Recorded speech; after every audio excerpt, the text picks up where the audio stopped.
All right, 3, 2, 1. Here we are. So we are going to play our Gruul deck. We are Mythic ranked number 450 something.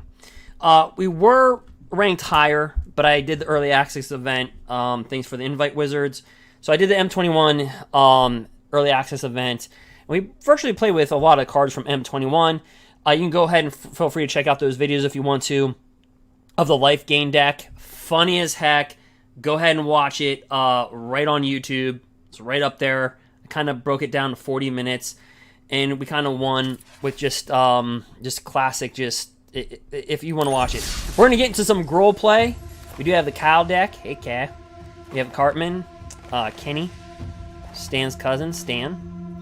And then we have deck number 76, which is Gruul. We have deck 116, which is Rakdos, and then the Sun deck, which I played in the MTGA Open. Okay, so it's already at the end of June. This is just a Saturday chill stream. But, yeah, we made it to number 410 with Gruul. And then we found some bad luck. So, I also opened 50 booster packs on MTG Arena. You can go ahead and do that. And again, you can go ahead and jump into your store and type in play 21. I can't get the code anymore because I redeemed it. You'll get 3 free booster packs to M21. So that'll help you out. Anyway, we are going to slide right up into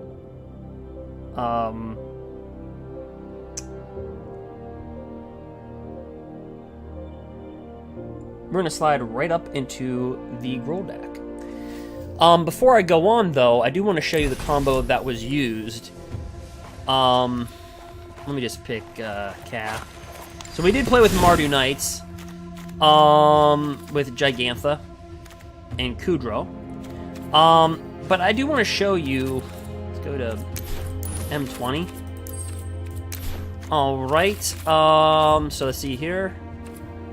We did play with Veto. What a really good card. Craft. Okay, Veto. Thorn of Dust Rose. Whenever you gain life, target opponent loses that much life. Rogue. Pay 3 life, flip a coin. If you win, you gain 3 life. So basically, if you gain that 6 life, you hit your opponent for 6 life with Veto. And, oh yeah, Veto of Dusk Rose. Whenever you gain life, target opponent loses that much life. And creatures you control gain lifelink until end of turn. So if you have a 10/10 creature, it'll deal 10 damage whether they block it or not. Oh, and here's the thing. How about some Sweet Revenge? Nah, we have to get out of M20, don't we? Yeah, dang it, we do. Okay. Yeah. Look at Revenge. Double your life total. Double your life total, and then Veto says whenever you gain life, it deals that much life. So that's an instant kill. But if that doesn't kill your opponent, target opponent loses half their life. Round it up. Alrighty then. So we are going to start playing Gruul in the top 1500. But I'm going to make a tweak. Because M21 is here, I'm going to edit the deck. Alright. Let's see. Okay. So, instead of 4 Return to Natures, destroy target artifact. Yeah, you know, with Temur Reclamation, I tend not to play with Return to Nature. I tend to play with Robber of the Rich.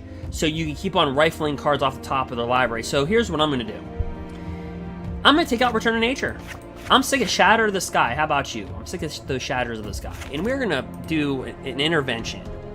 We need an intervention. And it's going to be Heroic. Permanents you control gain hexproof and indestructible till end of turn. Yeah, Shatter of the Sky. We don't die to that no more. How do you like those apples?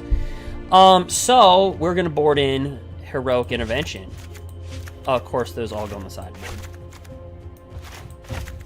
And again, I opened up 50 booster packs on MTG Arena. You can check that out on the previous video. Do I want to craft one or just keep Return to Nature? Well, I guess if we're gonna go all in, let's go all in. Let's craft. It's going to consume a rare wild card. Alright. Uncraft. And we're going to select that in. Yep, we're going with an aggressive board. Grafdigger's Cage, 4. Robber of the Rich, 4. Herioc Intervention, 4. Ram through 2, because we have 3 Domri's Ambush. And Shifting Ceratops. This is a very aggressive board. And notice, we're not playing around. We're not going, we're just going to run 3 of this. And no. We're going right after the problem. That's how we got in the top 1500. Notice the title of my videos. It's all about, or thumbnails. It's all about the sideboard. All right. Yes, we'll save the changes. We're going to play. And I have to go into different play modes. I'm ranked number 1456, as you can see at the top. Well, you may not be able to, but now you... Okay, so we have to get into all the challenges, all play modes. Okay, there you go. All right. They just don't want us to play the best of 3. I'm just joking. Anyway, we're going to go right in. Let's go into the danger zone. Let's go right up in there.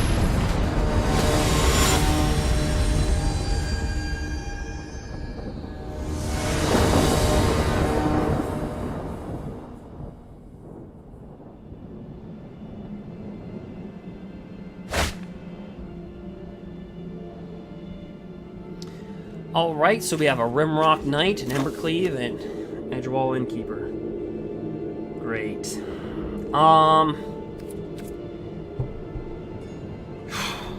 Let's see here. At today's standard, is that what we want? Alright, is that what we want? Sure.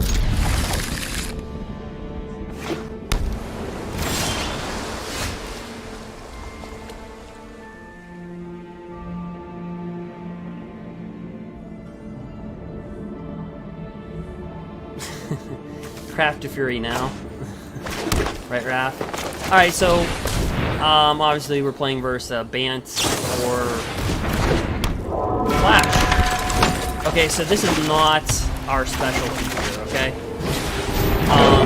So this isn't our thing.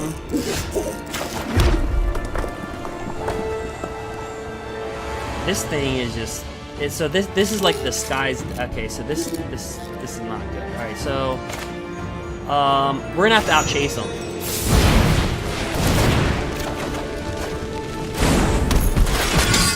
And heavily rely on this Embercleave.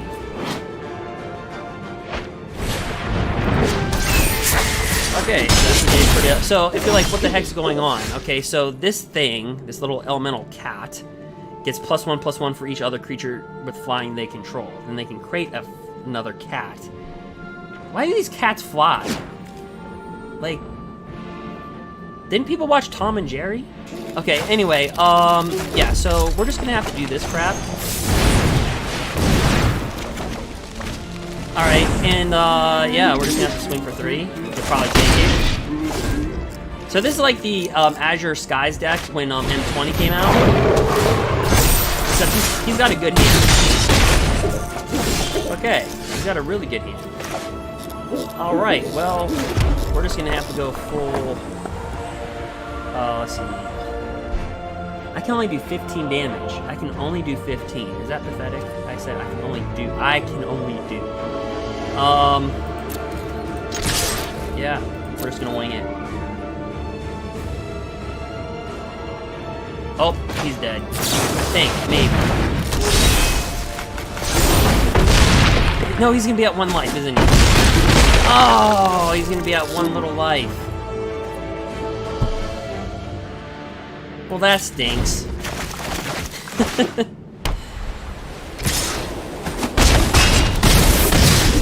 Good game.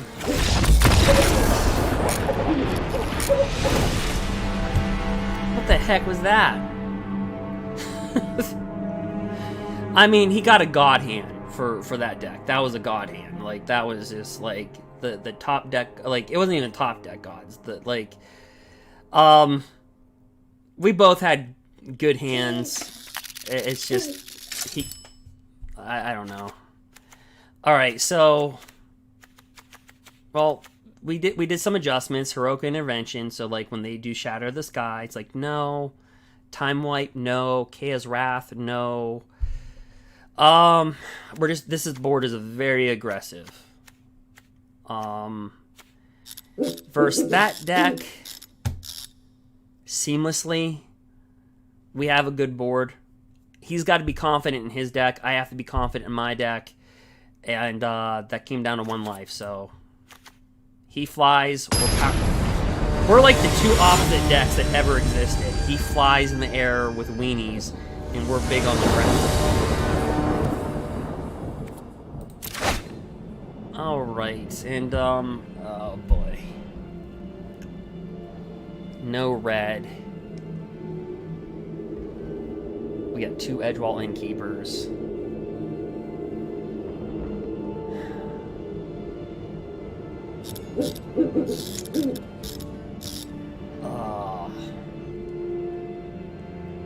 Our opponent's name is Long Pants, but I think we're gonna have a short hand here. Dang it, I knew it. I knew I should have taken the hand. Because now we're in a double, yeah, this game's over before it started. Yeah, I come on. I mean,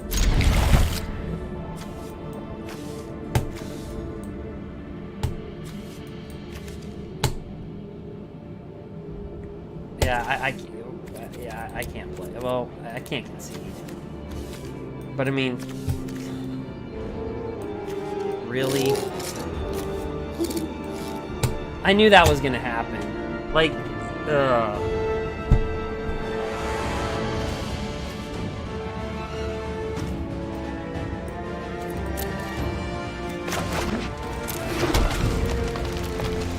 all right.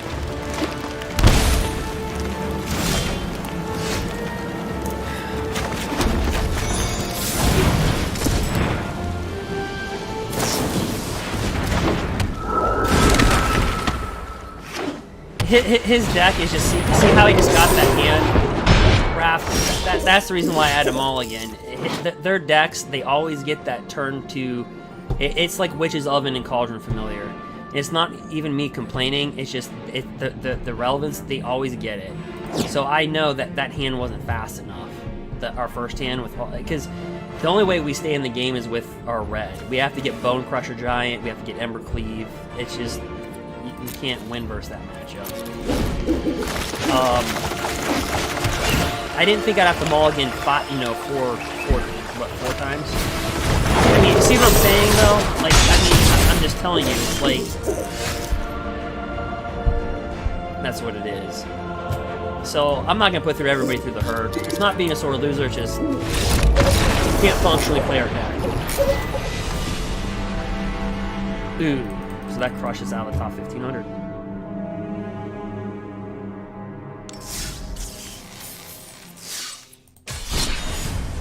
So let's just jump right back in.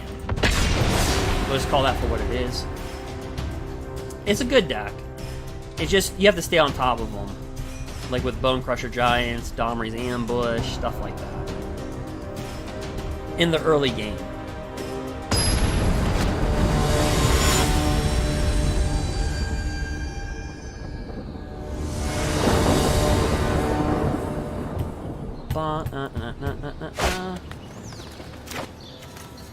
Herioc.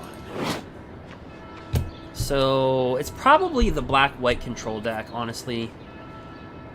The meta might have changed a little bit, but let's see if it has, really, from M21.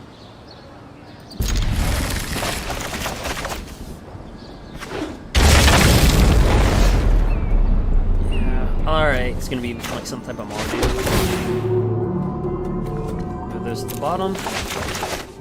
We have 2 Bone Crusher Giants.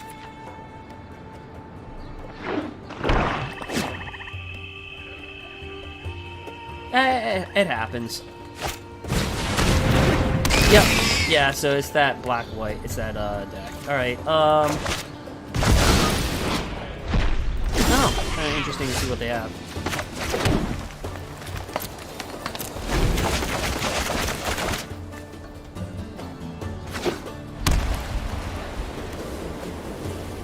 So typically what they do is Charming Prince. Yep.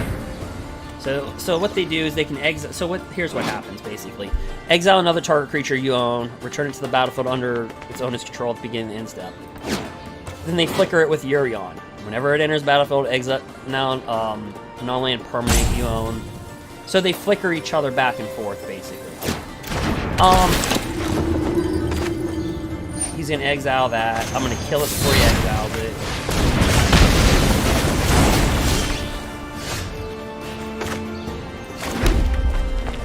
Alright, and then I'm gonna dump this down.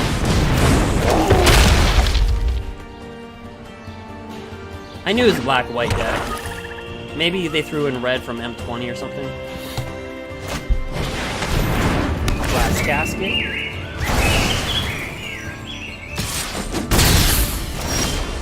Smack me in the face. Alright,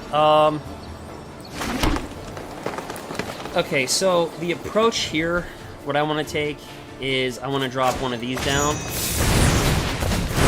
Now, they play like they're Esper control, but they're not Esper control.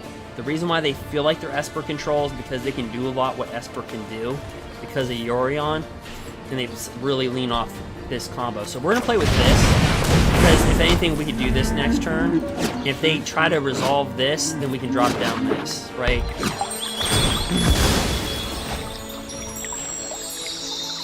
So that's the whole thing.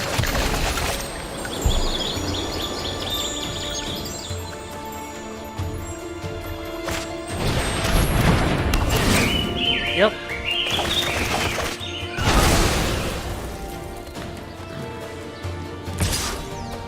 I've lost. And I wouldn't be shocked if he paid 3 to return that to his hand. And he does. So once you notice that, you have to shoot this guy right here. You have to shoot him.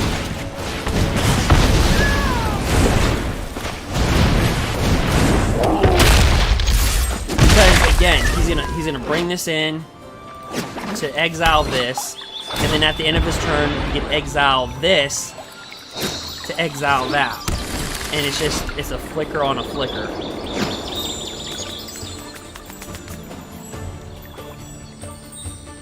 And then you want to give your middle flicker. Alright. But it's a very good deck. Fundamentally, it's very good. What's that?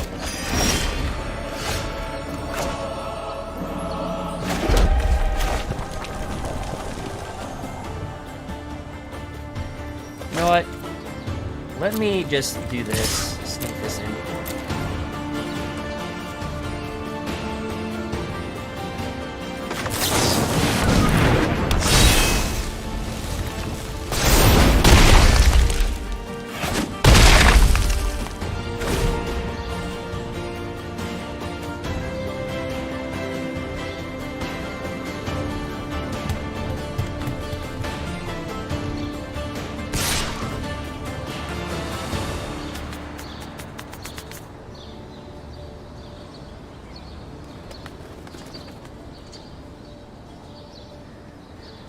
Alright, yeah, we just take 3. You might have the Shatter to the Sky or something. And that's where Herioc Intervention comes into play. Yep. So, paste. Throw on that.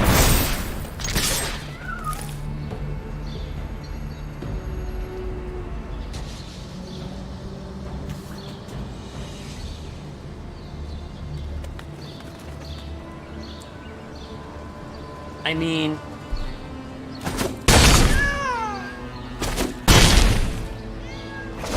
so he would have to draw, his outs are another board wipe, or, oh, what am I thinking of? Doom Foretold.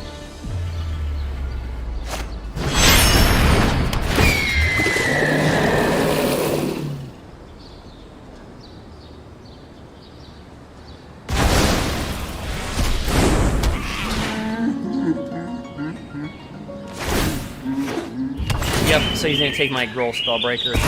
So, we need to top deck a... Well, that's not good enough. So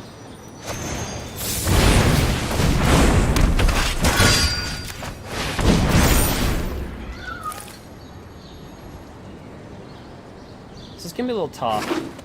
The deck's tough. It's a good deck. So he's going to draw 3 cards, and if he casts a spell, he takes 1 life. So this is where you really need Doom Foretold. He's going to be really wanting a Doom Foretold or Shatter of the Sky. He takes 1 life. Okay. We're just going to keep a card in our hand, even though we have nothing.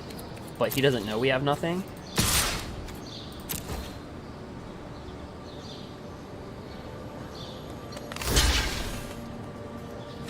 I'm going to kill that.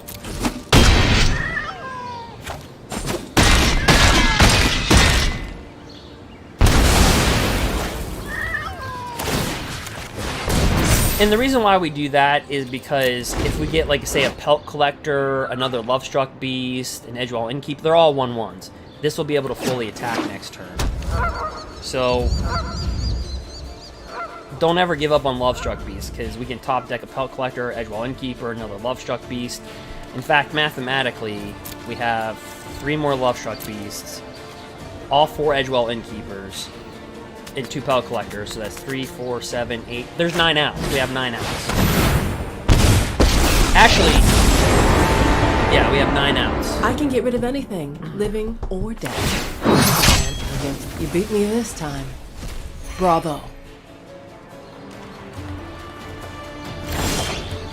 And that's not one of the outs, but it does have hexproof, so we'll move this over to that.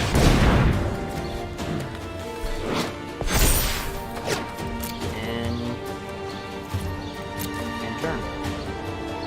He'll create a 1/1. He'll take his turn. He'll plus this.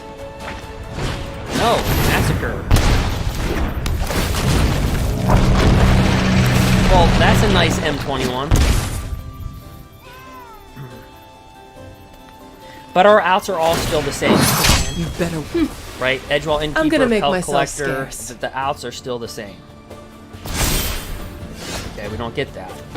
But we do have to put this on that. Because it is a blocker at this point.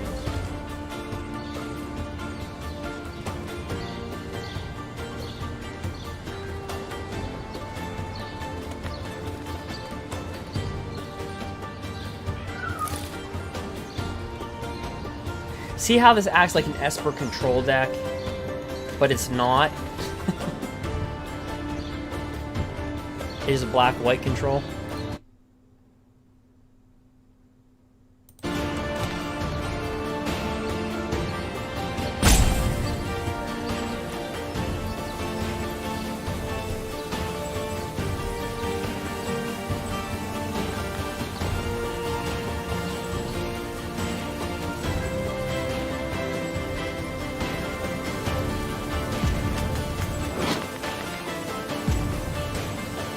That's a new card from M21. Out of the 53 booster packs that I just opened tonight, Goodbye. I'll be back. Well done. I didn't even pull a worm. Look to see me no more. Not that I really want to anyway, but... Okay, so Shifting Ceratops is not an out.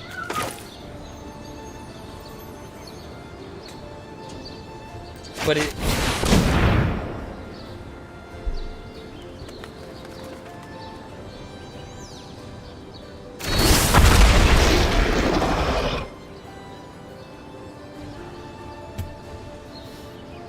And, you know what?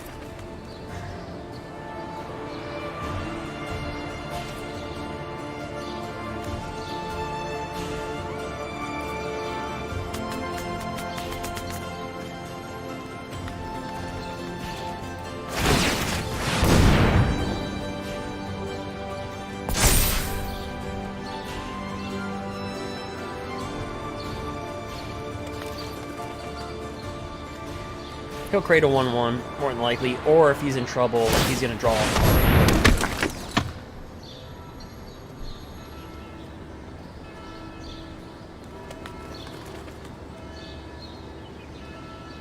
He stopped on our end step.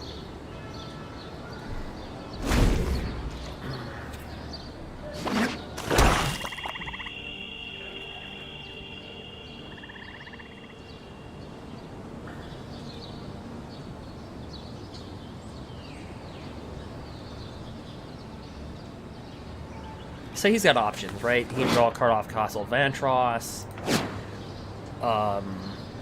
He's got this. I mean, he's got options. So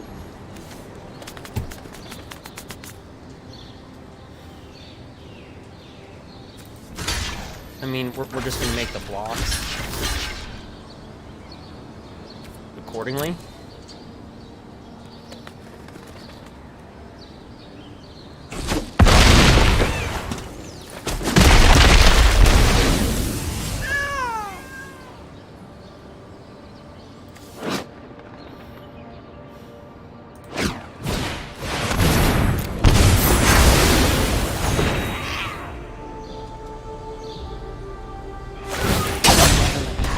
Go unpunished. So frustrating. Okay.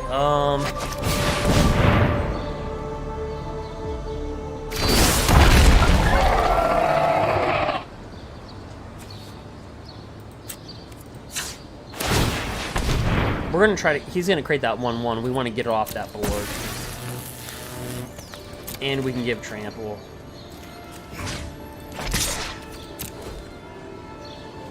He can create the 1/1, but we can trample this.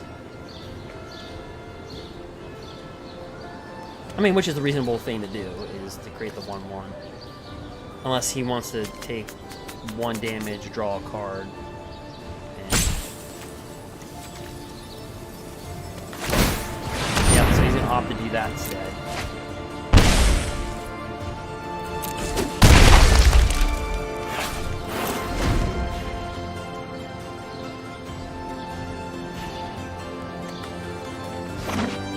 Yeah, there's so many board wipes in the game, Raph. I remember I was covering that during our, I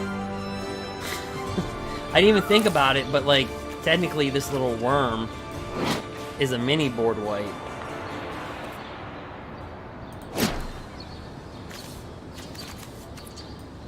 Typically, most decks, creature decks, can survive the first board wipe. It's that second board wipe, but, if there's any deck that can, creature deck that can do it, it's Gruul, because of our haste. Coming off the top deck.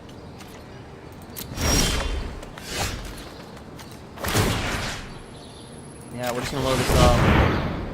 I mean, I don't know, you know, what he would have in his hand. A Heartless Act.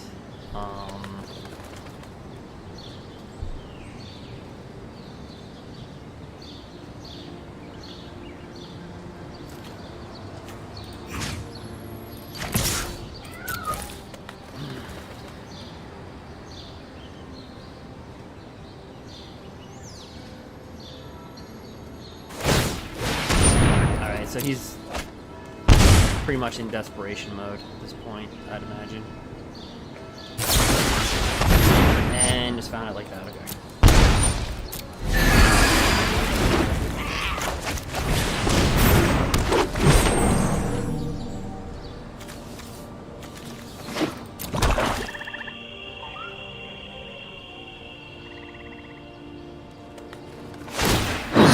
That won't good for you.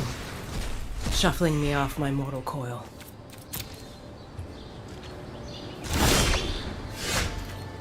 Well, we're gonna make this bigger for the embercleave.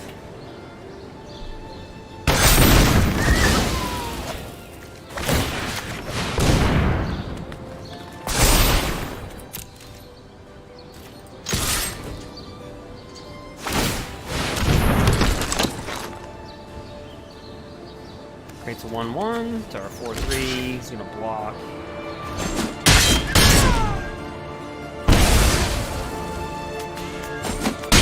So he'll be at 2 life. We're at 3. Any spell that he casts, he takes 1 off this. Jeez.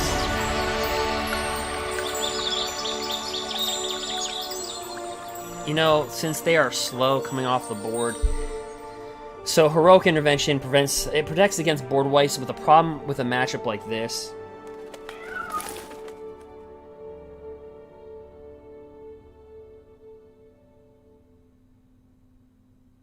Yeah, the veto can go in that deck for sure. Graf.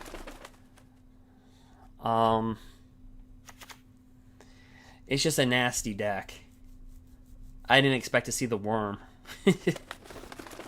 I think that was the thing that threw me off. I was like, what?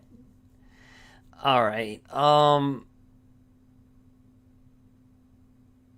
See, the thing is here, we can go with Heroic Intervention, but here's the deal with that.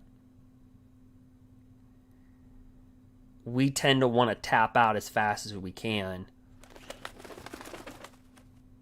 And Robber the Rich can just rip apart their hand. Like, rip apart their library. But that being said,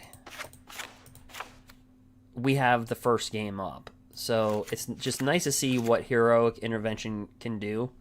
Let's see how it works.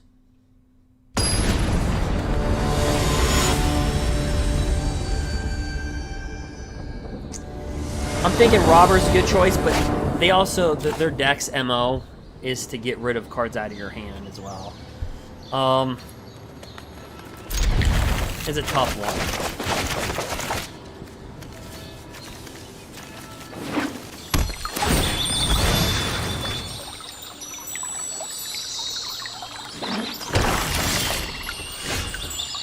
Yeah, we'll take her one. Edge wall, like that. All right, we can give up a Gruul Spellbreaker.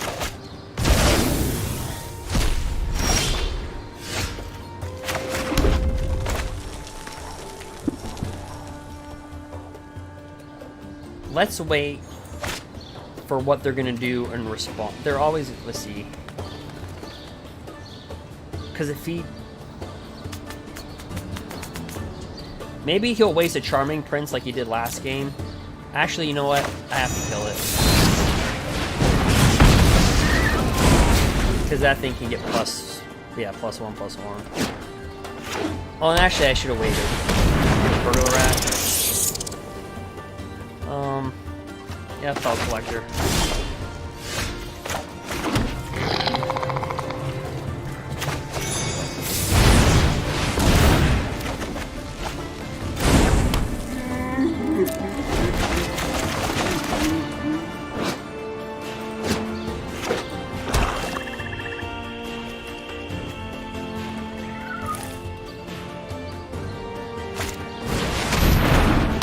Doom Foretold, why not?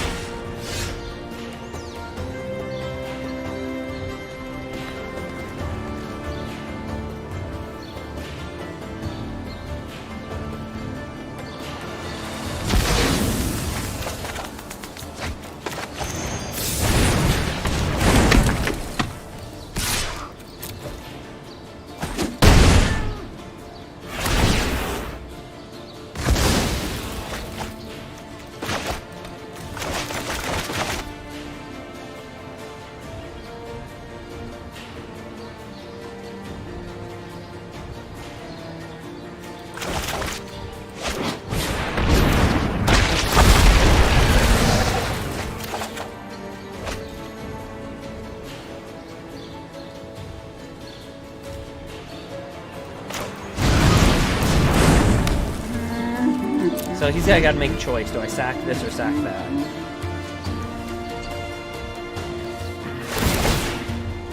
Well, he's got to discard a card, and then he's got to sack. Ooh, he sacks a board wipe. I don't know, I think we won that battle. So basically they search for a land, they put onto the battlefield tab and shuffle their library.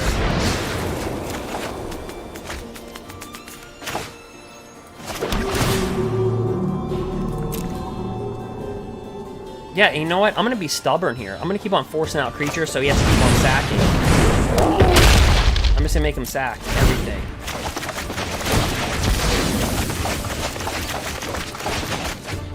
I mean, I'm being stubborn with it, but... And I guess this card makes sense in this deck, because when it dies, draw a card.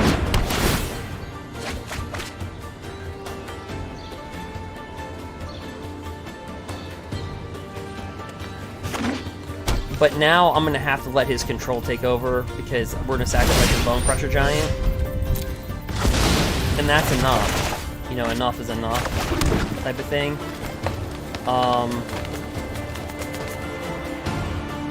So yeah, we'll let him have it.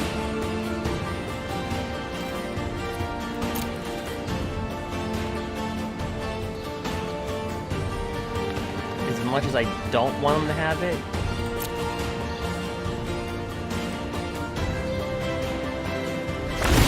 So he'll just sacrifice that, yeah.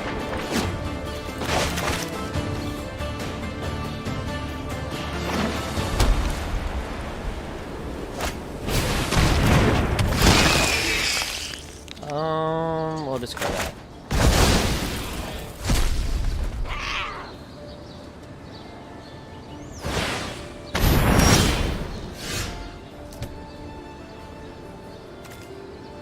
It's getting tougher. Yeah, we're at the sacrifice embercleave.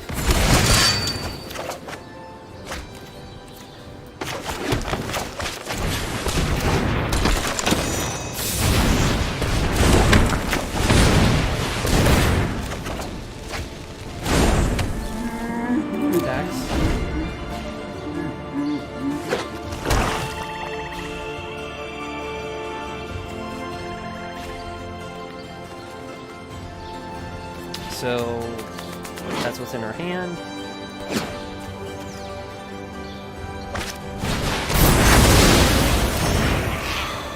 Another Chaos Wrath.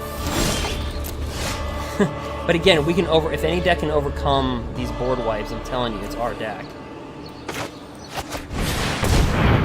Because we have haste.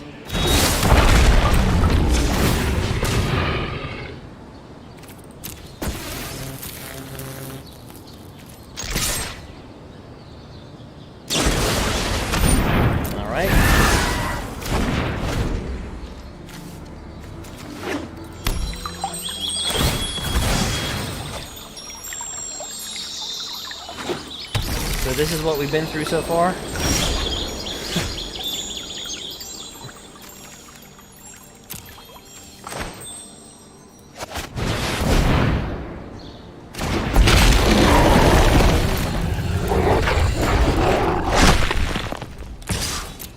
I feel like there's like another kill spell.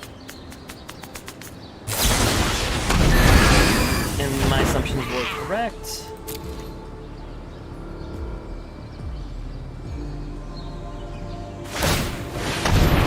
Yep.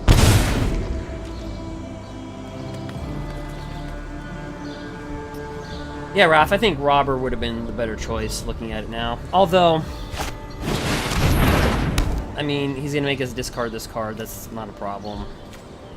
We just kind of held this in our hand. I prefer he gets all that out of the way now. Then we drop a creature on the board and then he just does all this. After doing all this.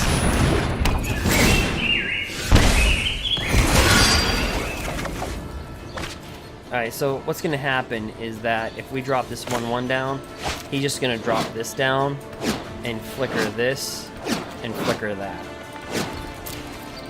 So it makes no sense to drop a creature that can't absorb any of these two. And that's why he's holding Yorion.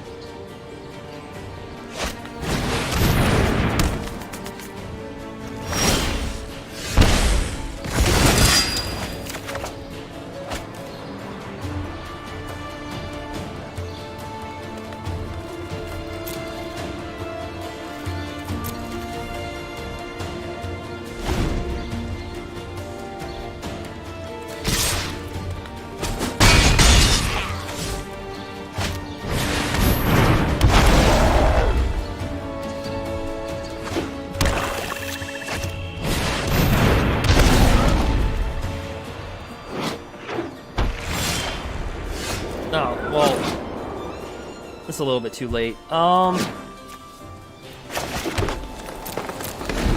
good game.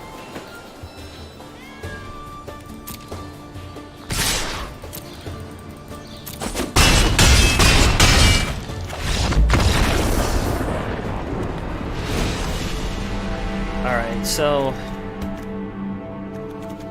although Herioc is very good. Alright, so we're going to board in Robber,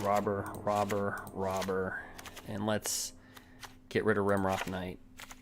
So we're going to be coming in with 7, 10, 14 hasters.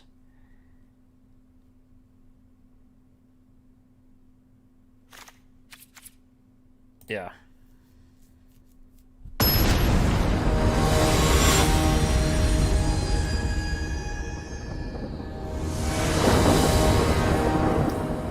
All right.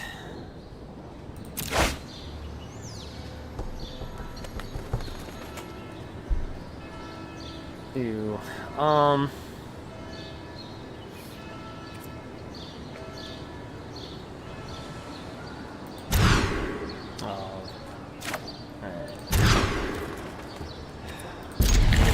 Okay, so the 2.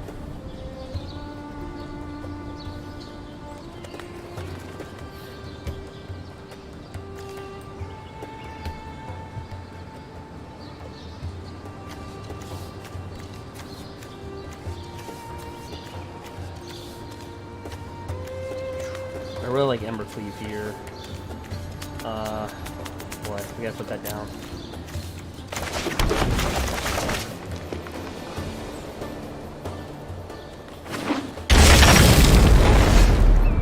So it's going to set us back a turn because we have to get the red source through this guy. So we got 1 Bone Crusher, 1 Robber. Yeah.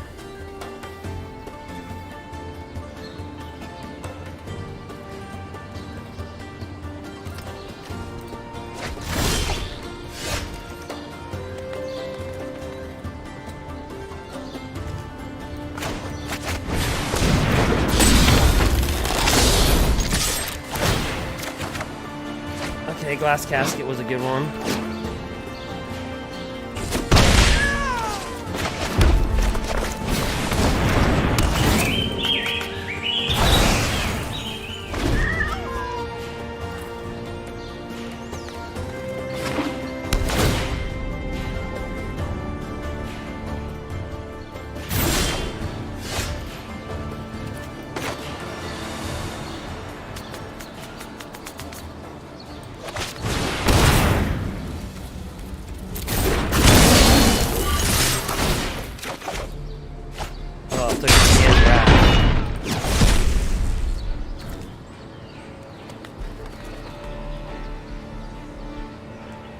It's only 4?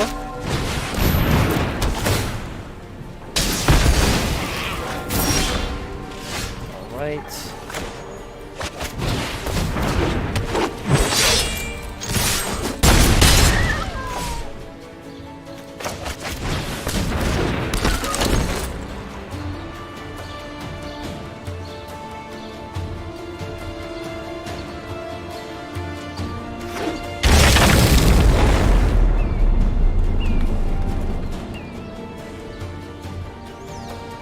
What's he got to mortify? Probably.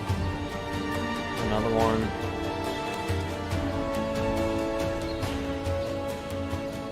Let's see, so probably got that.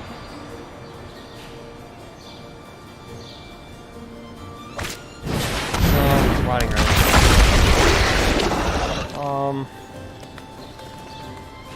See, have to discard a card.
It's just a tough deck to play with. And like I said, we mulligan twice, so that's that's really hard. We're off 3 land too. That's rough.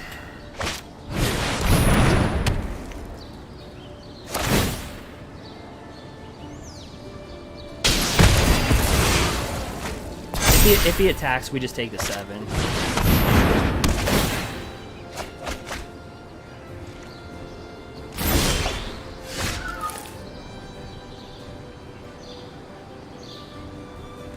So here's the problem. He's got 1, 2, 3. Okay, so he's out of that. So if we attack.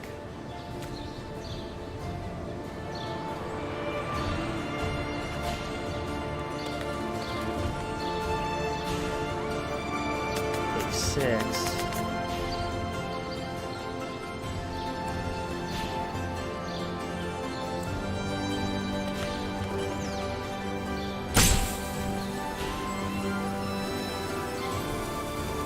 See, if we attack with everything, he'll block this. He'll take.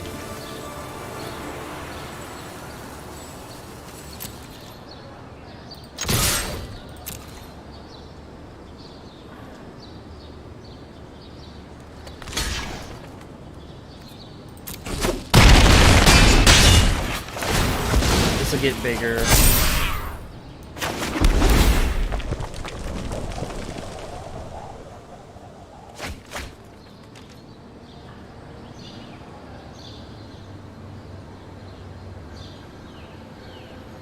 That's kind of where you need embercleave, like right there in that spot.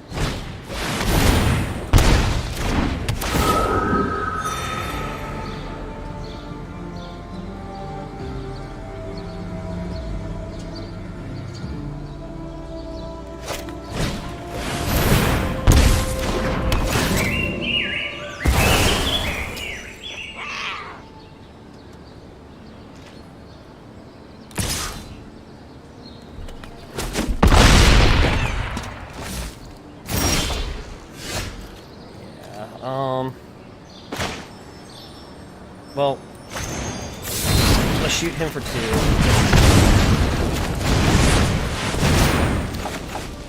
Draw a card.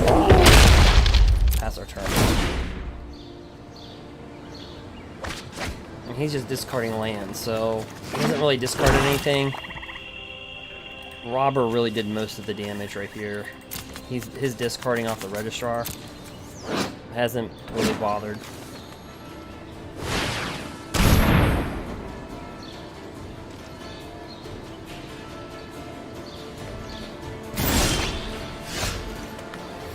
Okay. So here's what he's probably going to do next turn. He's going to bring this in. He's probably going to plan to shoot this for 3. He's going to gain. We discard a card, he gains 3 life.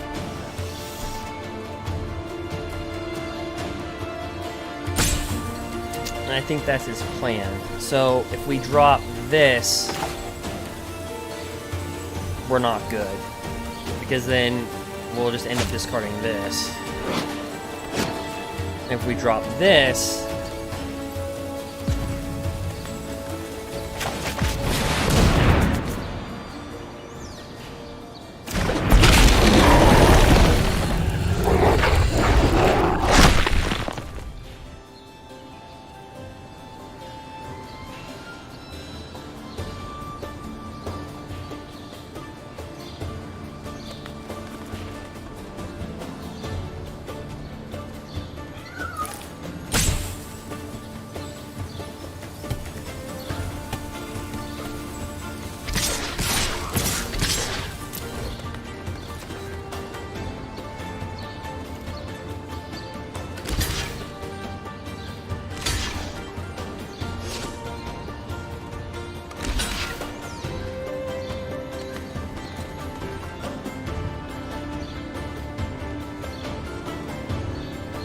and that's why, like I said, this deck is more.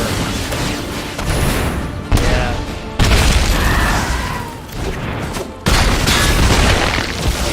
So was another game that we did our opponent down to 1 life, but he's just gonna cast this and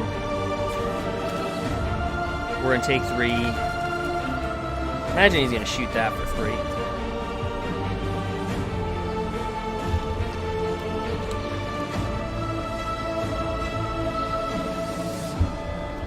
But he can't cast a spell or else he kills himself. Right here.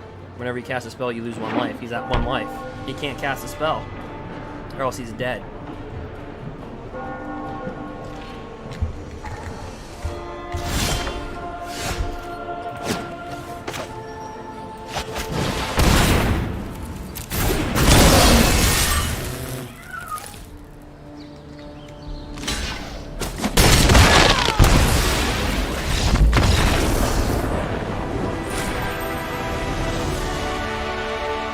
So you just have to be like,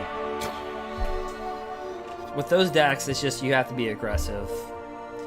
I mean, honestly, had he blocked that different, that game could have went 20 different ways. Come on, Fury, do it. 54 packs of M20. Sanctum of all. Okay.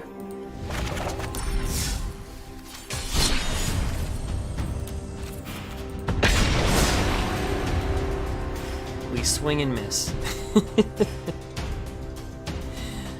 I can't complain though. Like when I opened up 50 booster packs, I got 4 wild or 53. I got 4 rare wild cards, 3 mythic wild cards. I can't really complain. I ended up getting planeswalkers, but those are the colors that I just don't play fundamentally. Okay, so we go first. So if we win, we're back in the top 1500. This is what this means. If this guy loses, he might fall out of the top 1500. Actually, he'll probably stay in the top. He'll probably fall like to 14 something. All right, so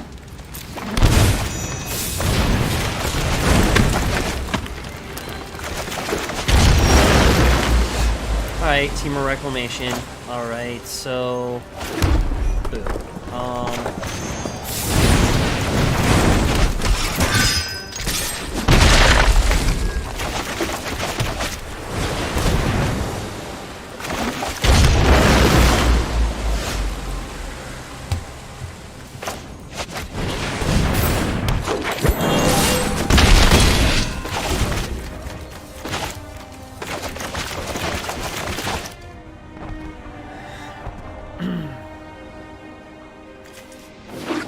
So, like I said, Reclamation's worse than Fires after turn 6. After turn 6, mathematically, they're better than Fires. Alright, so we're not getting mana. But I mean, he could have a Night Pack Ambusher. That's a possibility. So what we're gonna do is to test that is just attack with that. Okay.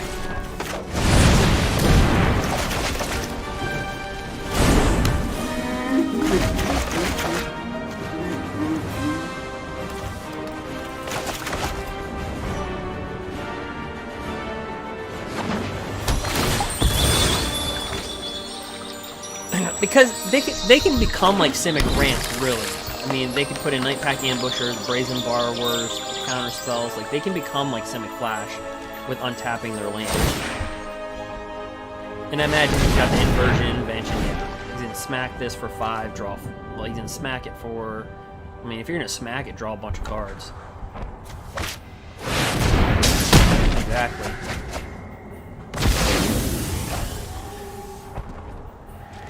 Yeah, you have to discard cards, but that just feeds the Euro Titan.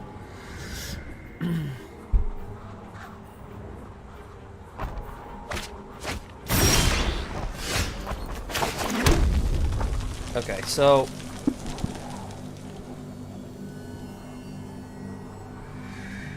in this situation, again, we want to pound them with the ground creatures because we can always come over with haste. We can always come over with shifting Ceratops.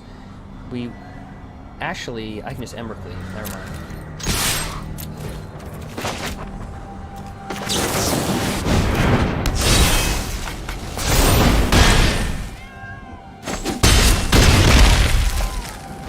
Notice we always have our opponent at 1 life. 3 out of 4 games, 1 life.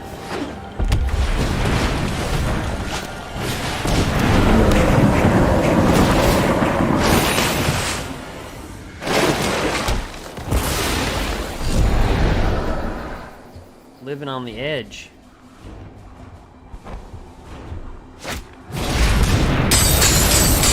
But that's fine. Like I said, this has protection from blue. This has got protection from blue. Euro can't block this. If we get on the board. Okay, so we have 2 of them, but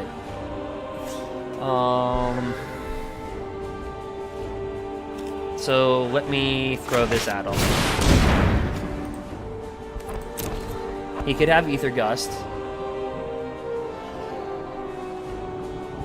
If he does, we'll decline the Ether Gust, because shifting Ceratops is way more important in this matchup than questing Beast ever will be. Still dispute, that's fine.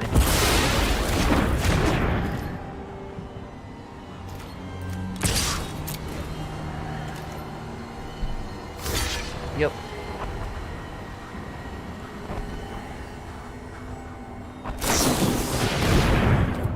Oh, that sucks.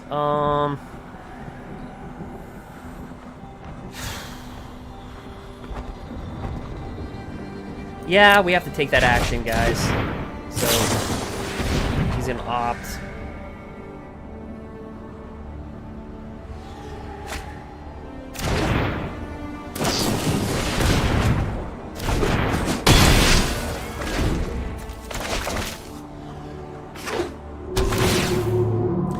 And like I said, after you get to that turn 6 point,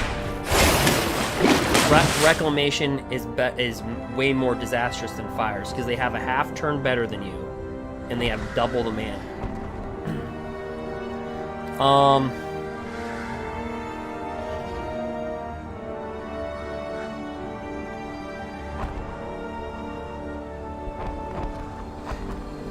No, we're gonna block that, because if he's got an inversion.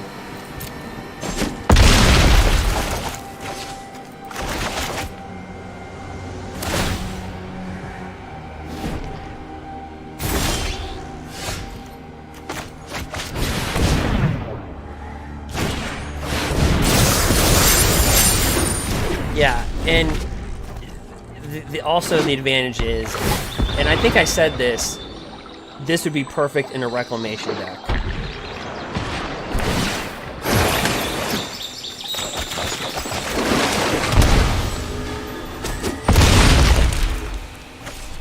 So what's it do? It counters your spell, and it shuts down your turn. So even if you have, like in a great example, shifting Ceratops, it can't be countered. It doesn't matter. So this gives a huge mechanical advantage to reclamation. Huge.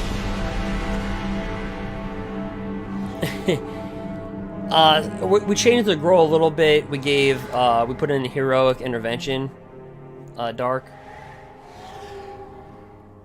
But yeah, Temur got a lot better. Because of that new M20 card that counters your spell, or it counters your turn, and when they counter your turn, they can actually counter shifting Ceratops, even though it can't be countered, because it just exiles the turn. And you have to understand, they tap out, but they can untap. They have, you know what I mean? So,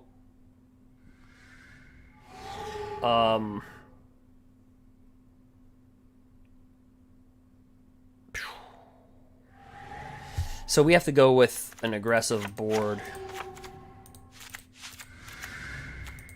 Just full out.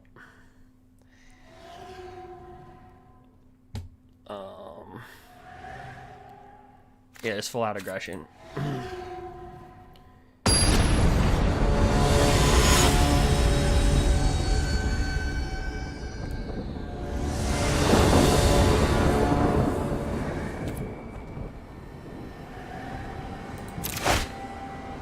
Yeah, we'll keep it.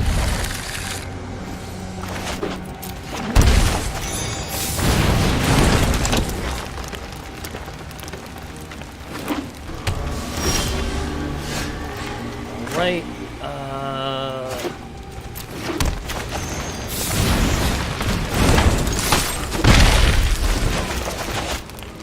So we have 3 Bone Crushers.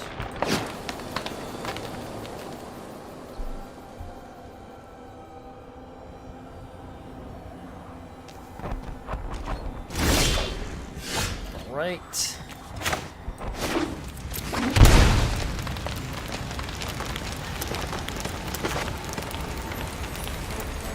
Well, let's just attack for 2 first.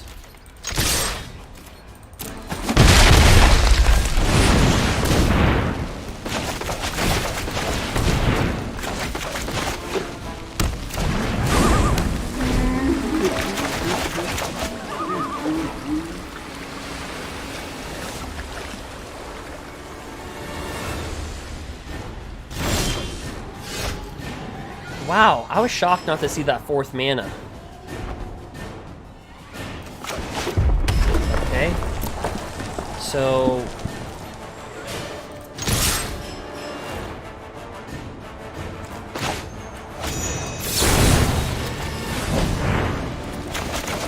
probably should put on Lovestruck Beast, because he might have a Scourging Spitfire. I was right on the spot.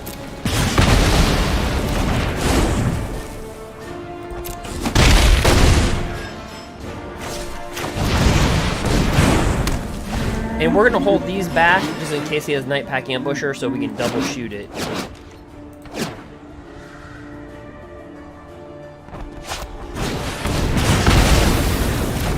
Another one. Okay. Well.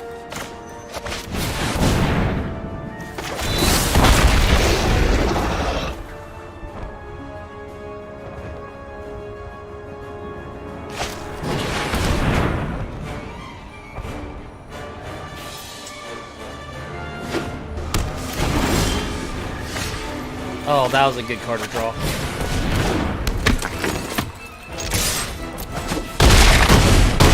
Okay.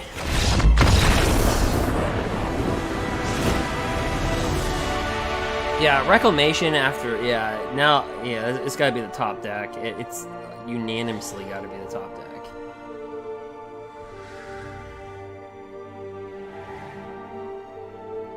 I think. Let's see here. So this is tough, right? I say we go in for all the robbers. Because if he's going to play with that one spell that exiles your turn, he can actually counter Shifting Ceratops. So now that they're able to do that, I think we have to go with a much leaner board and rely on robber, robber, robber.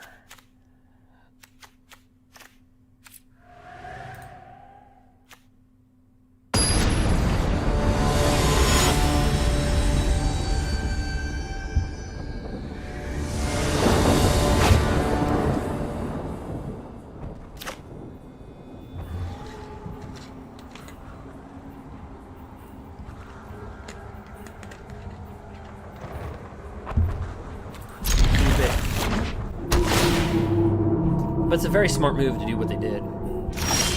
Very smart.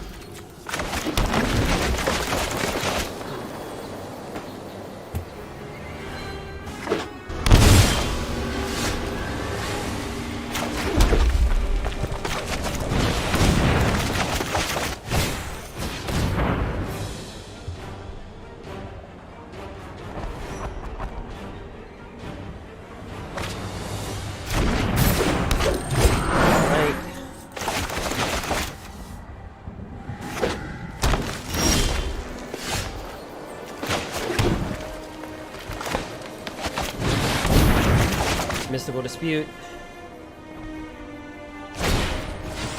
Opt.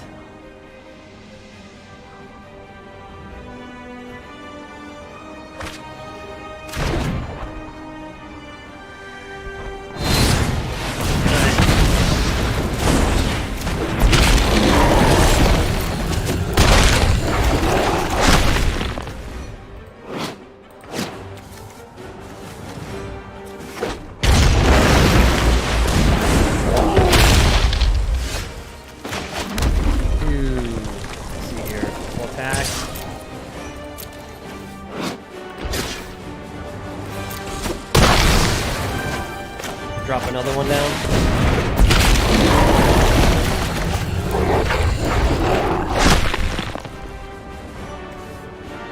So we have Questing Beast. Excuse me. So his battlefield is 4 land. We have Quester, Embercleave, that, and that. Here we go. Try to declare the attack. Attack goes through.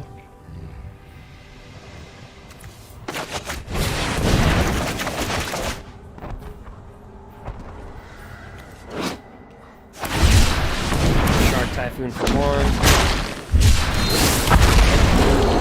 1. They can't block anything, so that was desperation. Now they do have that new M20 card that shuts off your turn, so that's the perfect card to play in a Temur Reclamation deck because they can tap out their mana, tap all their whatever they need to do, untap, and then exile your turn. Technically, that's what they can do.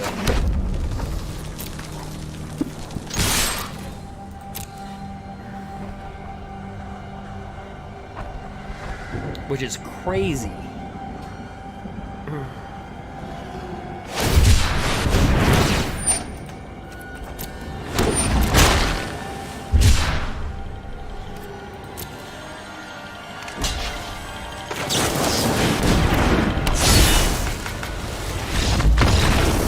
Alright, so we slide in top 1500 yet again. 1302.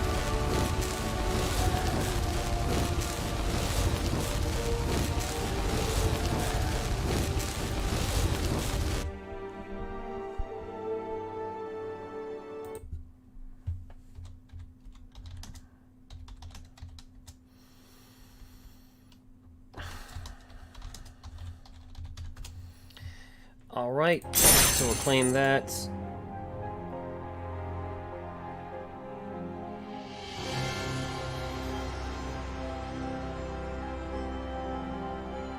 Alright, yeah, I'll play another match. Our goal is to try to get into the top 750, guys. That's the goal. We're trying to get into the... I'll take the top 800.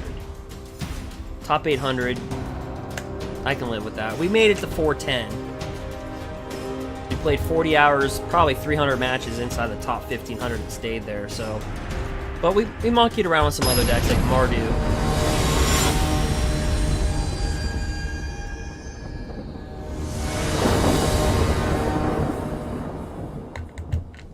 And everybody and their mother is going to want to be playing to get the Mythic rank right now, so we'll have no problem finding matches. Alright,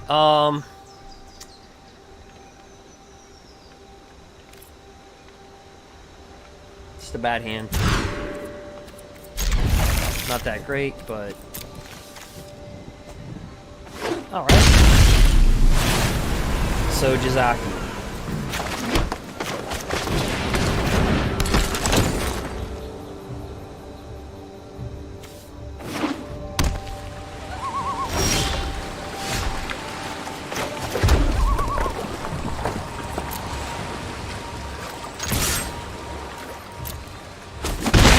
We make that attack first, just in case they drop down something with flash. We can deal 2 damage to it.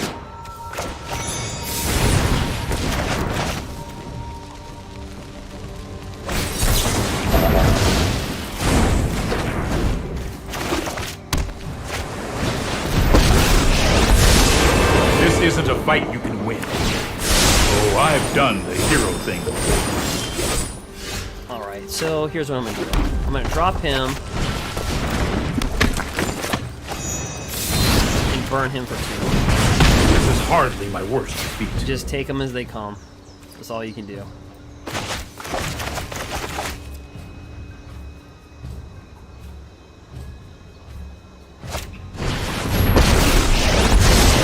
I know 88 ways to meditate and prepare. So... Oh, Teferi, Master of Time. Alright, so how many the question is, how many planeswalkers do you think we're going to kill in this game? Over, under, 5. What's the over, under, guys? 5?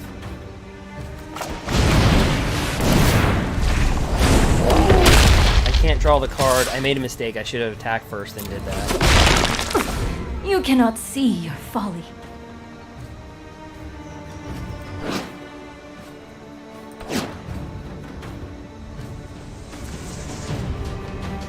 What's the over-under? Do you think we could kill 5 of them?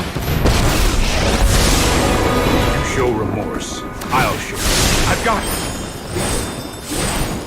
Yeah, these control decks got a lot better from M20. Like, I have just the trick for this. God, it's nothing but a planeswalker and board wipe. Okay, so he's gonna go this way. He's going that way. It's like an intersection on a cross street. They're gonna go that way. Okay. Only time will tell. Okay. We got... Yeah, these control decks just benefited like crazy from M21.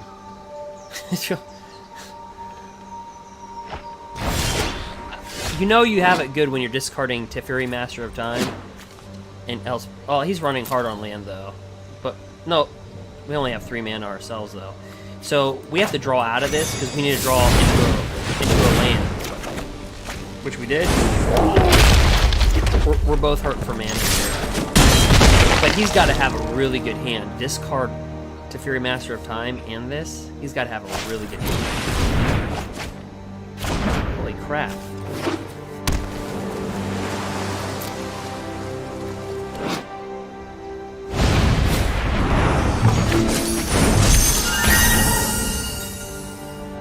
But our deck, since we're not a control deck and we can kind of function, I think we're gonna. I don't want to say we're gonna win, but he's discarding some really good cards. Like, I mean, let's see here. Yeah, let's get him while he's down.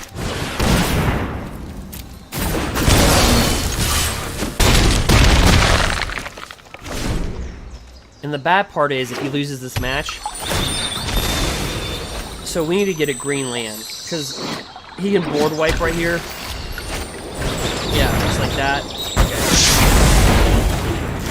Okay. Now luckily we drew off that, so we'll play that. Question these.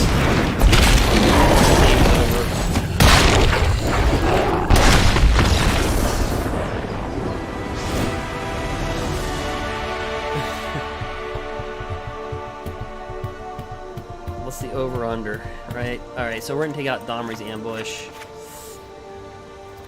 Board in 1, 2, 3 robbers.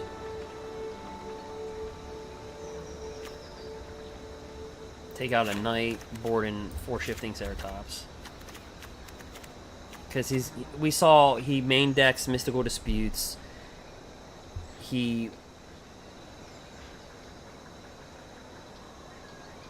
Okay, he's playing with 4 Tefuries, 4 of the other new Tefuries,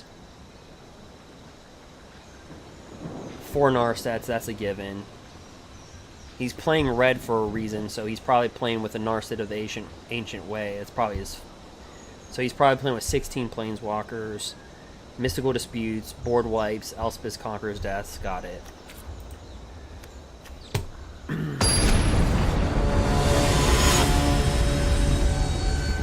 And that was a bad one for him to lose. Okay, Mulligan. Huge.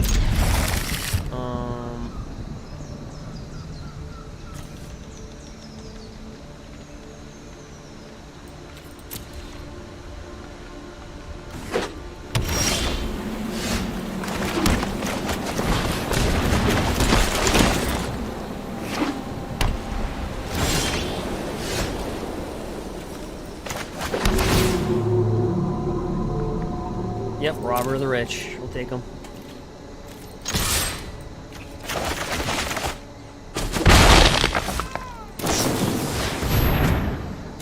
So basically what happens is he draws a card, then draws cards equal to the number of cards named Frantic inventory.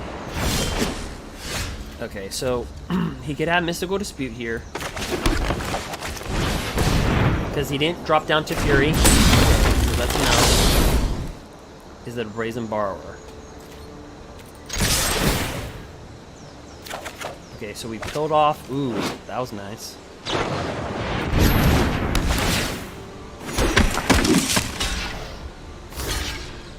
Oh, so what do you kill? Oh, he wants to kill Robber of the Rich. Look how good Robber of the Rich is. Alright, so Robber did his job. He killed 2 1/1s and he got rid of Shatter. I can't complain. I know my responsibility. There goes nothing.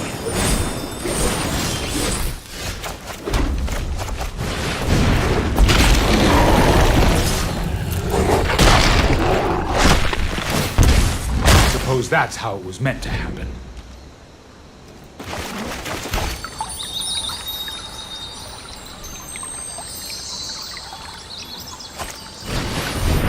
Another shadow.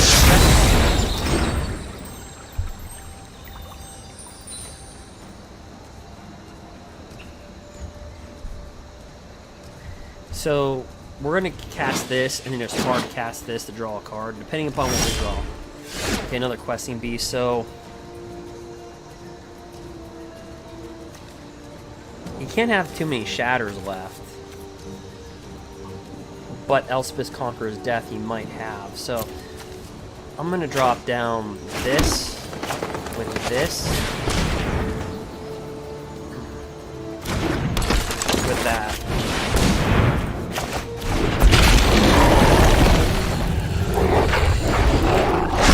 And just do that.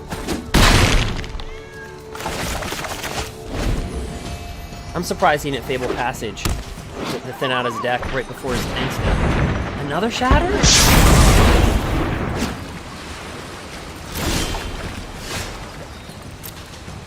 Okay.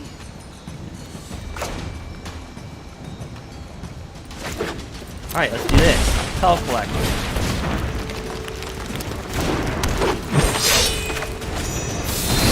Shoot him for 2. Bring this out.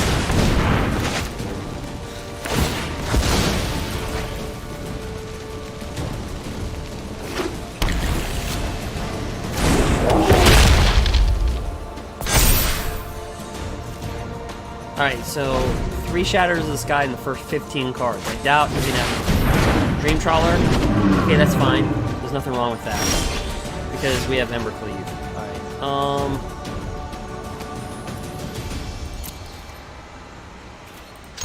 and he's gonna know it.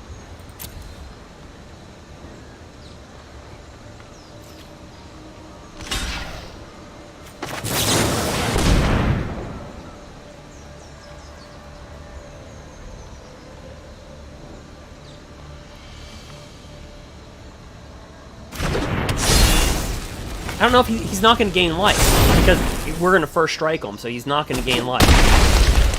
He won't gain it.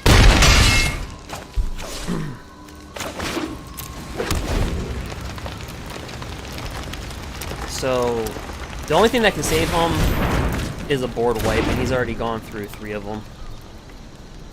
So even if he manages to take this away, we can still just drop switch Embercleave to this.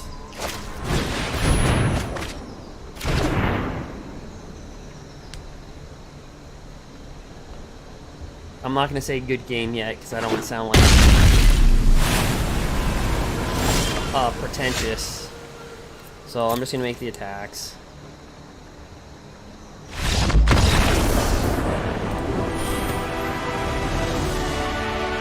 Alright, so I'm going to top 10-8 4.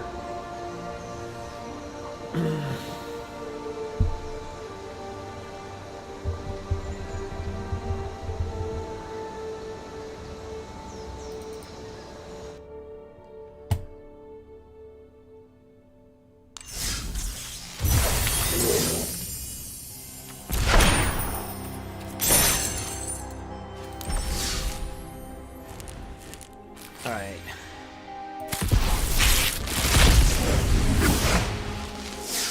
Come on, Teferi, Master of Time. Or Veto. Give me a veto. I'll take a wild card.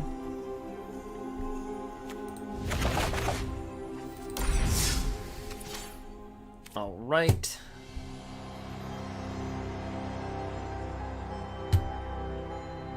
Well, those that are watching that are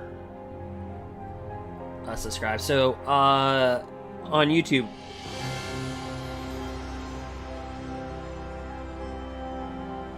is it bad if you use plain wide in Nisa? What's plain wide?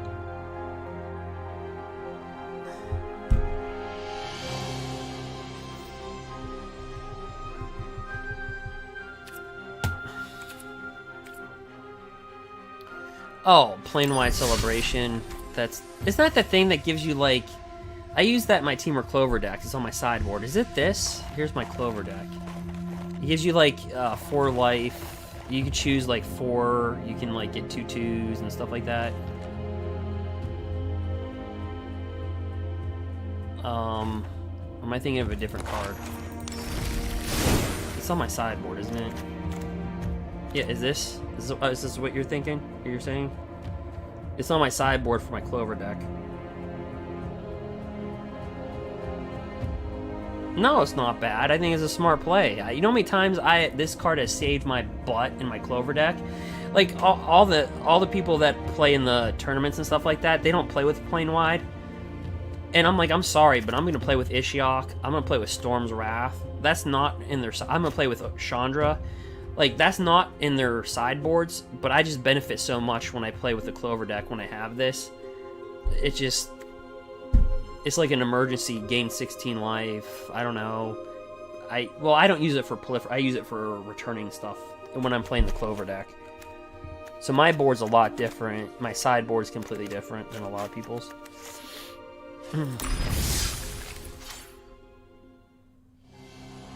Oh, he was using Citadel from the top. Yeah, that Citadel sacrifice deck's it's the good one right here. Let me see. So Raph is in the chat. Let me see here.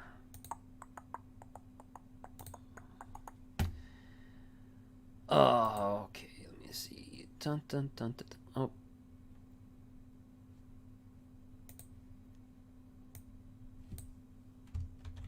All right. Let me see how I can do this. I literally have, okay. I'm trying to do something.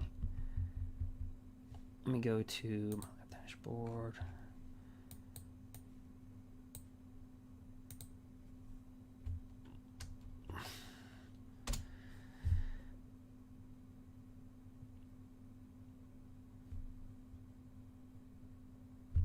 Let me see if that.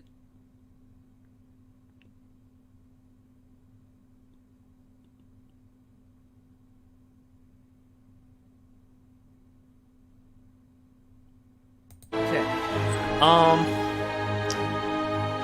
Yeah, so.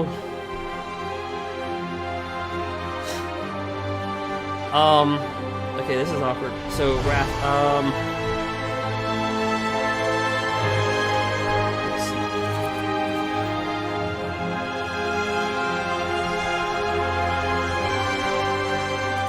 trying to see something for a second. Sorry guys, I'm just trying to see something for 1 second.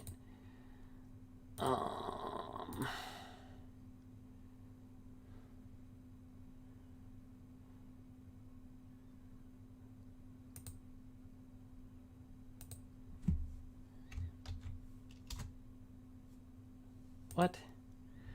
It closed me out. Let's see.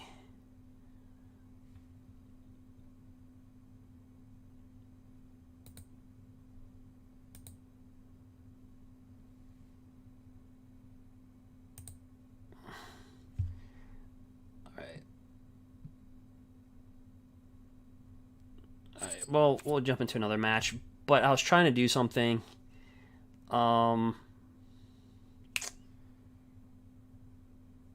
It's not going to let me do it. Yeah, you can do a lot of things with that card.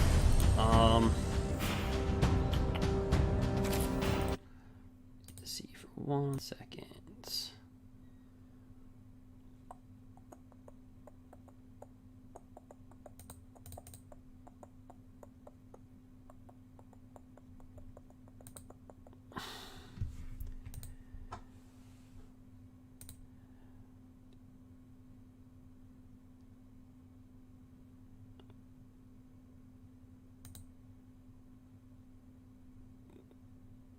let me see. All right. Well.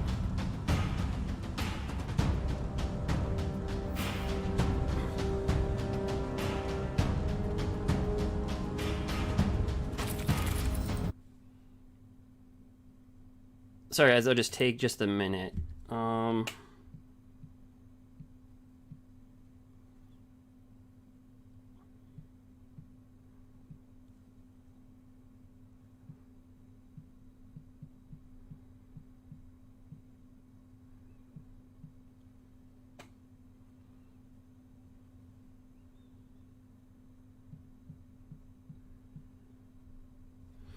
Alright, so that was the hard way of how to do it. So, anyway. Alright, so let me go and play another match.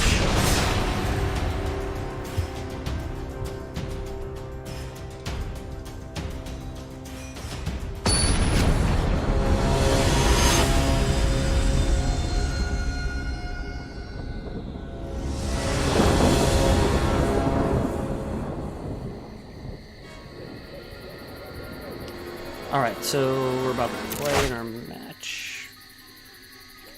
Okay. First, so we got Lovestruck, Questor, Questor, Paradise, Gruul Spellbreaker. And they probably have a control deck. Sultai. Temur is kind of like a control deck.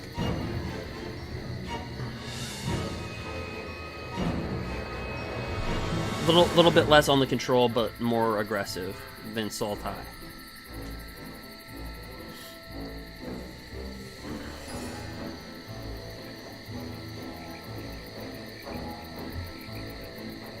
Yeah, I like the card Dark Knight. I like it.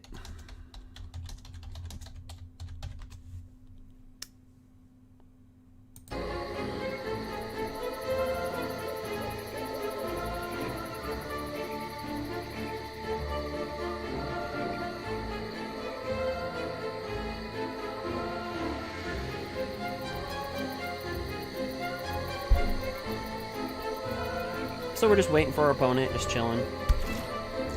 Alright, we're gonna take 2 because we like pain. Not really.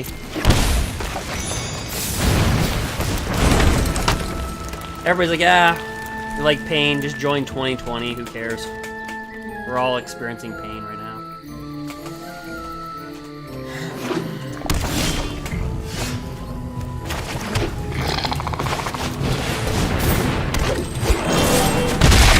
So, Bant, Sultai control. And guys, I don't think you're going to see the meta change too hard. I don't think you guys are going to see the meta change too hard in these matches because these are all decks that are vying for top positions, right?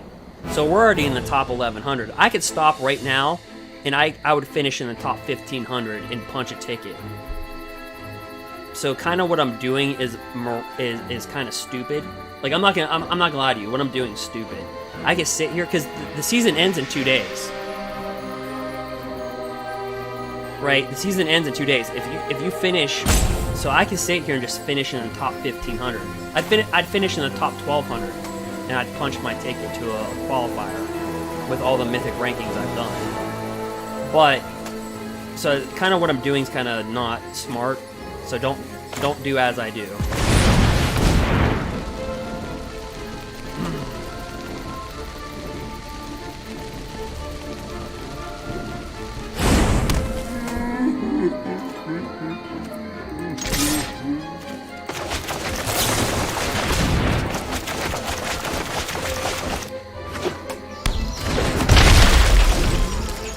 I think me and only a couple other streamers will play that much in the top 1500. I mean, it's not got to be a lot. Because technically it's not the smartest choice to do. I'm just being honest. And we're running on a 2-lander.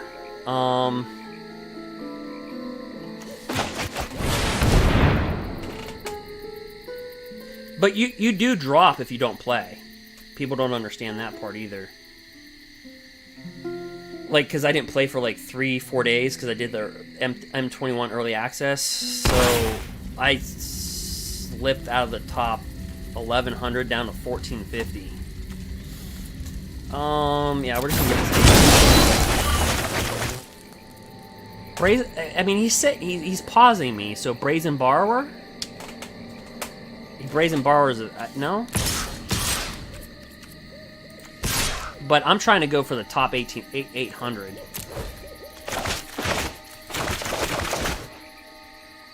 So we got 2 land. Yep. And a board wipe would just kill us right now. Because we have 2 land. Literally, 2 land. I protect that which cannot protect itself. Well, you know what? Harness the Yeah, elements. we're down to 15.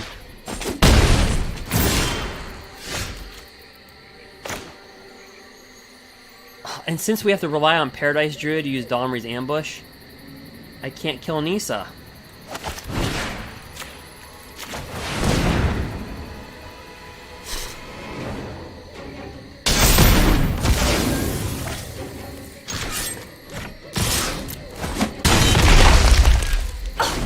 How rude!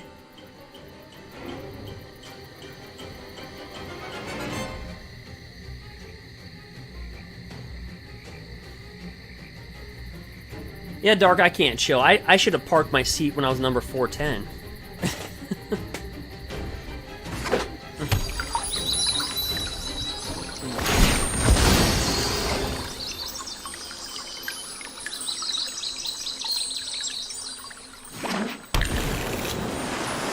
But people... Okay, so... This just got bad. Because we have 2 mana, and the 1 mana is colorless. So, I don't even know what card's gonna help us here. Like...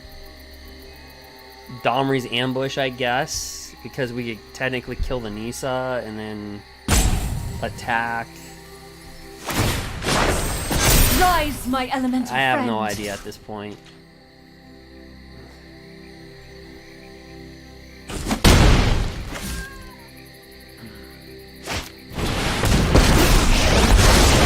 I am Tamio. It is an honor to meet you. Let me aid your research.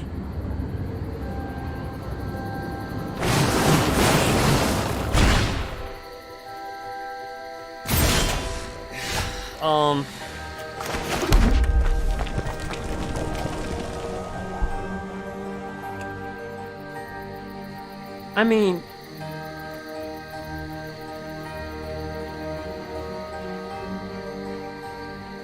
Gosh, if we just had a 1 extra mana, we could send Shifting Ceratops. He can't block it. And we can send that right into Tanissa's. But... This is a tough spot, because he can retrieve...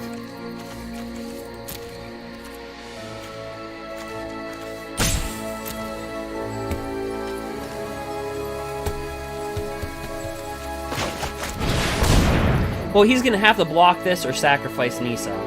He's got to pick. He's got to block this or sacrifice Nissa. So we're not going to attack with this. We're going to attack with Questing Beast. So he's got to pick. He's got to pick. Is it Nissa?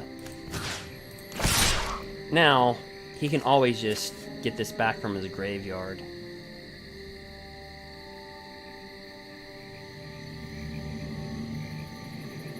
Well, even if I attack with this...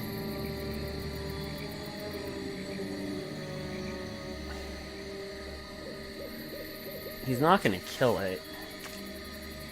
So I can double assure that Nissa's going to die. You know what? I'm going to make an awkward attack.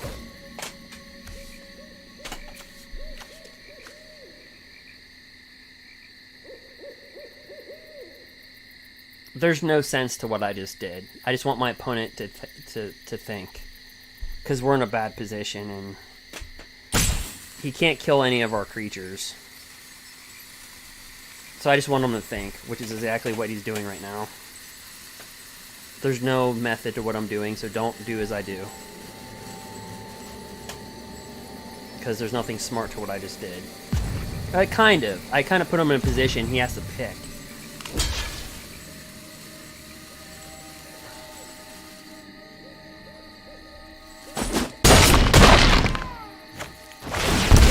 Alright, so now I get to pick the planeswalker. I'll take Nisa. Fight on without me.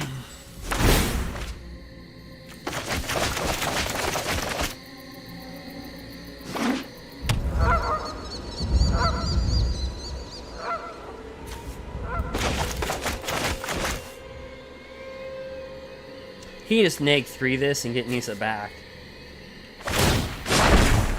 The storied past But he's gonna holds get our that back. future. Okay. Now we hope he attacks with this and gets aggressive. Okay. So then we can just kill Tamio.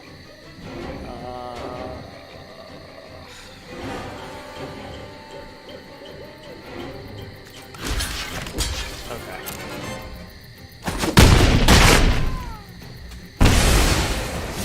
But I think we're in a lead. Yep.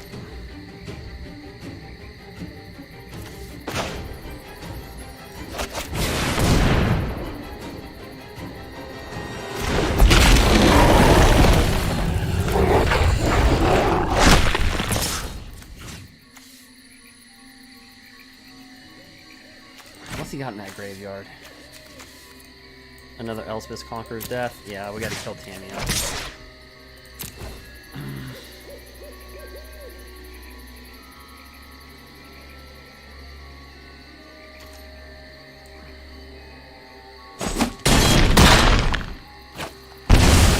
All stories must end.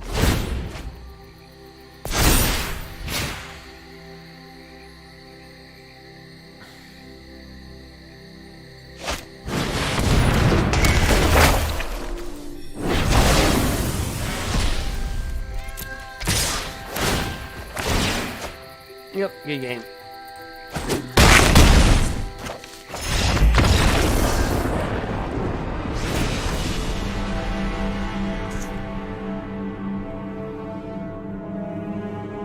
Board wipe, board wipe. Bant, Bant. Robber, robber, robber.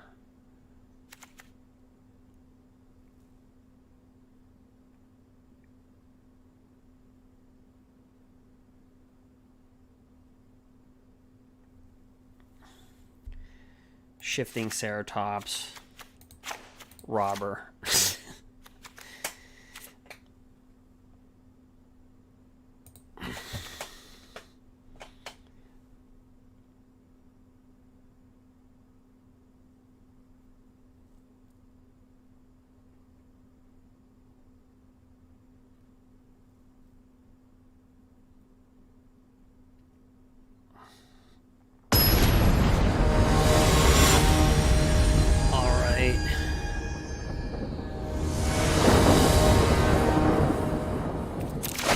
Oh, come on.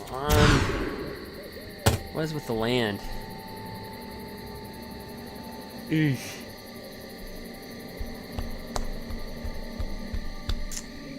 Alright, well, we got 2 love. We got to keep the hand. It's a bad hand to keep, but I can't be down 2 cards to,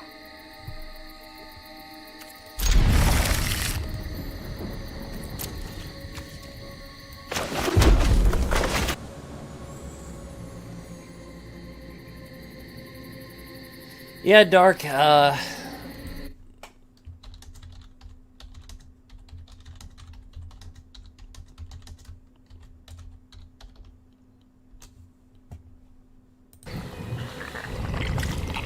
see.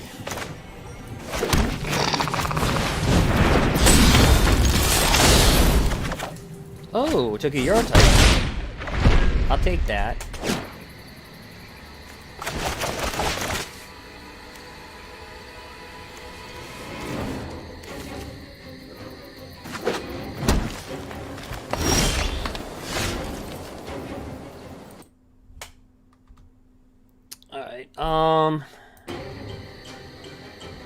so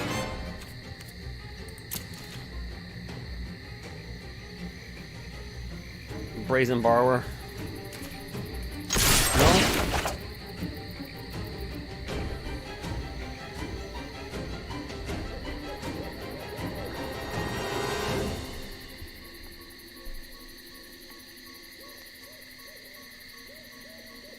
I guess Ether Gust might be running through his mind. No, Brazen Borrower. Okay. But I still get... Alright. So we'll drop this. Take that.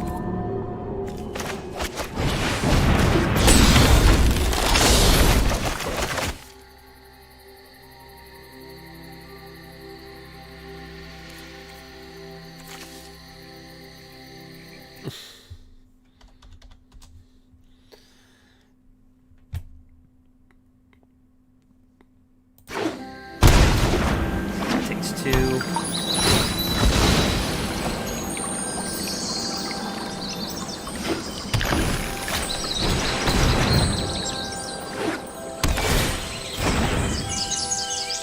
Ooh, only if you have that Euro Titan that I stole. I'm joking. Not really.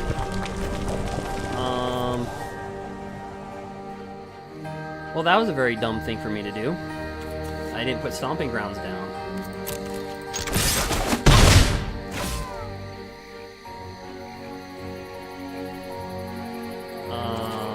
Okay.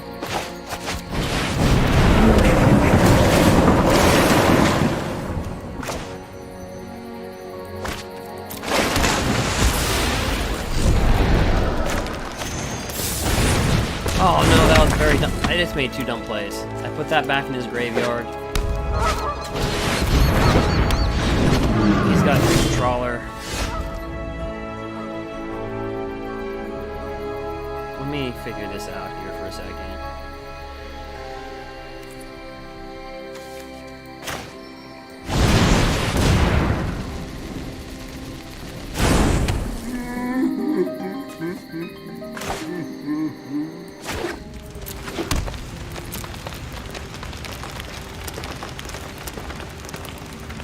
Well, I just made like 2 bad. I made 2 bad plays on that turn, last turn. I didn't drop Lovestruck Beast. I gave him his Euro Titan back.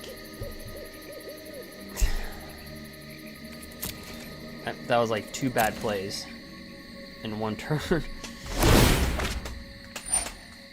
All right.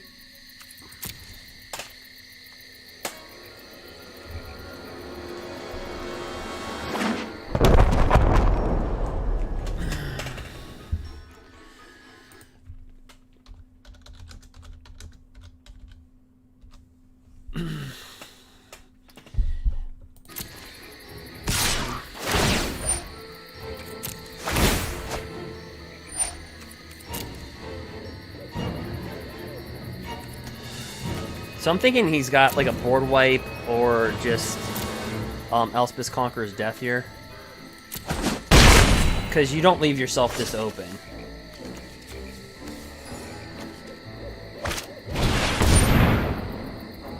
That works.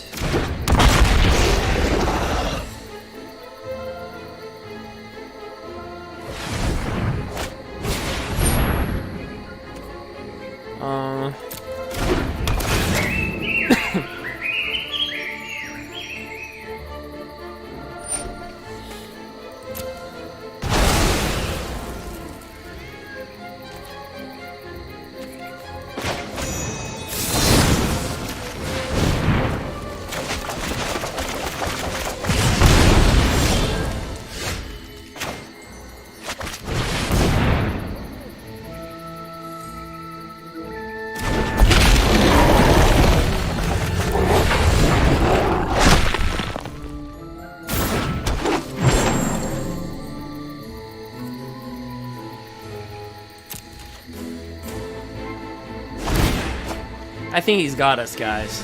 I think my misplay,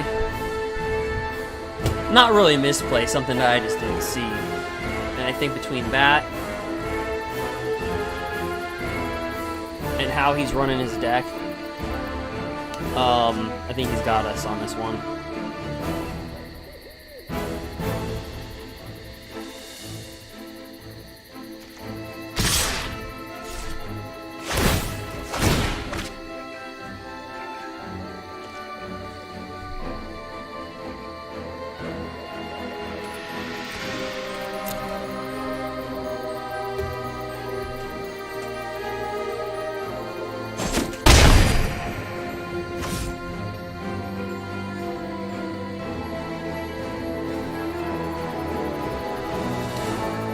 And then what I'm going to start doing at the beginning of the month, we're gonna loosen up and try to deal with the new mid. I don't think you guys are going to see the. I'll just be honest with you. I don't think you're going to see the true new meta until the June season's over with. Until everybody's done with their rankings, because I think everybody's just so fixed on their deck. I don't think you're going to see too much meta changes unless it's like obvious, like Teferi Master of Time belongs in like an Esper control deck, or that Jizaki deck that we saw. So unless it's obvious, I don't think you're gonna see a whole like new meta.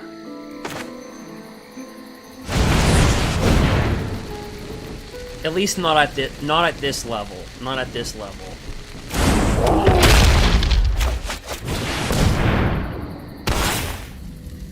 Not yet.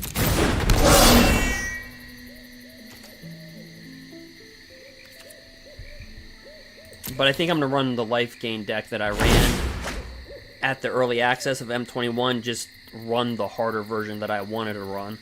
I just didn't want to run it too hard because I just wanted to showcase what M20, like the diversity of M21.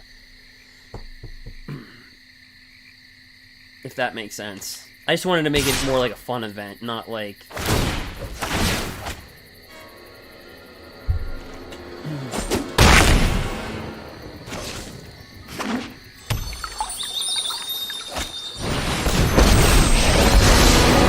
would like to test a new hypothesis with you.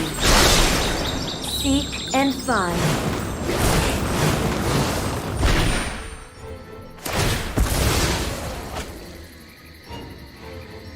So this will probably push us out into like the top 1300. Maybe into the top 1400. Okay, so I don't know. We can't really do anything.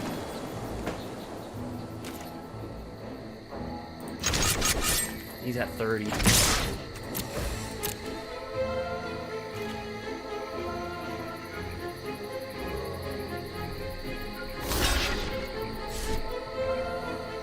he can just do whatever he wants.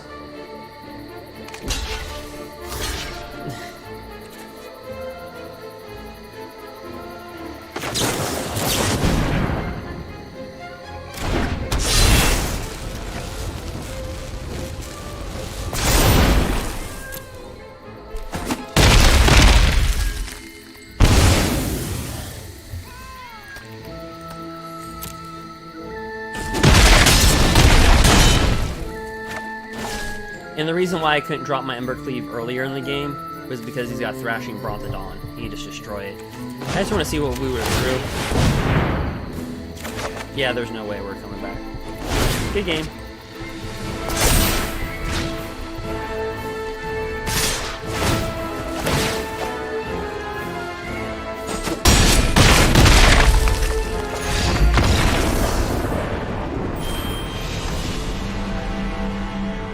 Ooh, we fell out of the top 1500.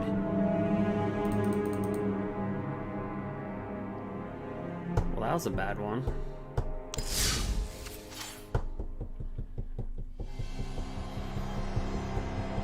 Down to 99%. That was horrible. Well, anyway, so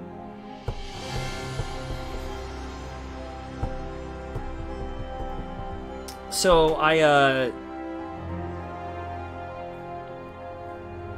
dropped an arena code into my YouTube squad, So for my Twitch squad, stay tuned like in the next 30 minutes, and I'll be dropping. I'll be sending a code if you follow me on Twitch.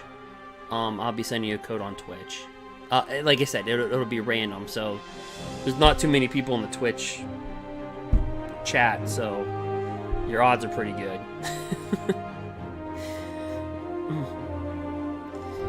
All right.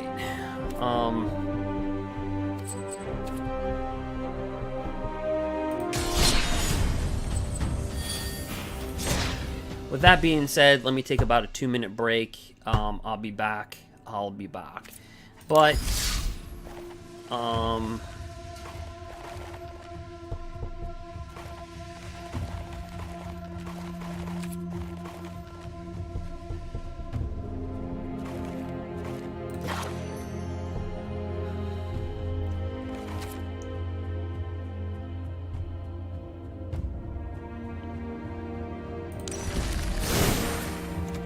give you something to look at. And again, let me click.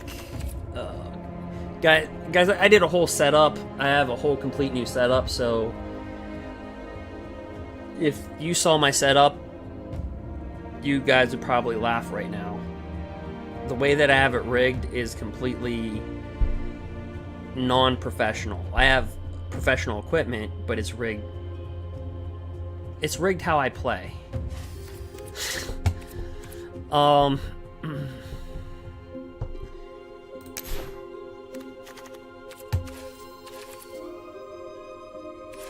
Can you believe that? I opened up 54 M20 booster packs and I got one frantic. That's a common. So that's got to be like a rare common. We're going to open up an M21 box, I think on Wednesday coming up. This coming Wednesday. I already have it, but so feel free to subscribe and follow for that as well. But let me take a small break. Let's see here. I'm trying to do something here. Don't worry, I'll be back. You'll see some gameplay.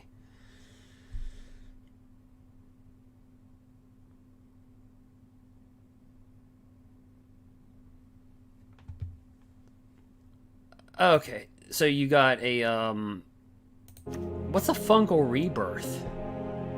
You got a fungal rebirth with a code?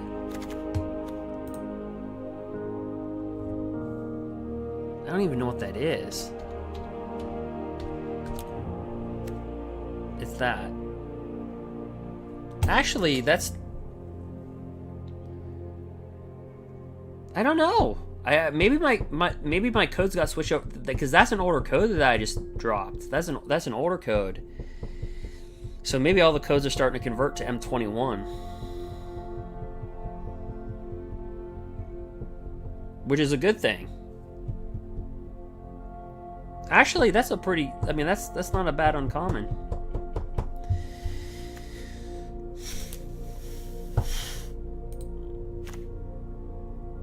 Oh, this, guys? Yeah, you can bust this card. See the truth? Look at the top 3 cards of your library. Put one of those into your hand and the rest of the bottom. If this spell was cast from anywhere other than your hand, put each of those cards into your hand instead. So you're thinking, how can I do that? What is that card? Is it called Alchemist? No, what is that card? What is that one card where if you attack, you can cast an instant or sorcery spell? It's a 1/3 creature. What is that thing? It's not gonna let me find it. That's gonna annoy me. I have to find it.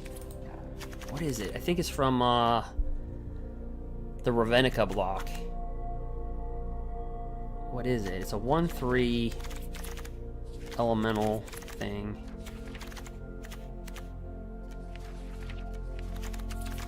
What is it?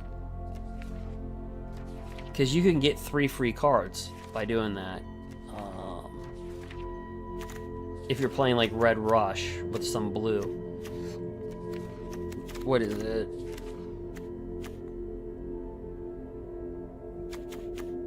What is that thing?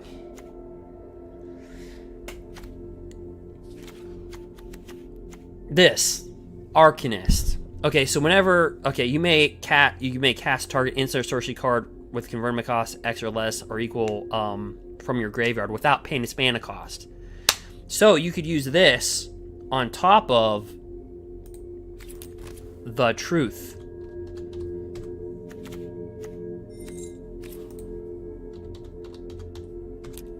Boom.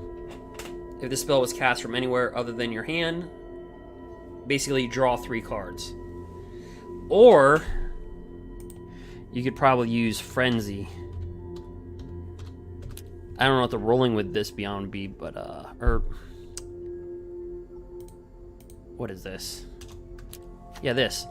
You may look at the top card of your library anytime. You may play lands and cast spells from the top of your library. Oh, you have to cast them. Never mind. You can't. Dang it. I was trying to think of ways that you can break that card.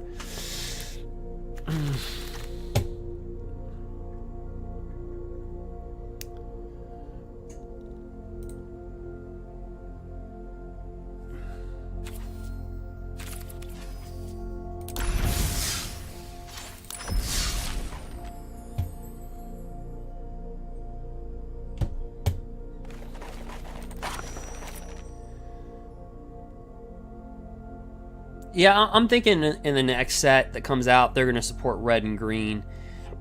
Because they supported blue and white. Well, I imagine there'll be a board wipe, a new, in 3 sets, in 3 months ahead for the fall set. They'll probably have a new board wipe for white. Because so many board wipes leave. I imagine they would have a Gruul creature, if you will. And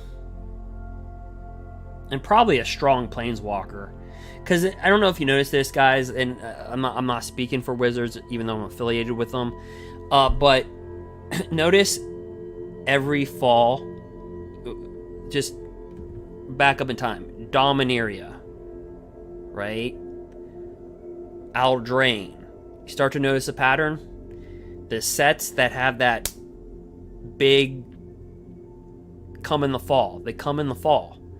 In the summer, they do the core sets, and that's when they do Modern Horizons. They focus on, modern, vintage, legacy. Like, you'll start to see Jumpstart. You'll probably see maybe, I don't know if there's going to be a Modern Horizons 2 set, but you'll start to notice that, right?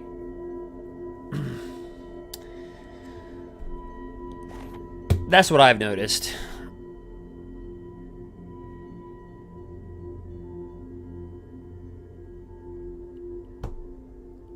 Breaking Tear of Peaks with Winota.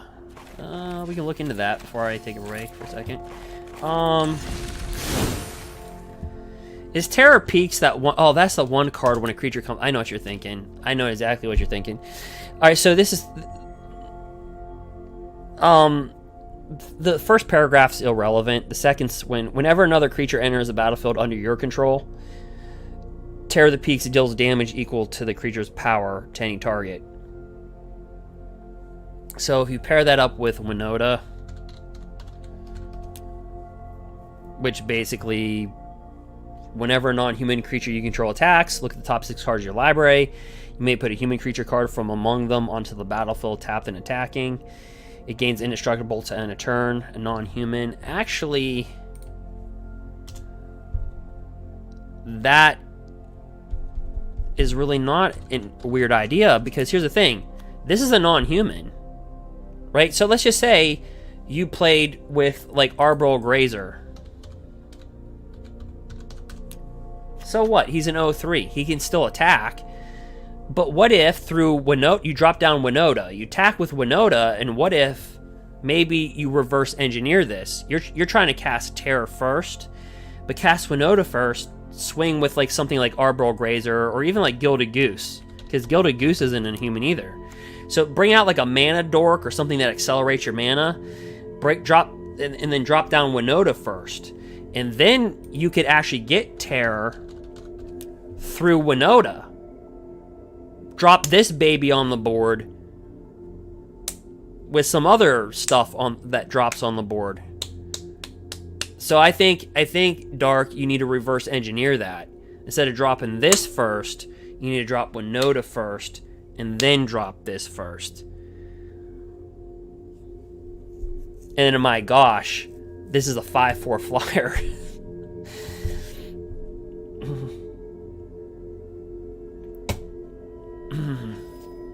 So I think if you reverse engineer that, yeah. But let's pause for a second, because Winota got banned in Historic. And, you know, there's been rumors that it's probably going to get axed in the short term here pretty soon. So I don't know if they're true, because like I said, I'm not a Reddit. I don't pay attention to what, but I would expect that if it's, you know, Historic's power level is, yeah, it's better than Standard, but it's not like dramatically better. So it's not like it's Pioneer or even like Modern, you know. So I would just be careful with spending wild cards on Winota or buying Winota. Now, if you open up in a booster pack or something, why not? It's something you can pull off, though. I don't know how successful, but something. Scavenger Ooze. This card is so good in Modern. This thing is like a Modern staple. If you buy a box of M21 and you pull this,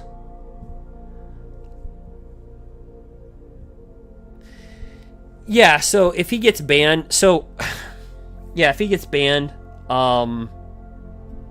then you should get wild cards back, yeah.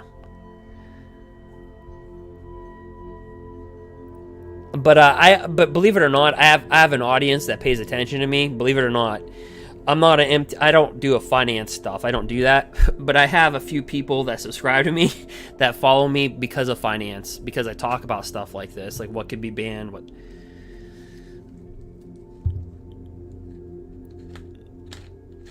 Yeah, Scavenger Ooze, because I play 4-color mill.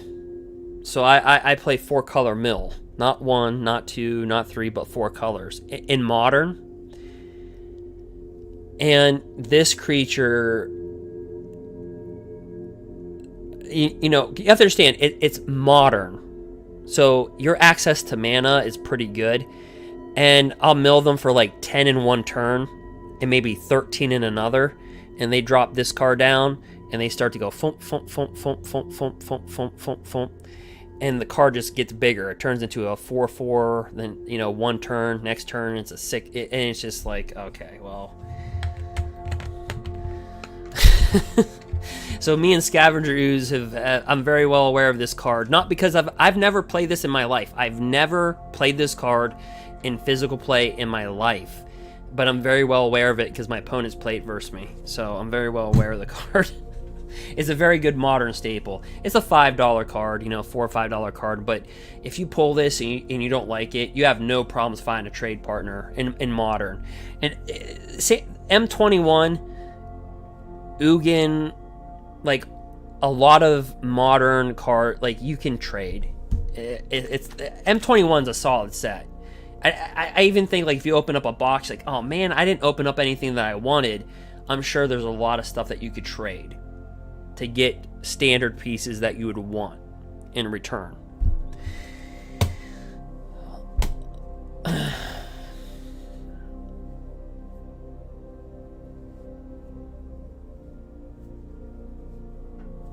You paired it up with Embercleave? That's interesting.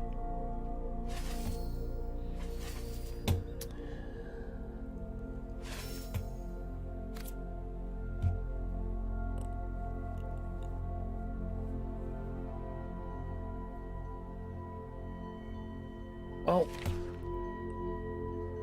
all right. Well, if you follow on Twitch, like I said, participate in the chat. If not,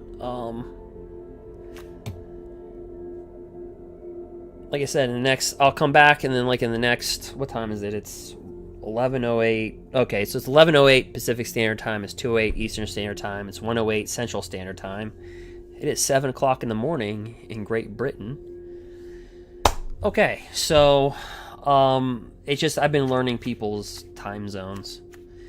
All right, so anyway, I'll be right back, and then I'll drop another code in 30 minutes. So yeah, and that'll help out your MTG Arena play, but you have to be subscribed on YouTube and or Twitch. All right, so anyway, besides that, I just wanted to leave you with something, and let me see here. Let me see.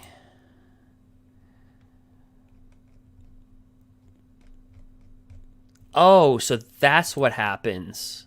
Okay, so I see what happens to you guys. I just saw what happened. The gameplay just went down. I saw what happened there. Okay. Well, that's going to have to happen for a second. Look at it, Vito. Just look how good he is. All right. And you guys are also on a 5-second delay when I switch stuff. All right. I can see that. But yeah, if you pull this card, Grim Tutor, yeah, my opinion, again, this is not coming from Wizards. This is just, I'm talking separated from this. I wouldn't trade it. It's the only time that it's been reprinted. This card was worth over $150. So, yeah. This has only been reprinted once, and it's been now.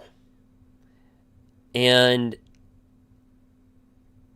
it's, I think right now you could get great value and it's worth a trade, but I think in 3 to 4 years you're going to be kicking yourself if you traded this.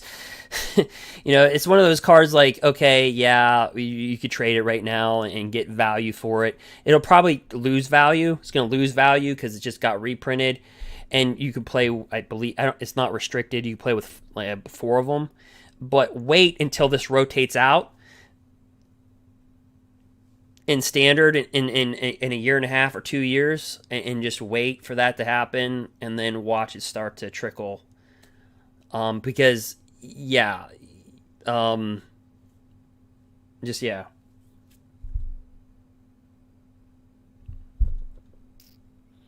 But anyway, with that said, not what I wanted to do.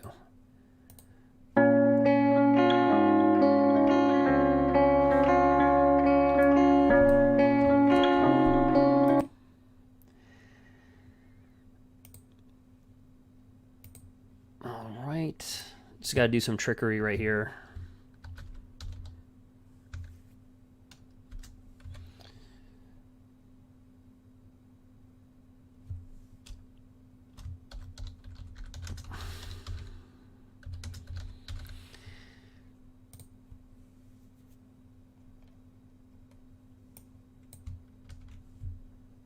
Oops, let me see here. All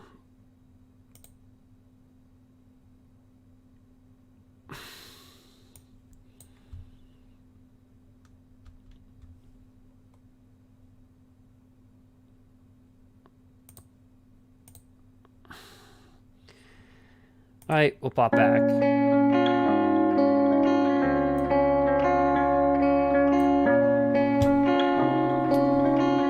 I'll be right back.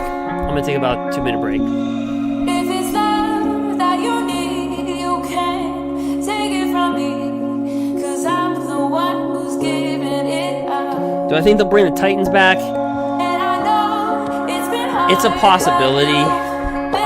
In this meta, No, I'm the one who's giving it I don't know. The meta would have to get powered down quite a bit to bring the Titans back. Like Primeval Titans, stuff like that. It would.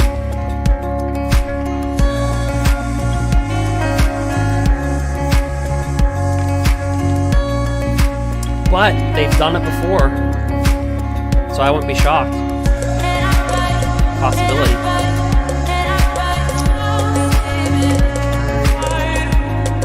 Alright guys, I'll be back in a minute and a half, and then we'll bash in some Gruul. Try to get back in the top 1500.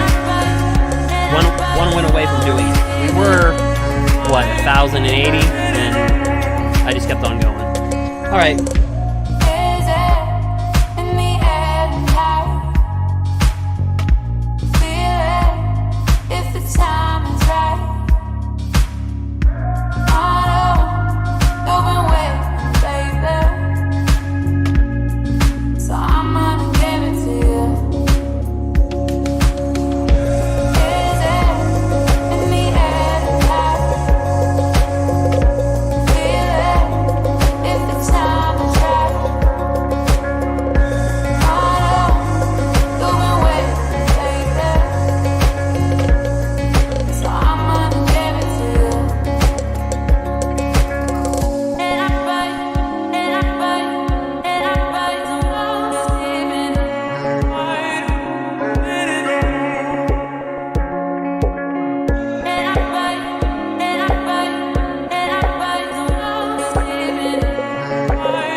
Alright guys, yeah, I'm back.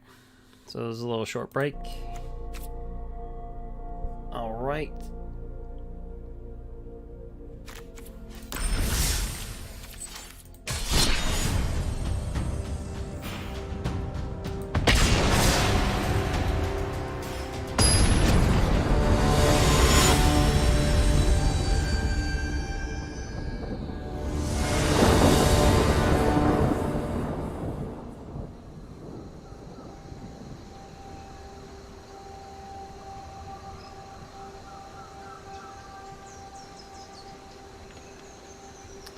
Right, we're gonna play first. Ooh, Pellet Collector and a Dahmer's Ambush. Didn't we just play this guy? I could have sworn we just played this guy. Didn't I just say somebody has long pants, but we had a short hand? I think I just made that joke.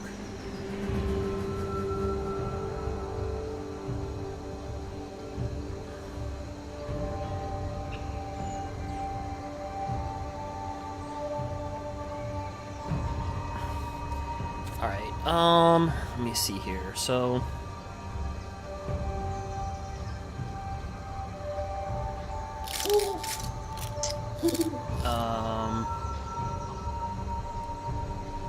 Pellet Collector, Dahmer's Ambush, why not?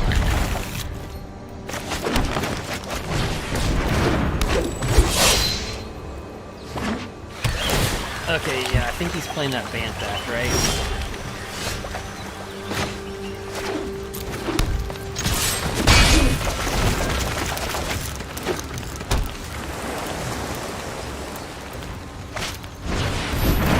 Oh no, he's playing that flying deck. Oh, okay, I know what he's playing now.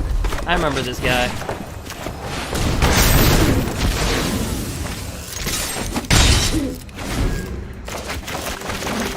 I remember. Yeah, he's got that 2/2 flyer that gives, for each creature that has flying, gets +1/+1. Yeah, he's got this flying deck. This little thing going on.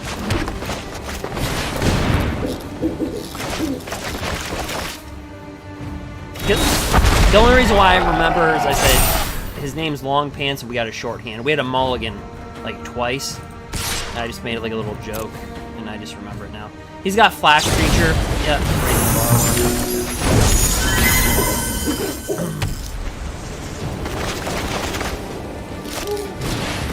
This guy right here.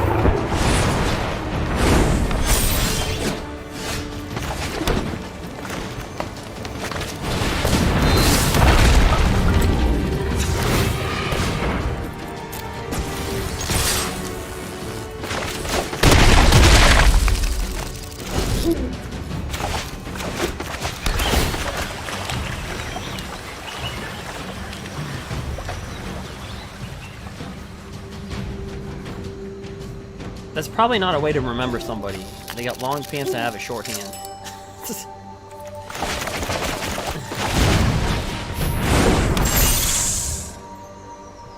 I wonder if he's got that 1/7/7 creature. You tap 4 creatures to give it, and it's got like, I don't know.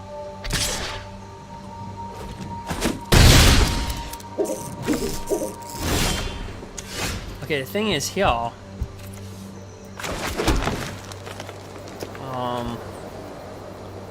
I can give these guys trample.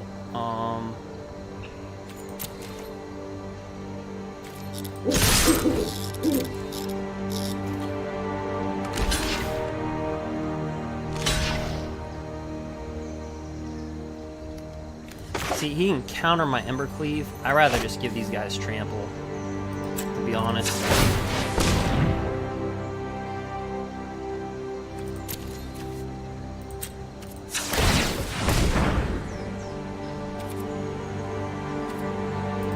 Wait, he's got trample, right? Trample. Okay. And then, oh.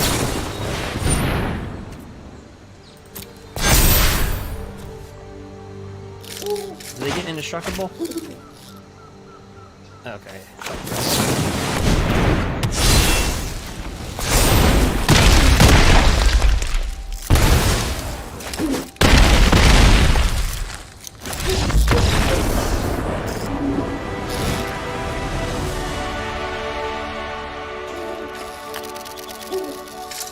That is a nasty fast deck.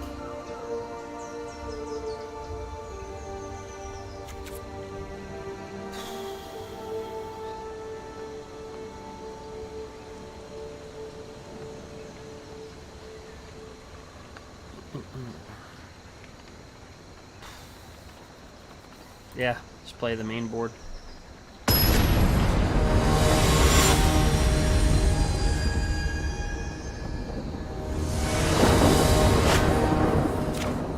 Right, so if we're in, we're back in the top 1500.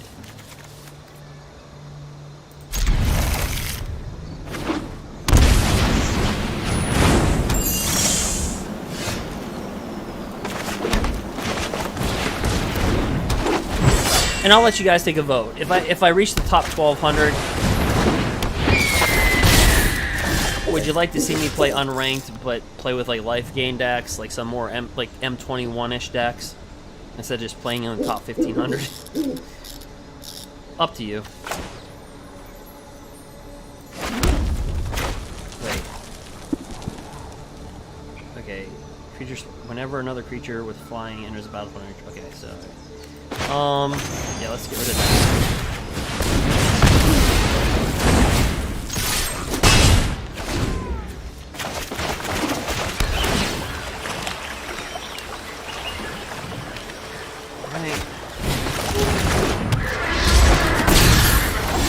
Get smacked in the face.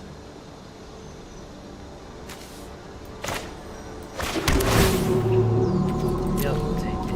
Alright, so we can cast. We don't have much time with his deck. Because it's just. And honestly, I would trade right now. A Pelt Collector. He's not willing to.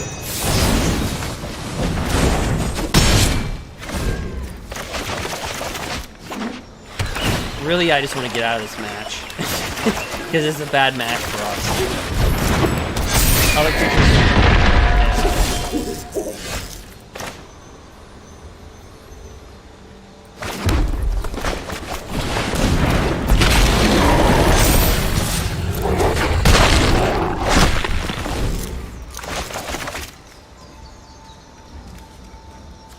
That's his board. This is our board. Does he have that thing that gives +2/+2 on top of it?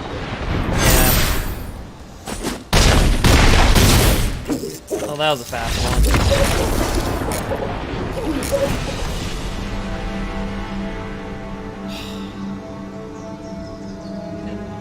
Like, I almost want to take out and put in like a ram through. Actually,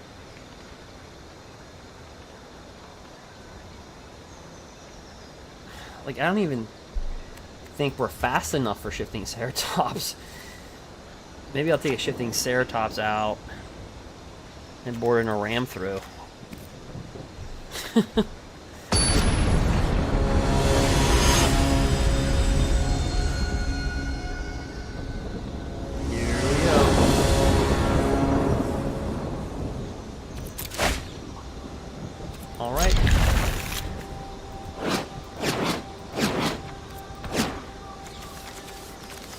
So we're both confident in our decks.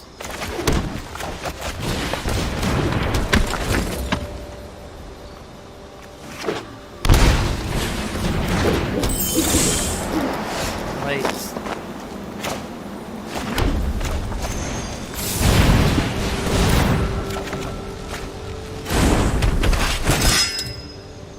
No attacks.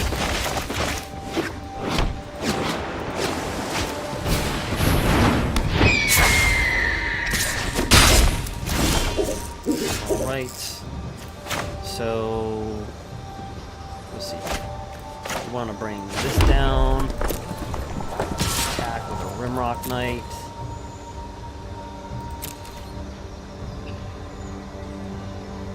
Hit him for 5.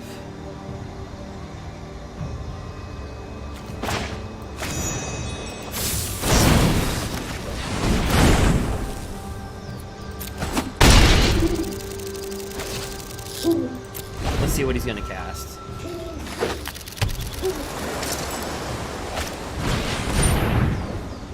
Okay, so that cat gets +1/+1 for each counter, other creatures. Okay. So it'll be out of our kill range.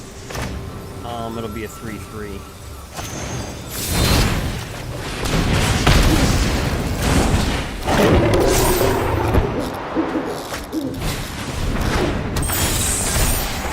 Alright, it's a 3/3 anyway.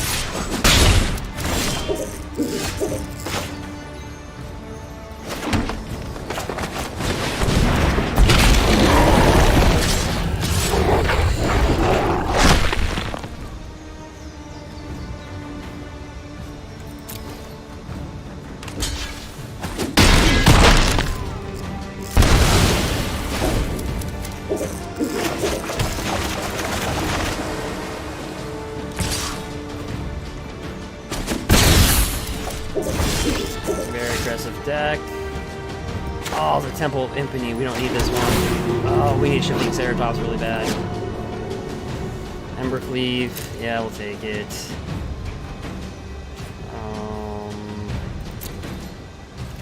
Custom Beast.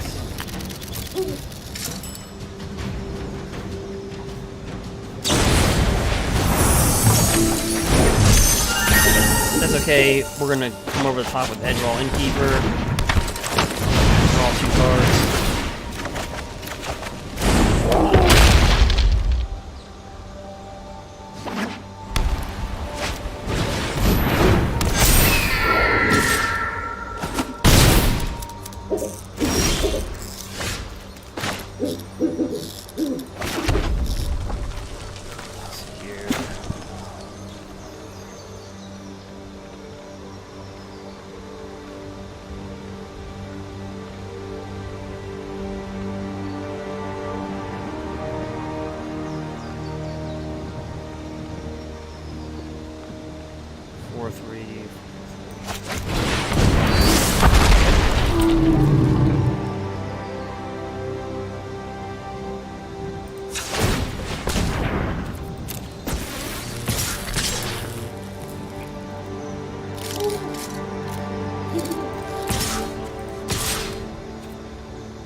So there's his board.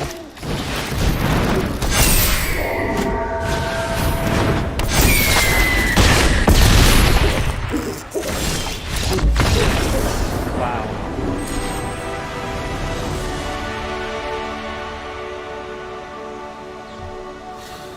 Okay.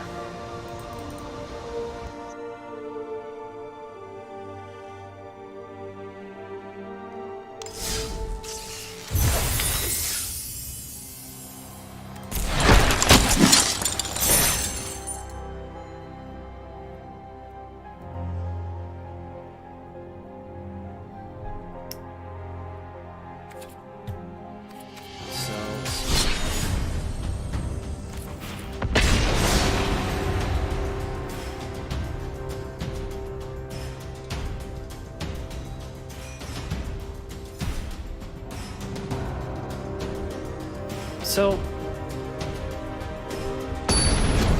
you know, landing in the top 1300, so we'll see.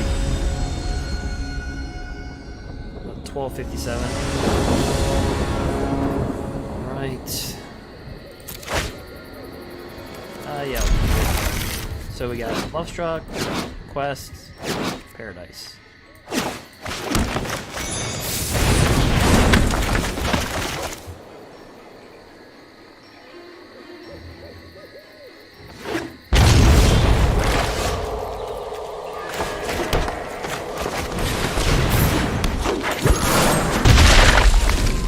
Sultai control.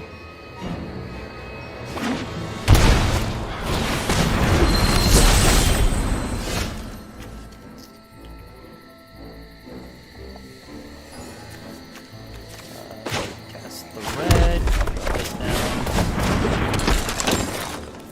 There's a tap of 1.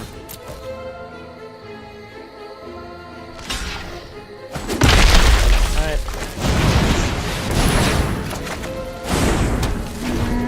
So they like their turn 5, turn 6 with like Nisa, Casualties of War.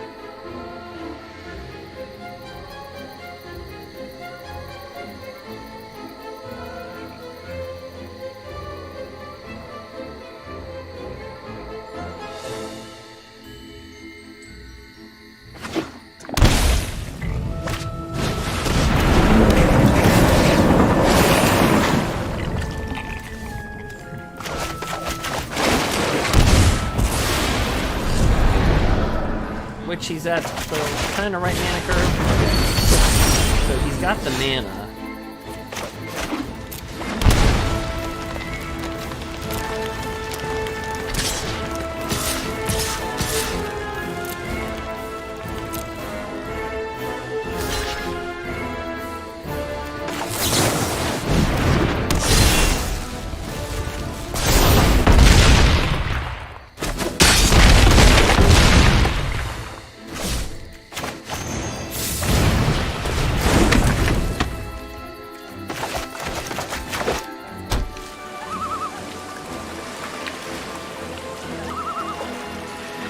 we've got 2 life, Bone Crusher Giant. I don't know, him not being able to do anything.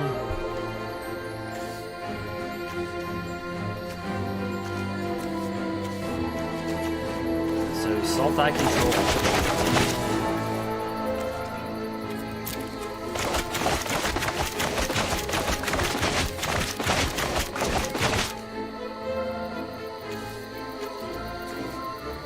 He does have Euro Titan, but only 1 card. Growth Spiral.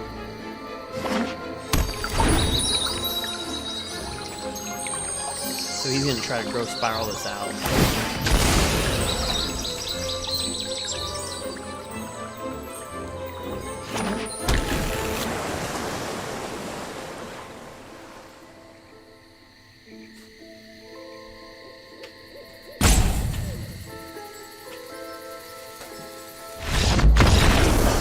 Alright, so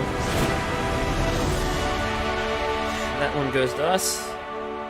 Like I said, if you follow or subscribe on YouTube, I'll be giving away an MTG Arena code. I'll be giving it to a random person that you also have to chat in about 20 minutes.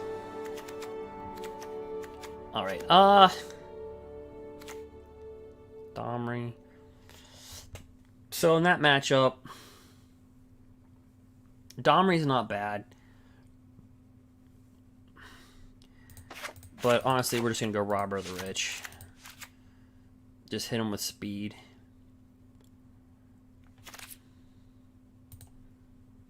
So we'll have a total of 32 creatures.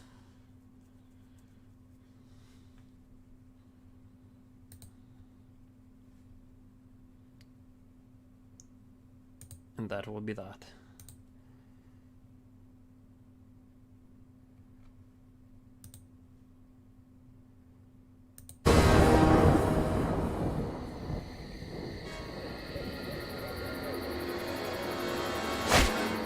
Ooh, 2 Robbers of the Rich.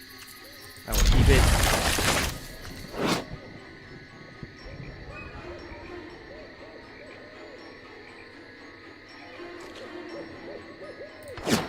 He did them all again, so it does hurt us. Makes Robber less efficient.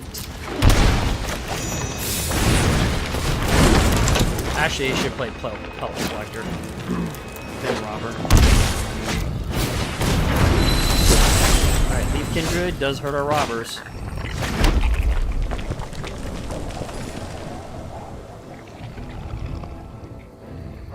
So we're gonna have to play a different game. So this is actually where Domri's ambush would have been good.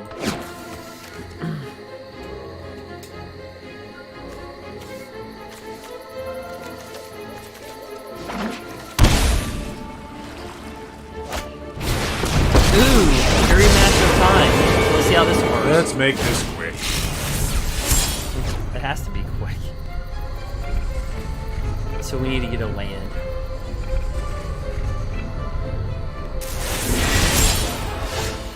We can't even get a land? You can't spare me 1 land.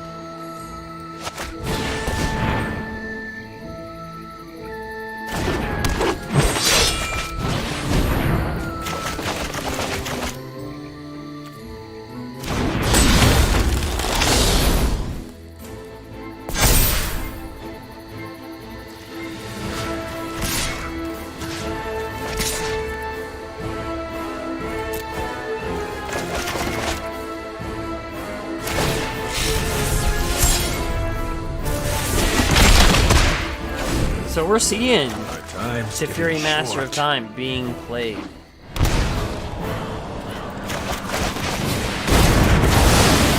great, where's my board away? I have 2 lands.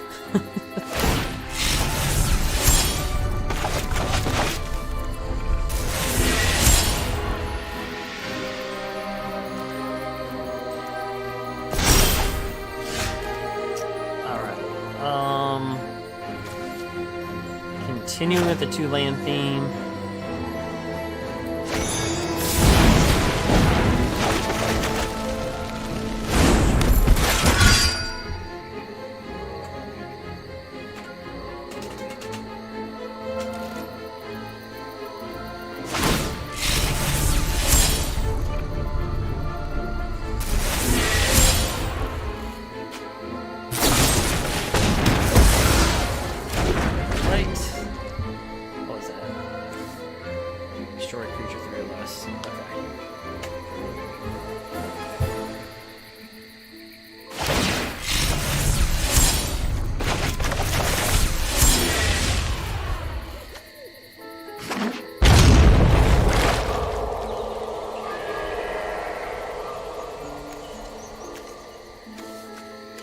And I just don't think I'll...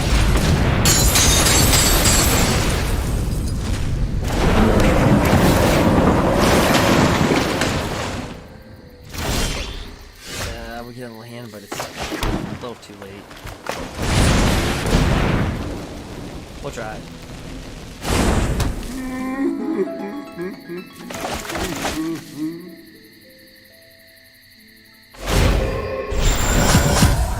So when they phase out, it doesn't mean you're affected by summoning sickness.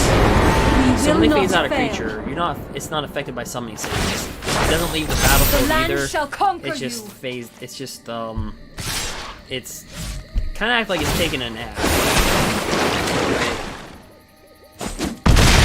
So we'll just say a good game on this one because we just haven't gotten anything of relevance.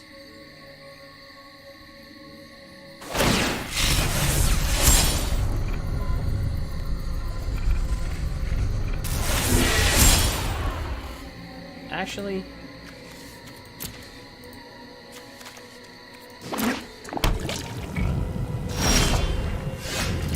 yeah, we still don't. So, good game. Good board. We'll have to exit this one out.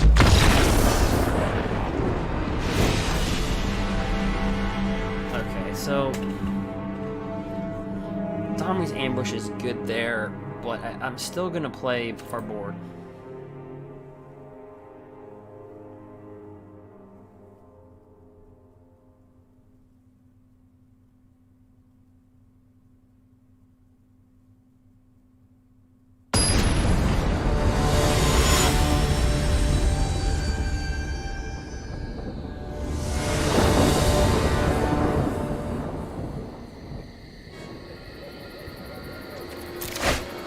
Play first. Keep it.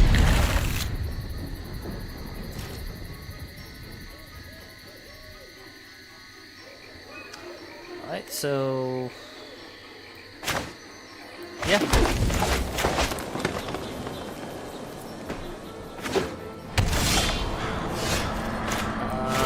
We'll just drop this down.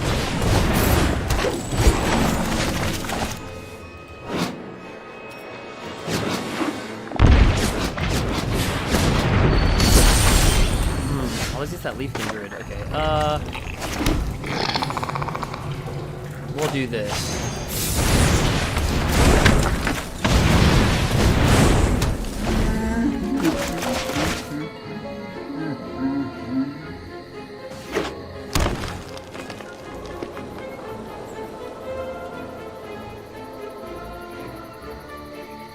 So, what can he cast here?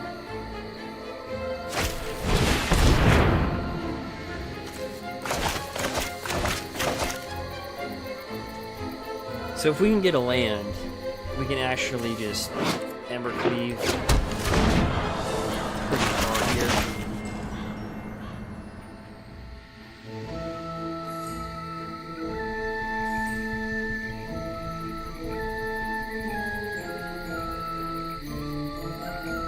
Yeah, the new Tef Fury is just mad good.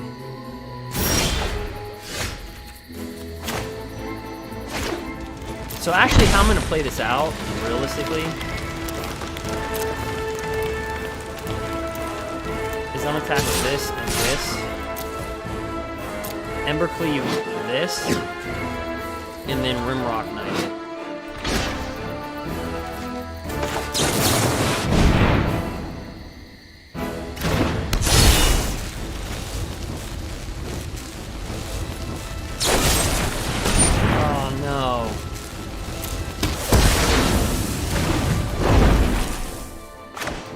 Well, still kill that creature.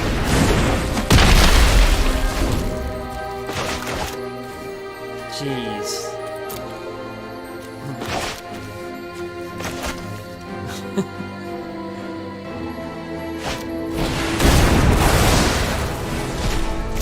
It's alright.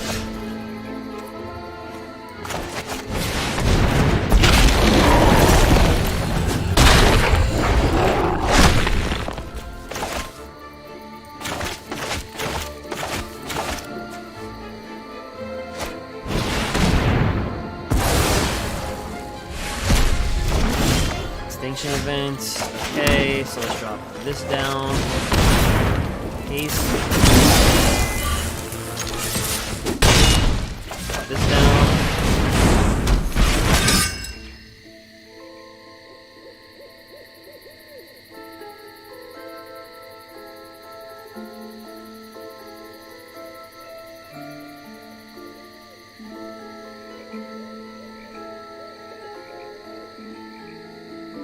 Whew, I meant for this to be a chill stream, but my gosh, we're playing Control.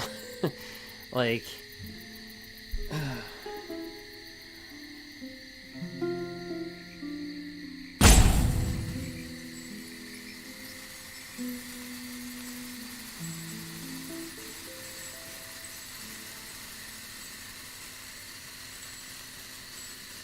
yeah, the new TF is pretty strong.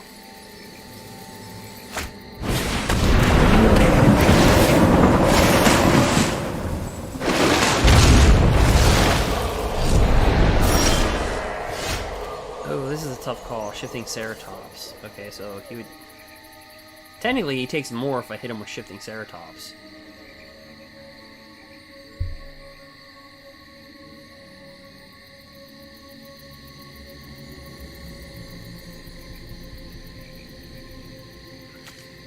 But then if he board wipes or something, like I can come over top with him with shifting Ceratops.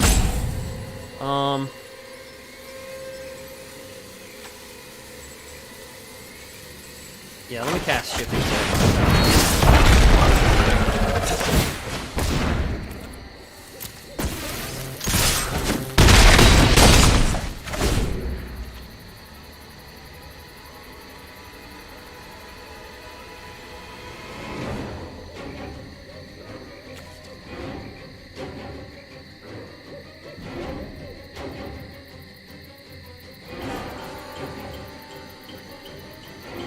Because even if he brings out Eurotitan, he can't block shifting Ceratops. So he's got to find a way to resolve shifting Ceratops.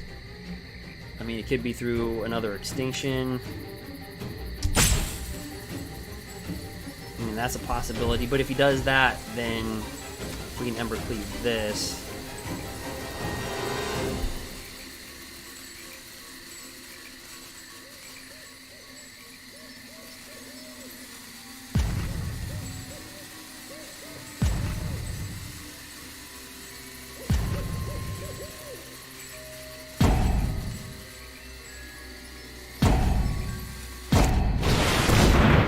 So he has another.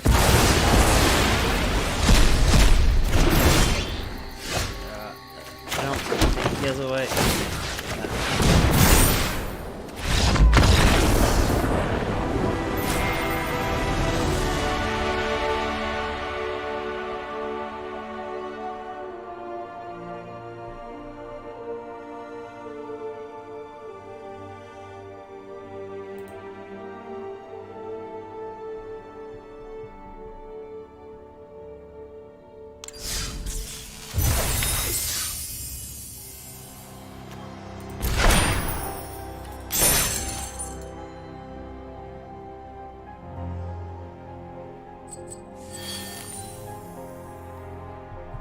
Right.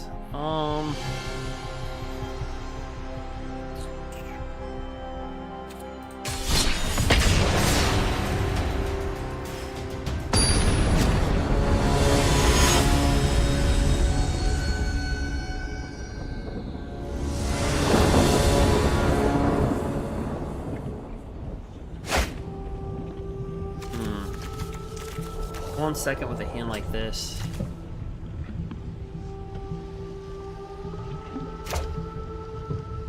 I'll keep it.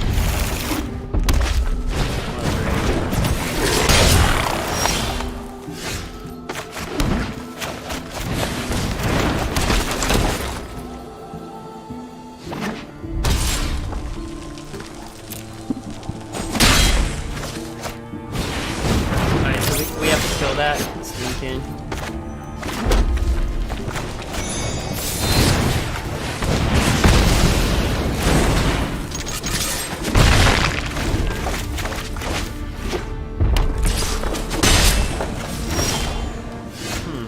very aggressive player. Just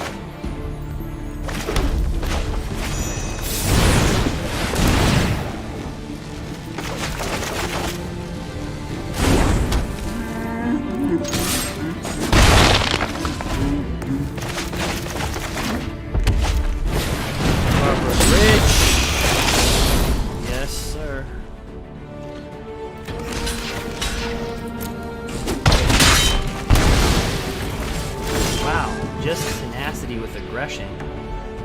Alright,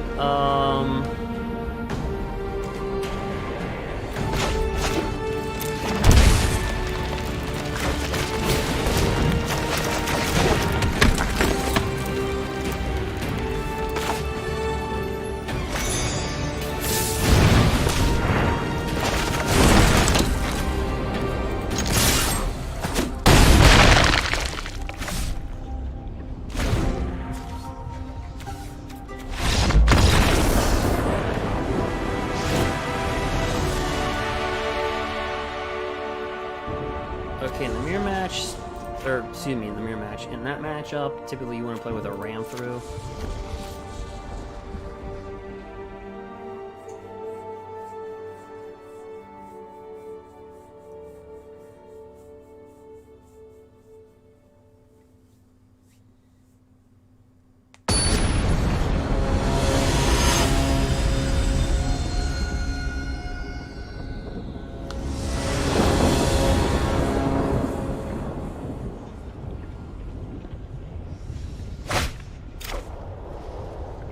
We'll keep.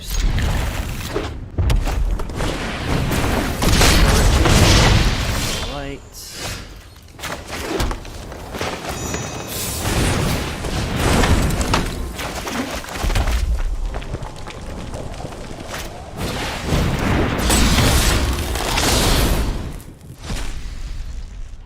No block.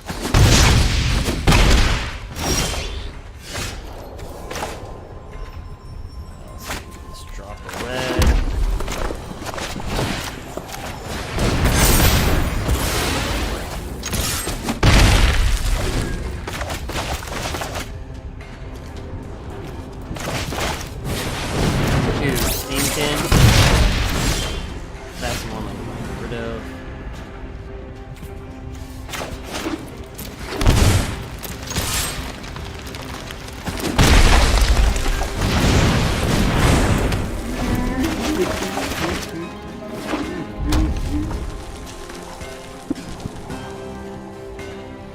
So this thing can just light up a lot.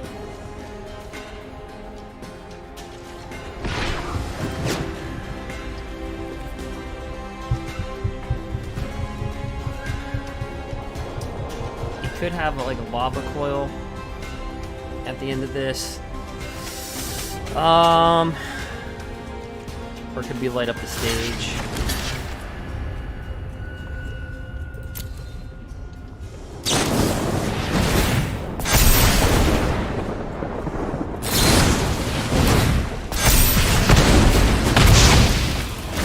All right, nice.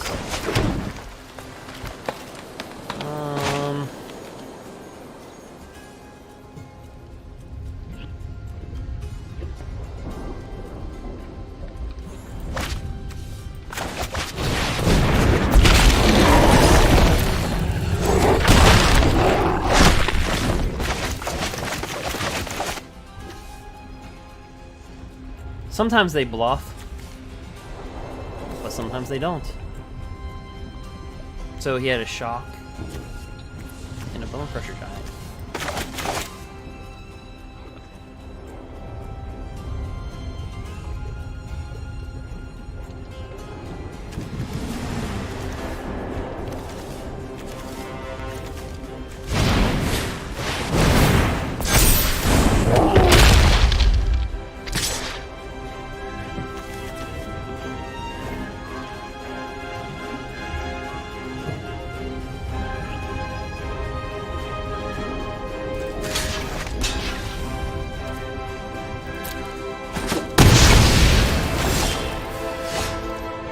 And I had a ram through.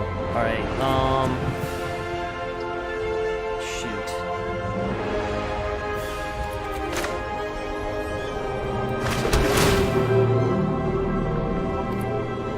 Spellbreaker would be good there. Alright, drop this. Drop this. So we got a 1/1 and 5/5. Oh, that killed. I could have just done a ram through. Killed that. Oh, I thought he would have had embercleave.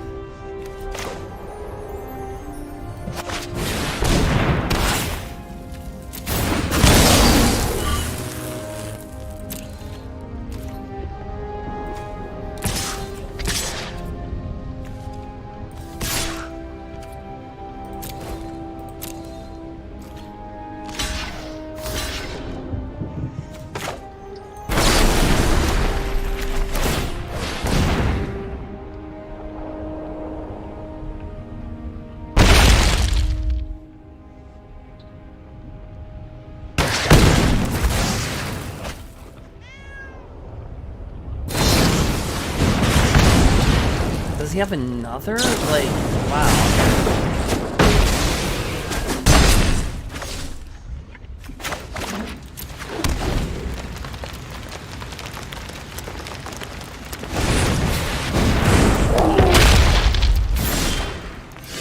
Yikes, what a match.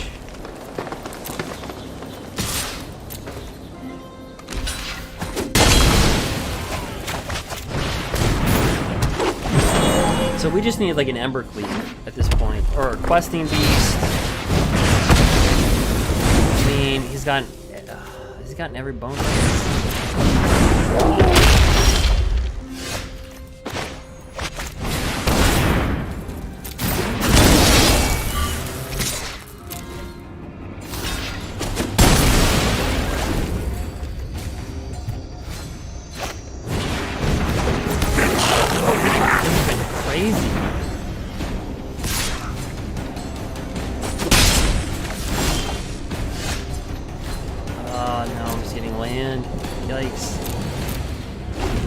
Get land too? No.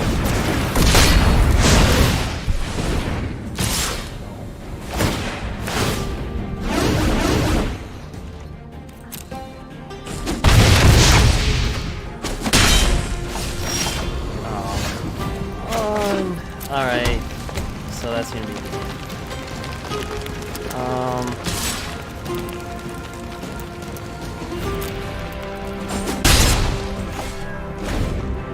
Yep, we just top deck land.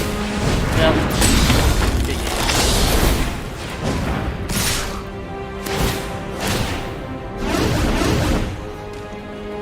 Yeah, I'm gonna just...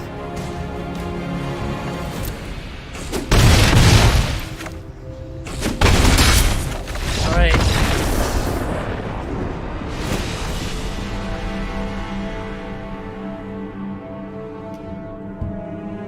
So, ram through.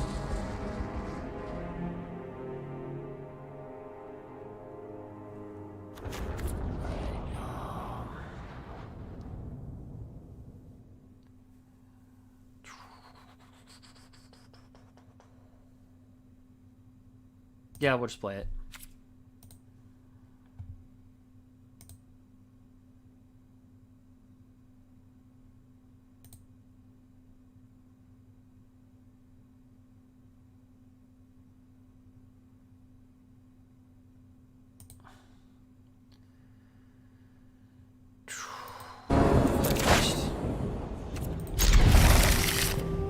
So we're gonna lay down the Pelt Collector first. Oops. I guess I have to play mana, right? Alright.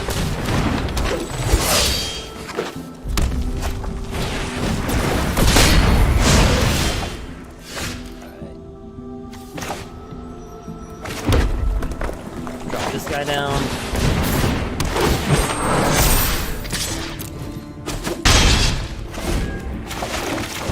Our aim is to kill that Steam Kid.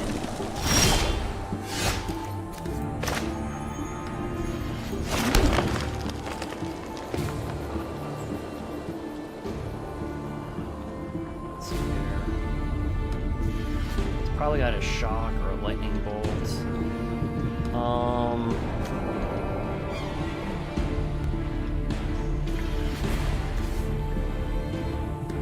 So let's come over with this card.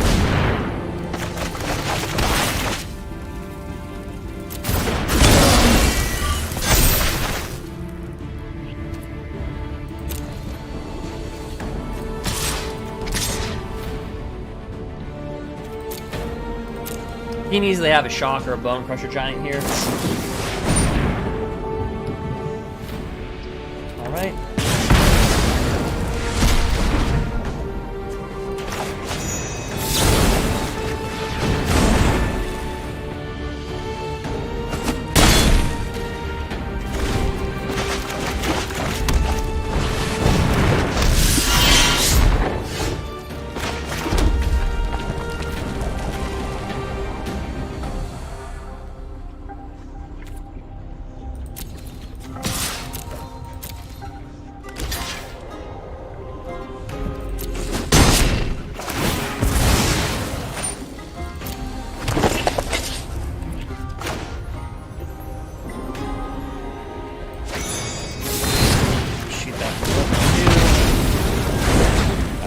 Out. We just need card value at this point in time.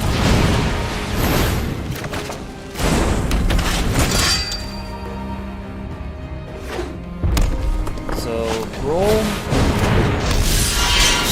versus red deck wins. Alright,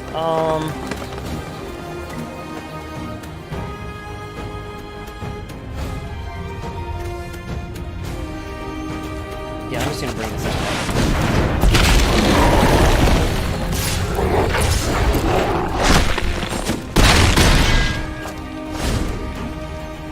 Game 3.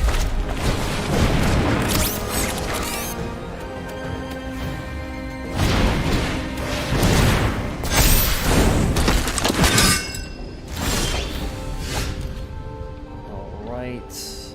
Let's see what I draw into.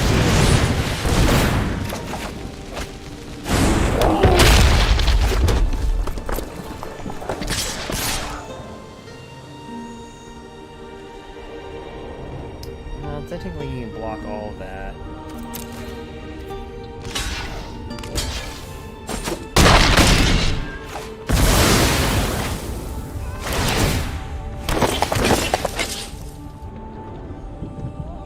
And I kind of want to save this in my hand for next turn.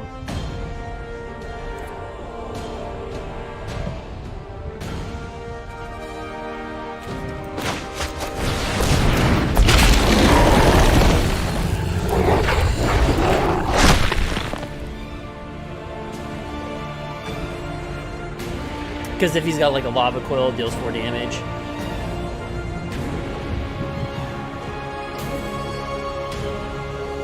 But if I draw into like an embercleave or like another creature, then I prefer to play that, you know. Come over top.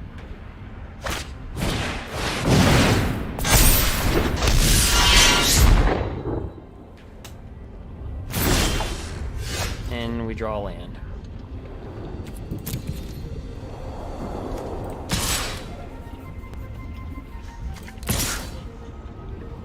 Now, he could play a spell in his hand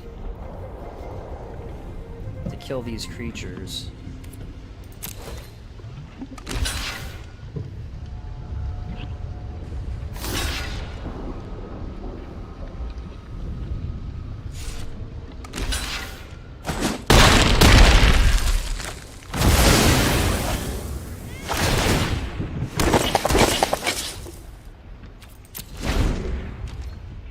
These can't block. So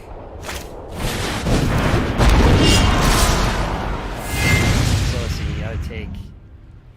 How much should I take from these? You gotta be kidding me. Those two.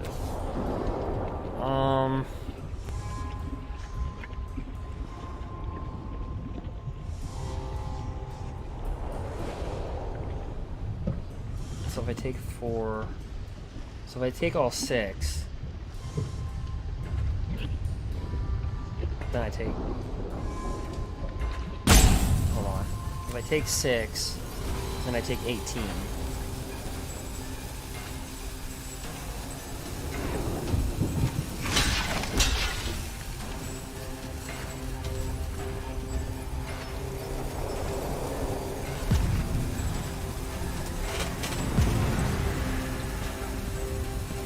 Take 5, then take 15.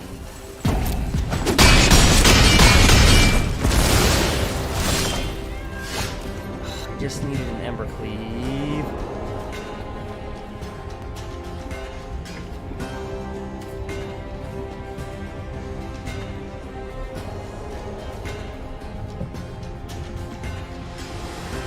Wait a minute, the game's over. What I'm talking about. Oh, jeez. What a game.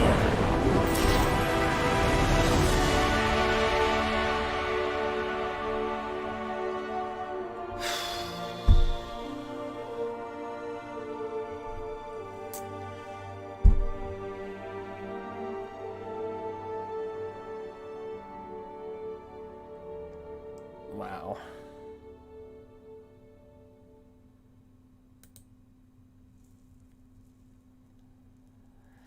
Good game, Queer, yeah.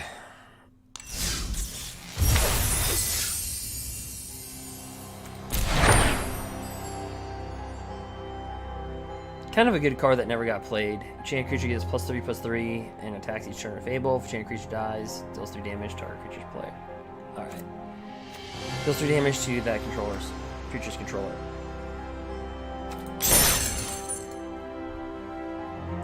Alright, well, we've gotten Gruul into the 410. To number 410.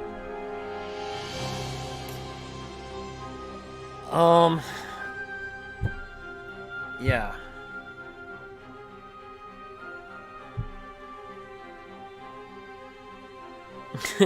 Why, Raphael, you having problems?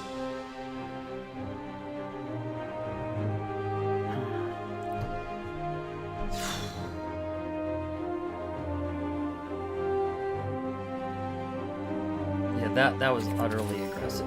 Let me see something for 1 second here. A lot of control decks, for sure. Let's see one thing.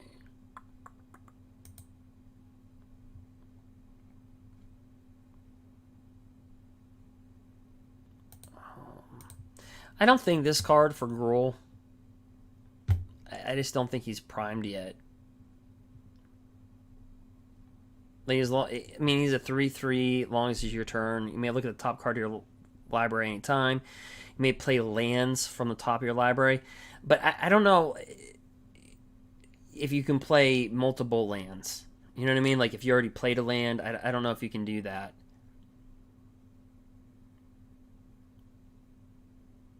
Yeah, I didn't think so. Because it'd work like experimental frenzy, right? You can't do that with that card.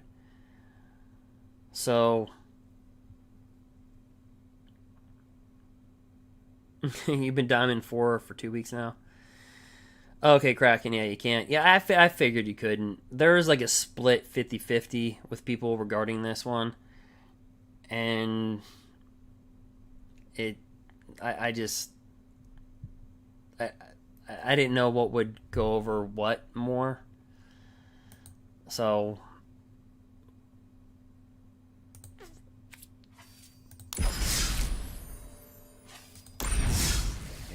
let me see here.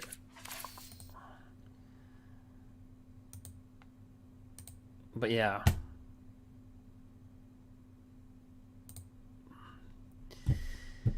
So I don't know. Our Cursor of the Griffix. Yeah.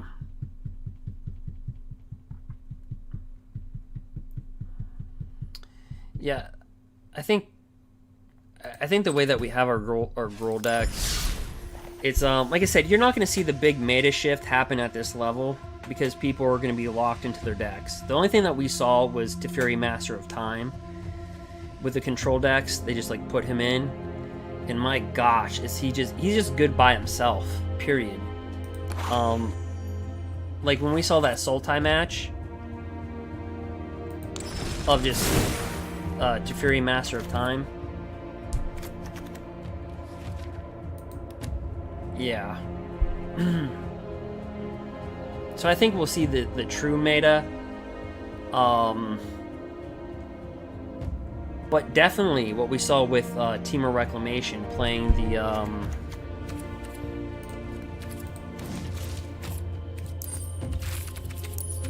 Oops.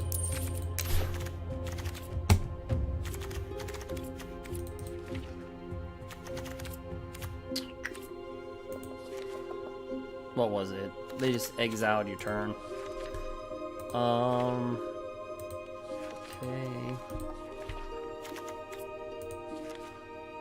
Oh. Because, yeah, I don't own it.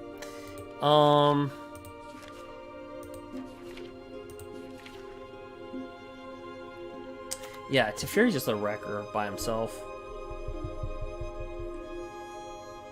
And then this thing, discontinuity. So, like, you saw how we casted Shifting Ceratops, and they were able to actually indirectly counter Shifting Ceratops, even though it cannot be countered and it's got protection from blue. They were able to do that because as you cast it, they shut down your turn. So any creature that you casted or anything, boom, it pretty much counters it. So that was a big thing. Temur Reclamation just got pushed really harder. That's something I expect just to see. I think the Planeswalkers decks, like, and I've been saying this with Teferi, Master of Time, if they want to jet them out quicker. Yeah, his -10, take 2 extra turns after this one. Yeah, so they're already running a lot of Planeswalkers in a Planeswalker deck, like 4 Teferis of time before even Master of Time. Oops, what am I doing? I'm on M21. Gotta get the filter off. Yeah, but Elder Spell. So they can kill their own Teferi Time Ravelers, their own Narsets, destroying a number of target Planeswalkers. Choose a Planeswalker you control, put 2 loyalty counters on it for each Planeswalker destroyed this way. So they just nuke their own plane. What's going to happen is they're going to nuke their own Planeswalkers, load up 2 loyalty counters for each that way, and just load it up on Teferi. I would not be shocked if that's a thing that you see. We played that once Planeswalker deck, and I said, what is the over-under? How many Planeswalkers we kill?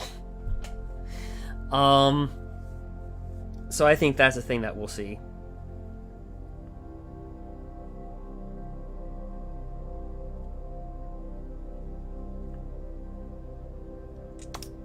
Yeah, the Simic I have in mind.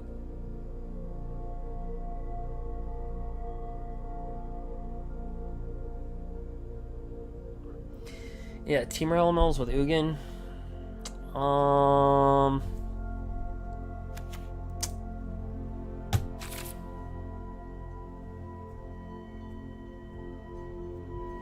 He could be a thing. Ugin, though, yeah, Ugin, he targets everything, right?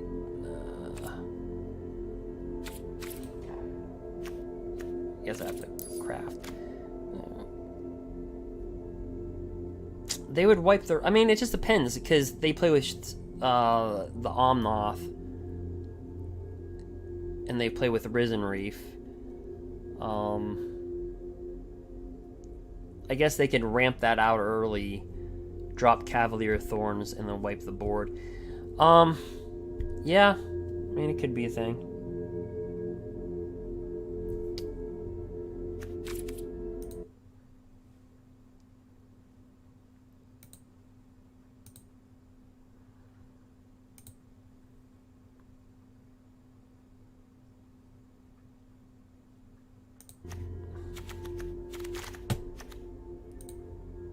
Could be a thing. Oops. Okay, what are we doing? Alright, so, what do you guys want to see? Do you want me to step out of ranked and just go Sorcerer's Spyglass went back into the sideboard? Yeah, I mean, if Teferi Master of Time is going to be a thing, which we saw Sultai Control just put it in there, and just it was just good by itself. Although that game we kind of got land hosed, but it was still good.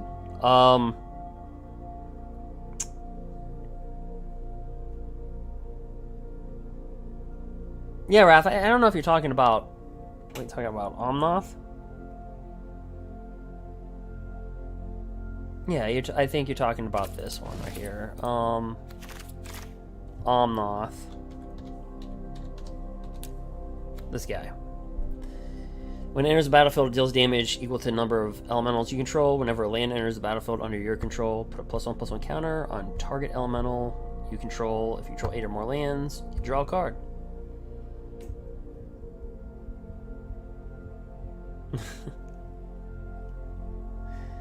Yeah.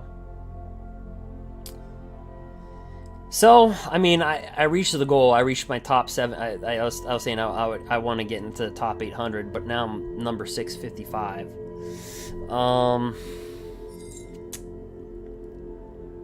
So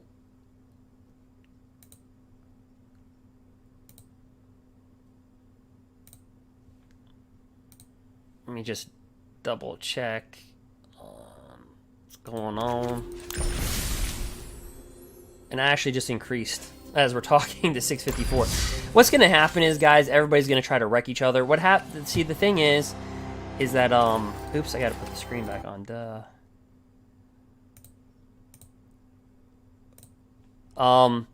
Oops, I got to come back here.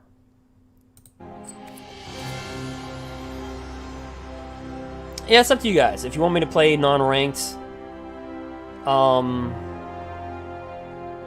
because like I said, I already hit my goal. I mean, I could probably push it to the top 500, but then, you know, it could take me another hour and a half because I can win. I'm assuming the way the ranking went, because I played somebody that was very close. I mean, that person probably got booted out, because I guess what I want to say is that we were close in ranking, and I went to 655. So I would assume, like, if I win another match, it would place me in near the top 500. But if I lost another match, it'd probably knock me out into like the top 900. So then I'd probably have to, you know what I mean? We'd probably ping pong back and forth. So I can play another ranked match if you want to at Mythic level, or if you just want to play non-ranked and just see what other decks can do in the format. Yeah. Okay, well, I'm getting it both from YouTube and Twitch, so yeah, so we'll jump out of ranked. Right now I'm ranked. Actually, my rank's going up as we're talking, because I think everybody's bashing each other, trying to get, and we've already established ourselves, so we don't really go through that as much. If you get in at the last minute and then you're constantly fighting for a spot, it's not going to give you weight, because your wins within Mythic is not that high. So you're not going to, it's not like one loss is going to drag you down defeatedly. We don't have that issue, but other decks we can work with. So here's the life gain, or here's, oh, I was playing with the Wizards account. You know what's really weird? When you play with the Wizards account and you can get any card that you want, and then now you're back to regular life. You're like, wait a minute, I don't have that deck. Yeah, so we can play with different. Let me get to that. Put the count up really quick.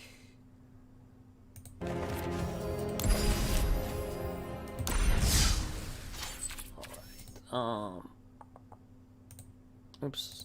Okay. Yeah. So let me just go to the store like everybody else does. And oh, by the way, I think so. If you go to your store, guys, just really quick, there's 10% off for you to enter a draft. So instead of costing 10,000 gold, it costs 9,000. Instead of costing 13 or 1,500 gems, it costs 1,350. I don't know if you know that. I personally redeemed one. That's why you see this little draft sticker.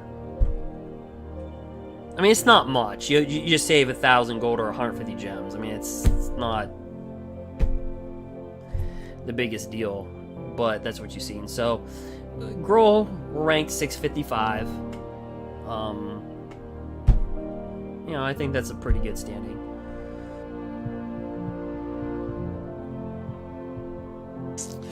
Let's see. So,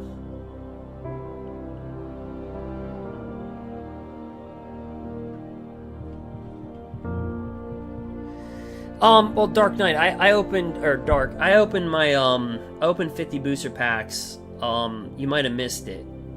If not, you could just check it out on Twitch or YouTube. I opened up 50 packs, actually 53 of these. And you guys do know, right? Like, if you just, I mean, this is like a pretty well-known code. If you hit play 21, or, excuse me, play 21, you get, I don't get it, but you get 3 free booster packs. So if you do that right now at your store, you'll get 3 free M21 booster packs. That's, right? But yeah, you missed it. So yeah, if you want to go check that out, I opened up 50 booster packs straight. And, you can see the results. I did that because sometimes on every set, what they'll do is not every month, but every set, you have an option of, you know, there's some type of bundle that you could buy, and I kind of didn't tell you if it was worth it or not worth it. I just open things and you can just take it from there.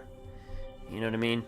So if you're interested in that type of stuff, you can go ahead, because some people weigh, like, do I buy the Master Raid Pass, or do I buy the pre-bundles? Do I do this? Do I do that? And I just bring it to that. So, anyway, so, yeah, oh yeah, that's what I was going to do really quick. But again, you can go to the store, but what I was going to do is just smack open 20 packs. I just want to, we didn't pull, in 53 packs, we didn't pull a Superior. I'm like, what the heck?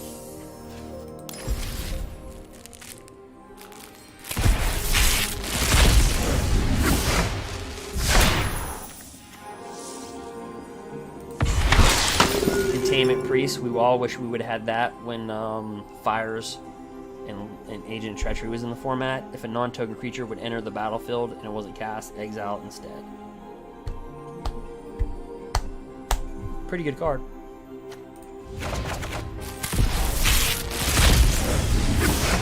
And again, I'll be opening up an M21 booster box, probably like Wednesday-ish, probably.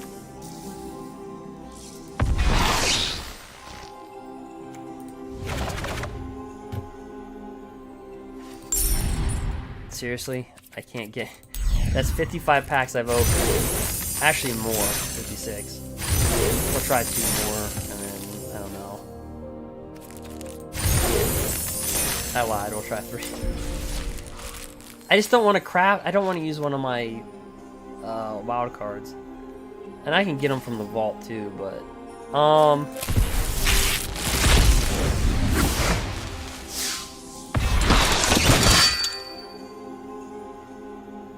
Vigilance, protection from multicolored. When it enters the battlefield, put a +1/+1 counter target creature you control. Whenever Bastard Lieutenant or another creature you control dies, if it had a +1/+1 counter on it, create a 1/1 This is such a good card, but in today's standard,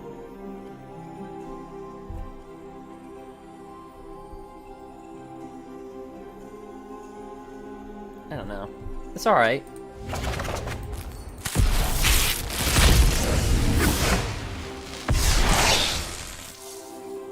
I don't know.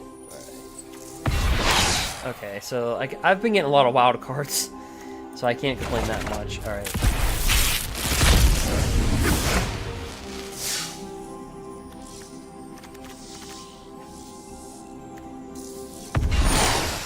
Double vision.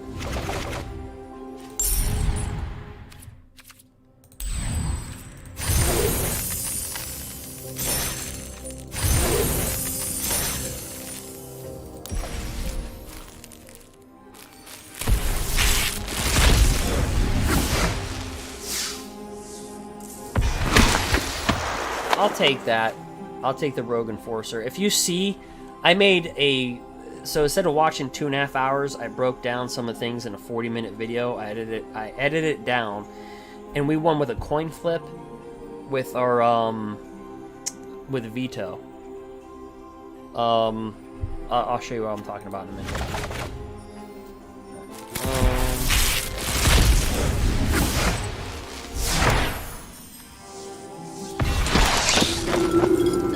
This is a pretty good card.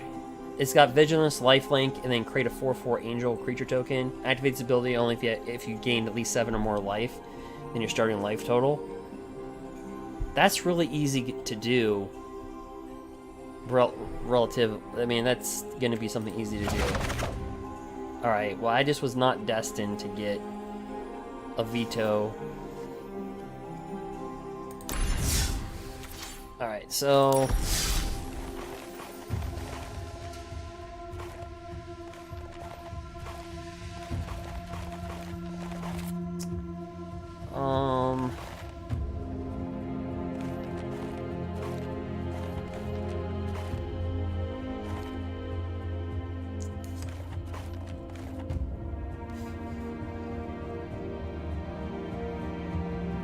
I gotta get rid of this deck. Let me see here. What was in this thing? Oh, Agent of Treachery.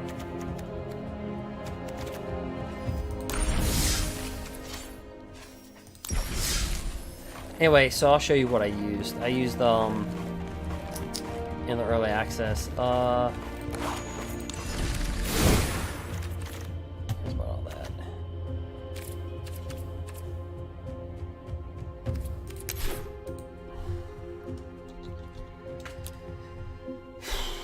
Craft. Okay, so whenever you gain life, target opponent loses that much life. And then it was a rogue life gain deck. And the reason why I had rogues is because you'll see in a minute. So that one rogue that we just pulled. So whenever this or another rogue enters the battlefield under your control, an opponent mills 2 cards. And as long as there's 8 or more cards in their graveyard, this gets +2/+1 and Death Touch. Now, why is that important? So I had a rogue, Death Touch, life gain deck, and it was really weird how it worked. But we end up milling an opponent, milling them, all their cards, because rogues. And then you don't pay attention to rogues. But if I were to do rogues just in black, like boink boink, just in black, just in these colors, rogue, you get besides that.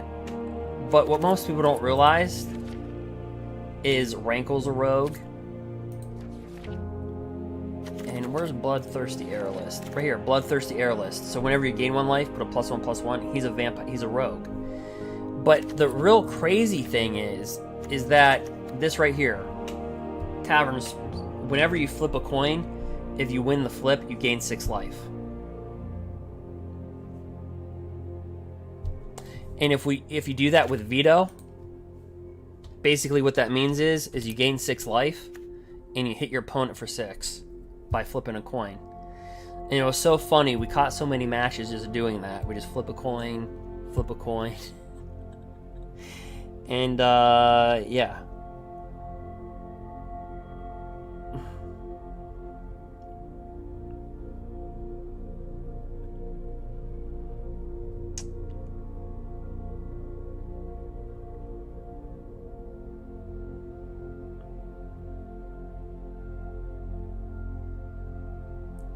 Yeah, that's a tough deck. And he's got to be Mythic, right? Yeah, he absolutely... No, he's just rare? How is Veto just rare? This guy's not even a Mythic.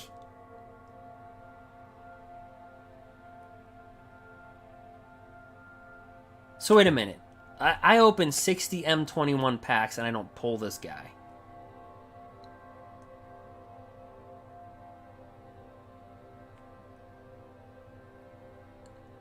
He's not even Mythic.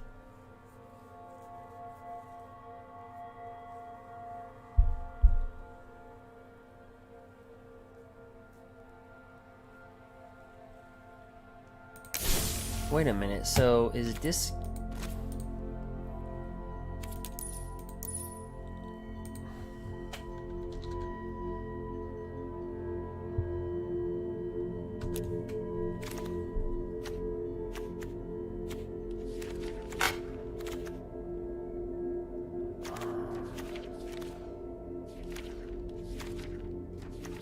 No, let's just look at this. I'm just looking for something for a second. Okay, we all know he's Mythic, of course. That's Mythic too.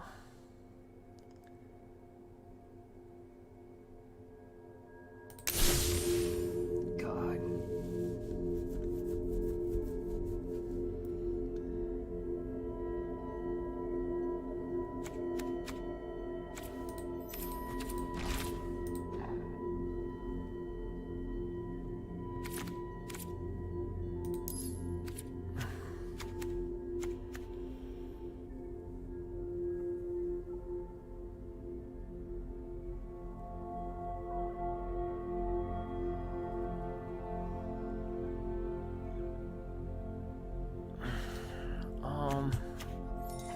Let's see.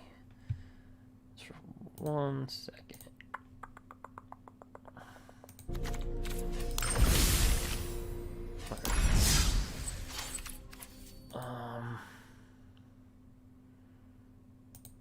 Oops. Okay, so do you guys want to see the life gain deck?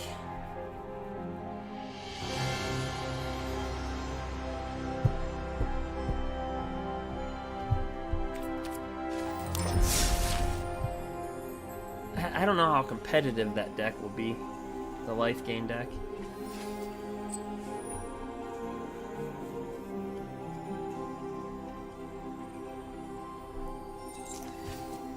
Ralph, the Master Raid Pass,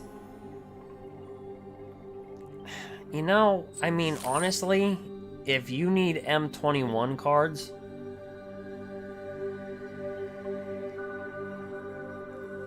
alright, you get a draft token, so you get 1. They give you 1 pack of M21. I mean, you get 2 packs of M21. I don't know, man.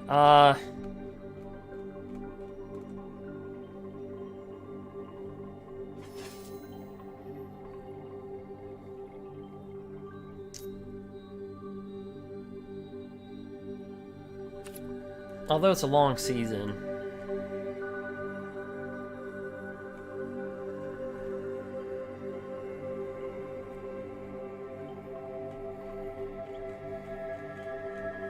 Yeah, I don't know. Anyway, I don't know.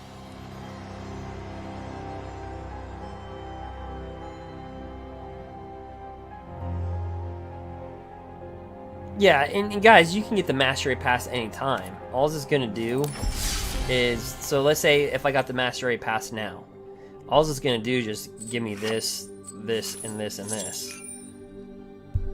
And if I, let's say I get it a week from now, and I'm over here, it's just going to give me, you know, it's going to give me this, this, this, this, this. So it doesn't unlock the whole entire thing. You still have to progress through. I mean, overall, I'm a fan of it. Let's see what the Master Raid Pass gives you. You get, let's count, 1 booster pack, 2 booster packs, 3, 4, 5, 6, 7, 8, 9, 10, 11, 12, 13, 14, 15, 16, 17, 18. So you get 18 booster packs. I mean, you're gonna get 10 mythic rares, but typically it's not rare wild cards. They're just random. I think you get like 800 gold, so like you get like a free draft, and they do give you, I think you get like 4,000 gold or something like that, usually 5,000 maybe.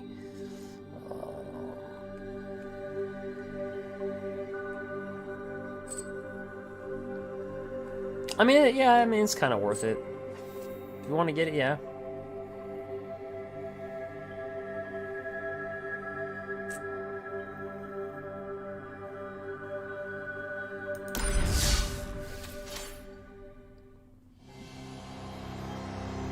But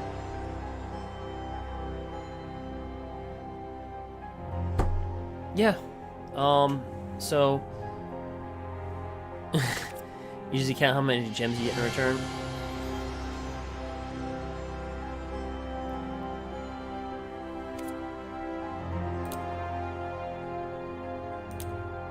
Yep, everybody has their thing. What they want to do.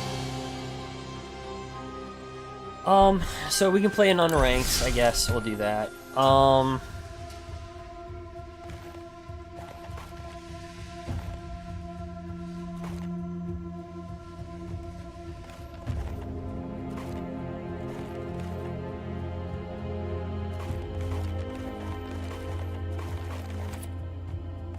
So what decks do you guys want to see? And for those that are new, that are just watching, like I said, we want 655. We took Gruul to 655 ranked.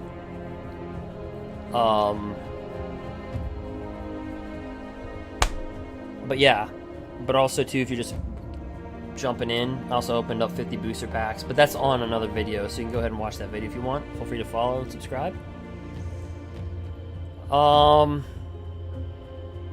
So yeah, so you guys want to see me playing unranked. So within reason, what do you guys want to see me play?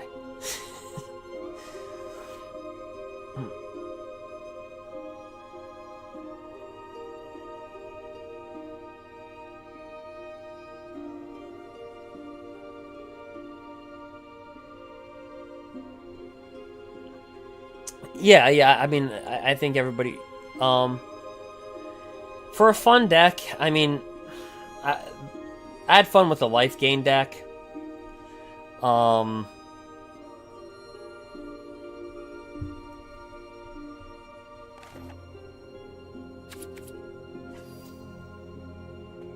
trying to think what I, during the early access event,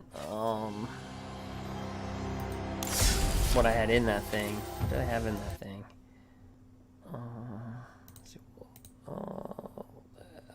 What did I have? Oops.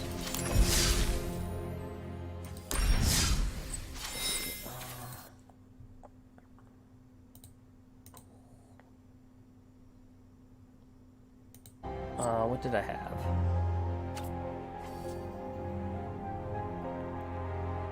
I remember what I had in it.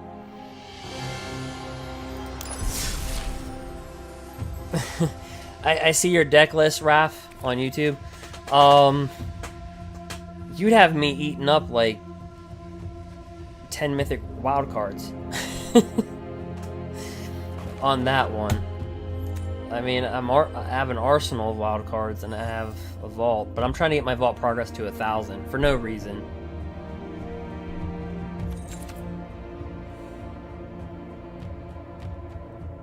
Just to say I did it.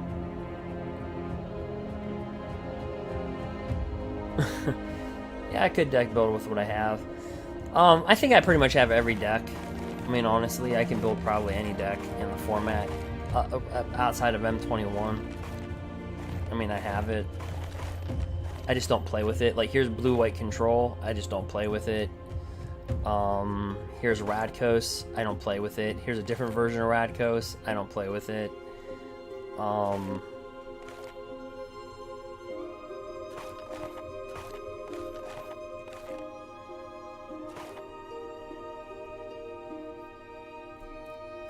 We can grab our fish slap deck. I don't know how that would do.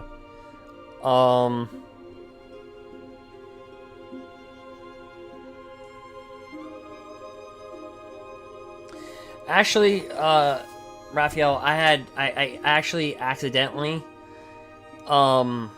tapped on my vault progress. I would have had 548%, but I actually accidentally unlocked 100% of it. So I'm down to 448. I did it on accident. So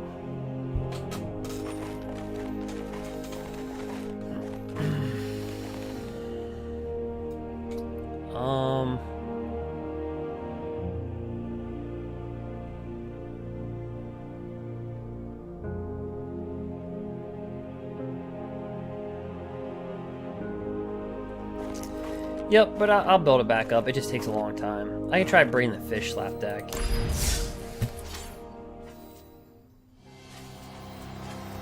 I don't think I remember how to play in unranked anymore. What's that? Standard. Traditional standard play.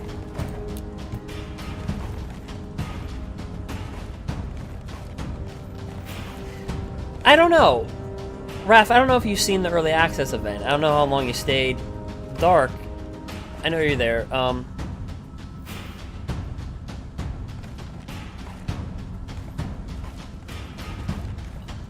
any Gruul deck that's run that's not mine is insufficient. I'm literally saying that. I'm not just like tooting my own horn. It's just not in. How many Gruul decks do you see in the top 1500? You don't. We can try fish.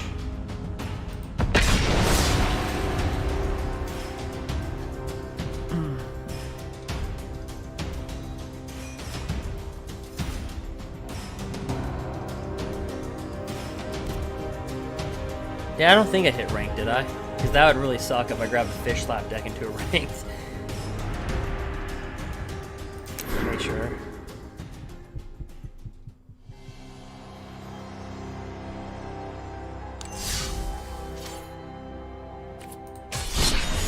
No, traditional standard play. That's standard ranked. Right there. I think I'm good to go. Yeah, that's not the deck that you want to hit. Like, if I would have hit on, like, my Bant deck or something like that, okay. Like, I'd be like, alright, well, it's Bant.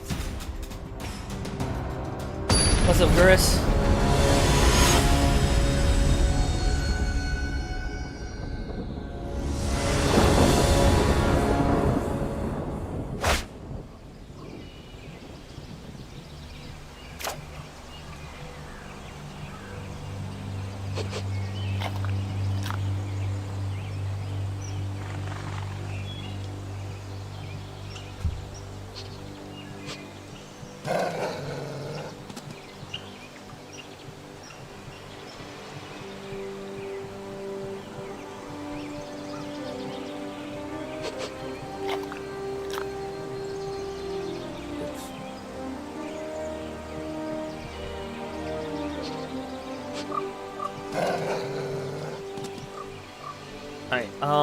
Okay, so I gotta get back to you. Let's see here.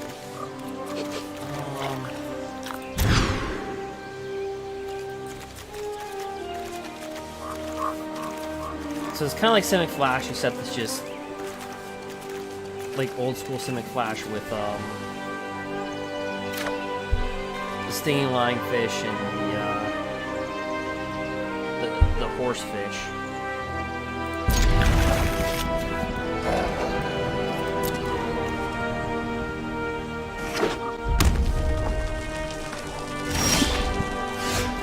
Oh, you use rewind with this deck? Yeah, probably.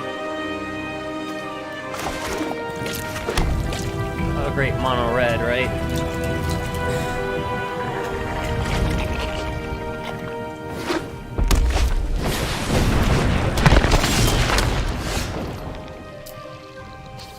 I wonder if he's doing that thing that I just said, that you could cheat out the,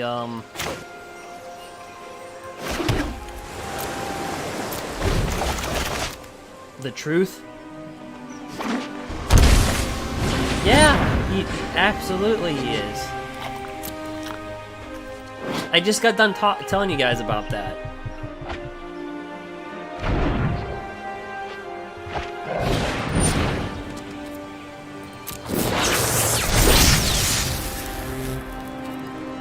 So he's gonna attack and be able to cast this for 3 and gain and draw 3 cards.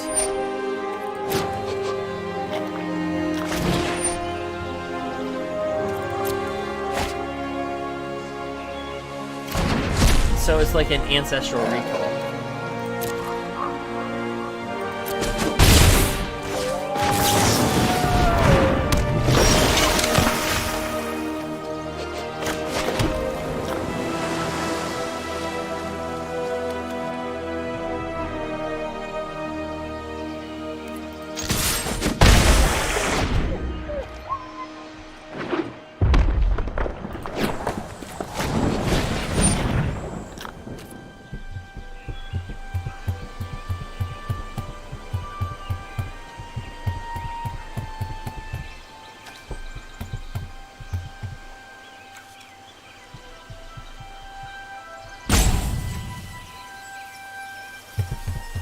Oh, that's right. He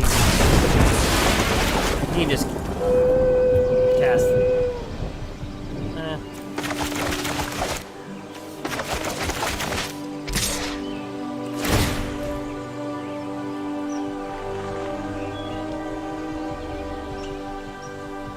Yep.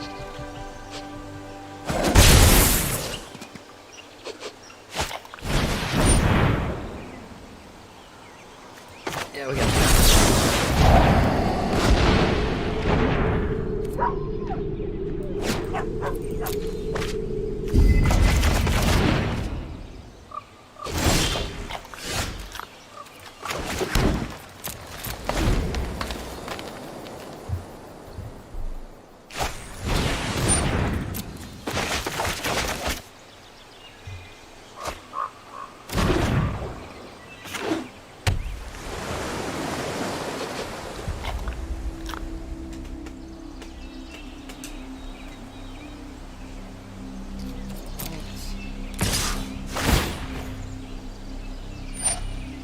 Yep.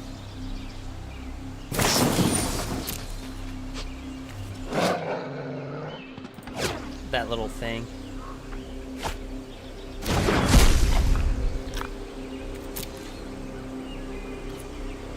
Oh yeah, rewind in this deck. Yeah, absolutely. Rewind even in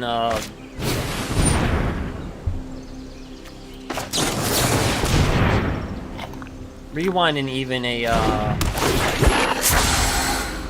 Temur reclamation deck, I could see. Like reclamation has no like bad matches. It has none. It has no bad matchups.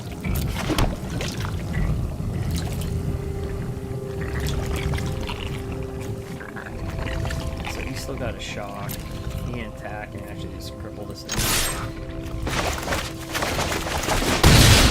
I believe this had 27 creatures. I don't know where they're at.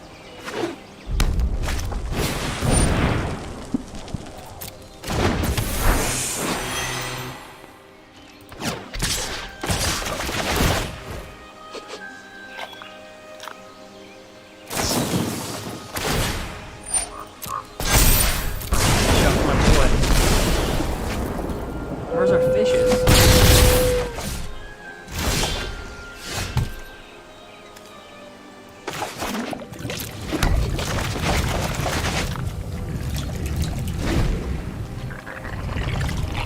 Yeah, rewind. Yeah, I mean it's it used to be a really good card. You know, it's card a lot.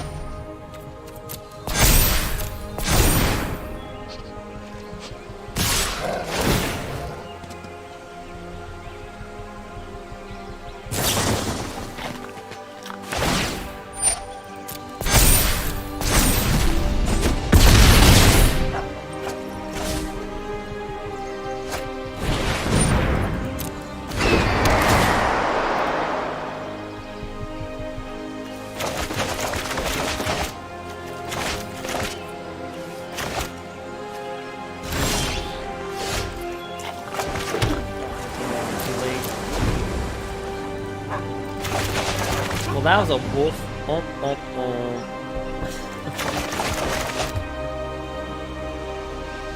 Oof, oof, oof.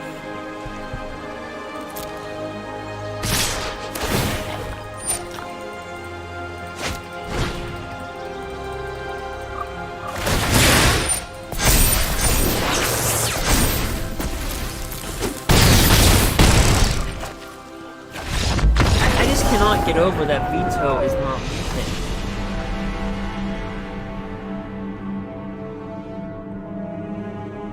Literally, guys, in the early access event,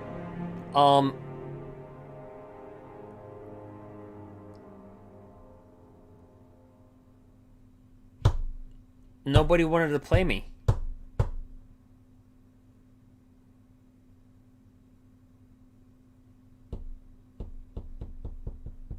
The new Gruul meta?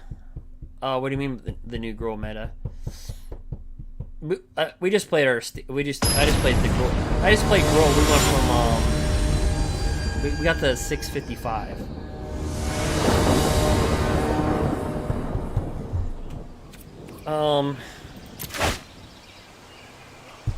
Yeah, so I don't know where the fishes are though. I don't know, like, I don't know where my fish guys are. Oh, that's the control list.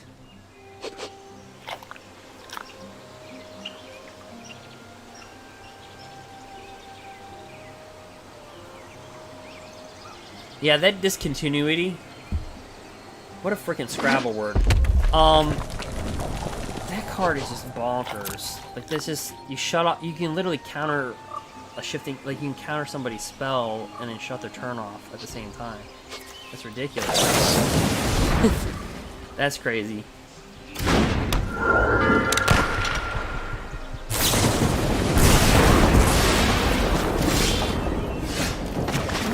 Like, you could literally cast a Euro Titan, end your turn, and your Euro Titan. Because remember, it costs 3 less mana on your turn.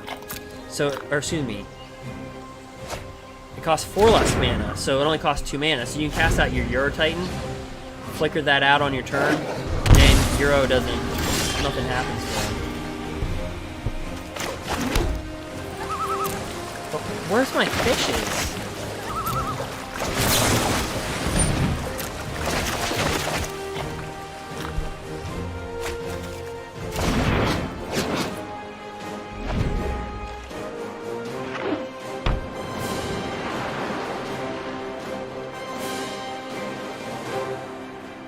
I don't even know who Jeff is. I don't know who that is. I don't even know who people are. I did have 200 people in the Discord in the early access. They wanted to play me. I didn't start until 7. I didn't start till 8 at night. And by then everybody was just like pretty much just kind of like faultless kind of. I had 200 messages. Like I couldn't keep up with whatever. I just did my own thing. I was like, alright, screw it.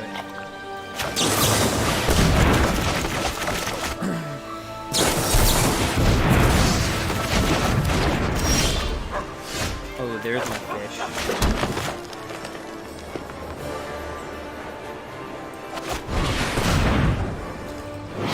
Whenever you cast your first spell each turn, you may tap, untap target permanent.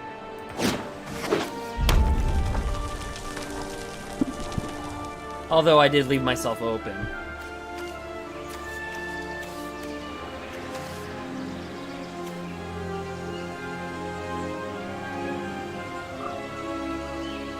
Oh, you know you want to kill that. You know you want to. Let's see that shit. I don't even know what it does.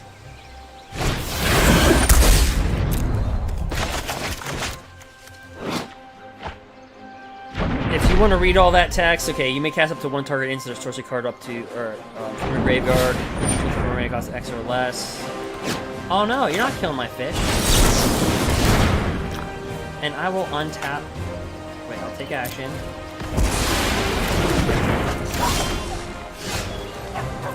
You will die by the fish.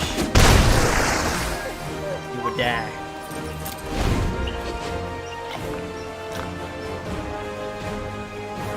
You will die.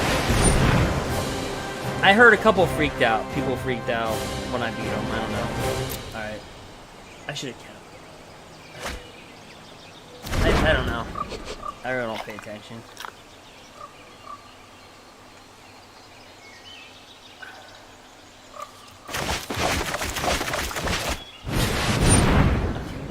Okay, where is this? Oh, so you may cast up to 1 target instant or from your graveyard with the mana cost X or less without paying a mana cost.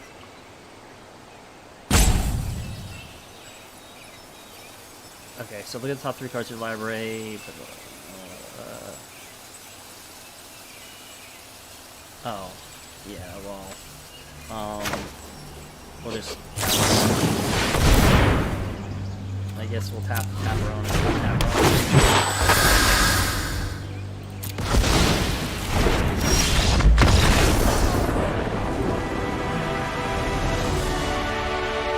Oh yeah, I don't have a sideboard, so. I remember I just built this deck. I was so ticked off at red deck wins that I just built this deck for red deck.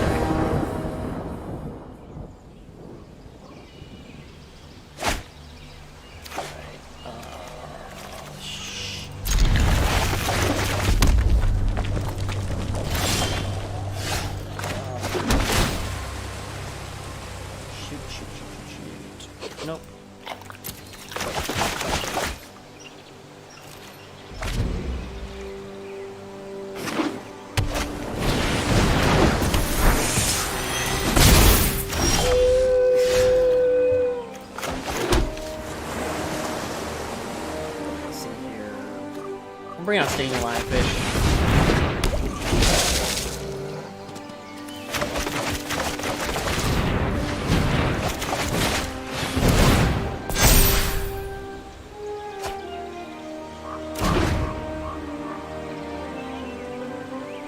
Did you guys see the box topper to this thing? It's funny as crap. It's pretty a shock.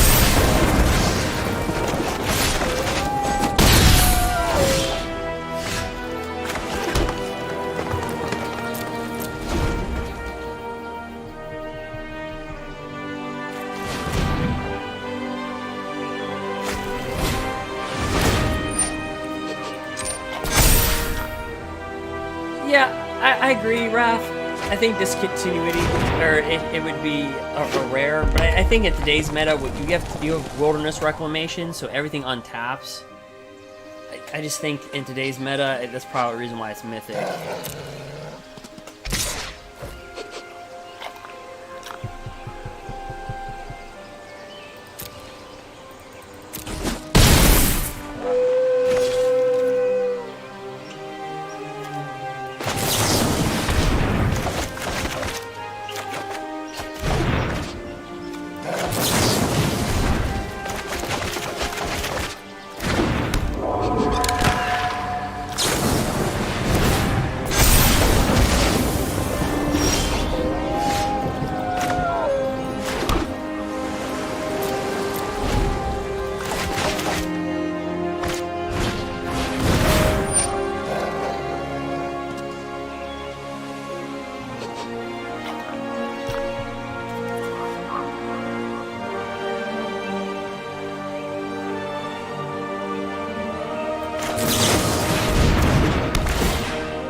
That's probably why. But if it was printed in another time.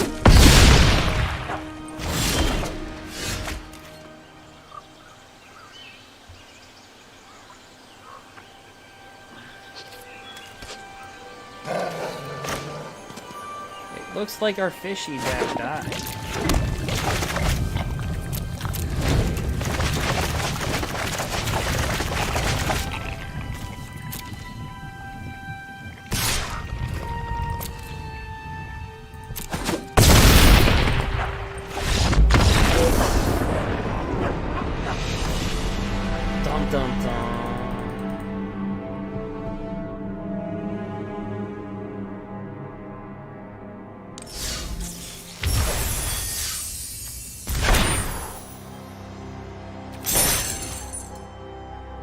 Climbing that pole.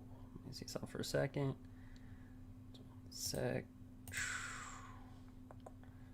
Check on something really quick.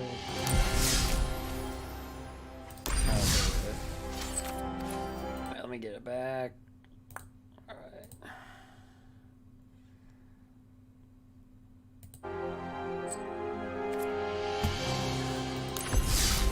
Okay, the deck that I built, I gotta get rid of a deck.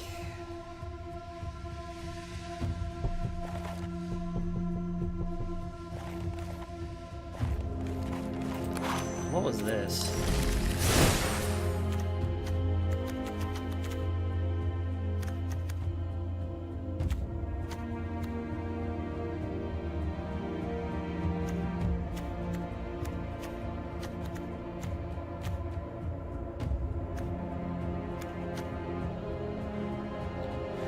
Oh, that's pretty cheap. Yeah, you bring down Ox of Agnos. You flicker them with Thassa, and then basically you just draw 3 cards for free.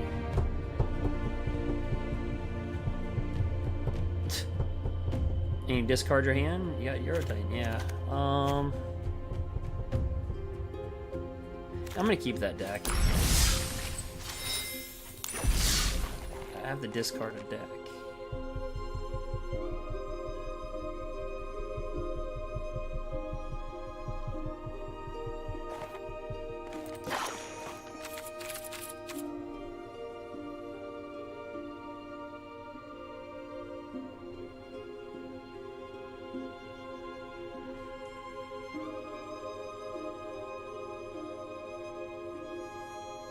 What Bolt Hound is doing good in Gruul?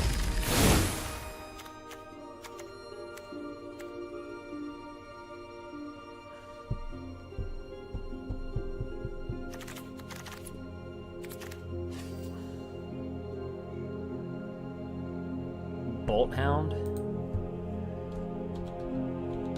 Is that the name of the card? Or no?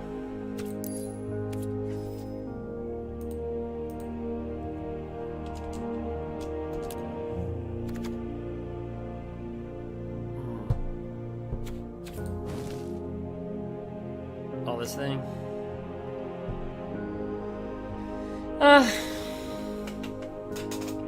I think Gruul Spellbreaker is better. At a 3 spot.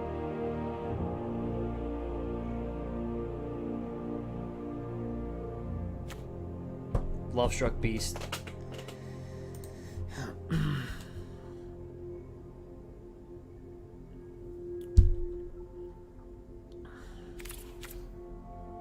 Like, we played a lot of Gruul mirror matches, and a lot of people, they make the mistake. I think it's a mistake. They run that little 2/2 Gruul thing. I understand why they do it. It's good versus red deck wins, but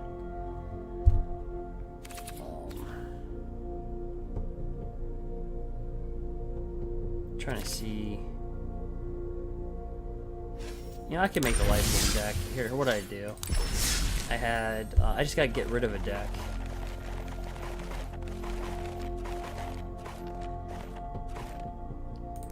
Yeah, this was stupid. So if you look at Desecrated, if a permanent enters the battlefield causes a triggered ability of a permanent you control to trigger, that ability triggers. How many times can you say trigger? So basically, if something enters the battlefield and it happens once, it causes it to do it twice. So like Risen Reef, it'll happen twice. This thing, the Sphinx Mindbreaker. So I had a Simic mill deck, okay? So when this enters the battlefield, each opponent mills the top 10 cards. They mill the 10 cards of the library. Well, if you have this out, it becomes 20. You have Thassa, you flicker it, right? And then this was kind of a funny deck. This was funny.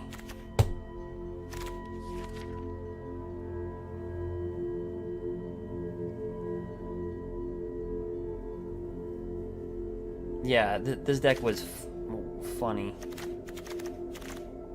I could try it. What was my deck? What was my base mana?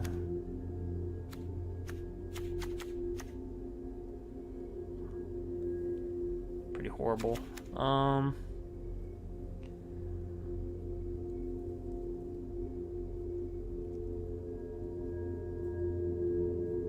wonder if we can just mill our opponent.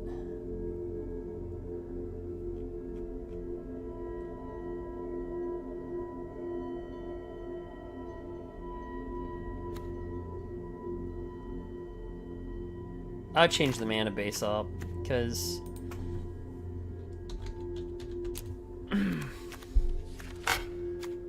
that's just not enough.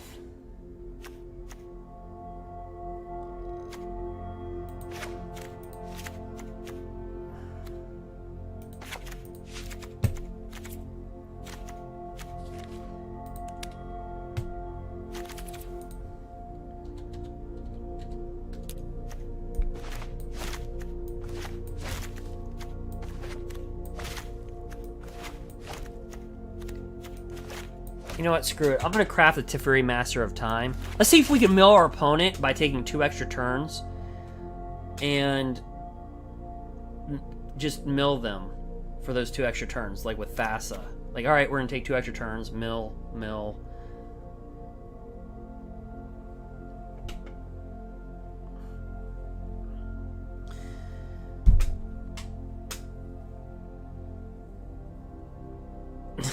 Yeah. Hey, Raphael. Hey, thanks for coming out, and I'm glad you got that code on YouTube.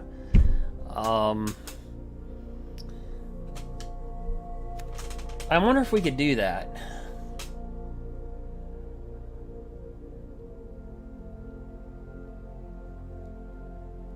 I mean, is it fast enough?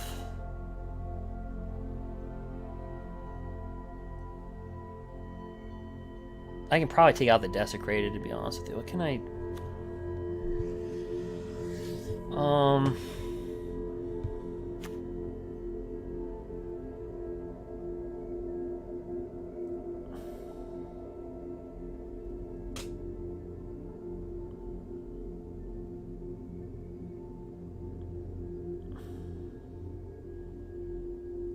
I wonder if I could just return nature.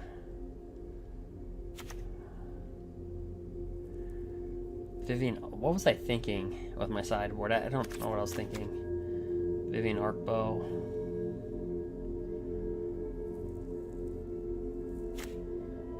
Okay.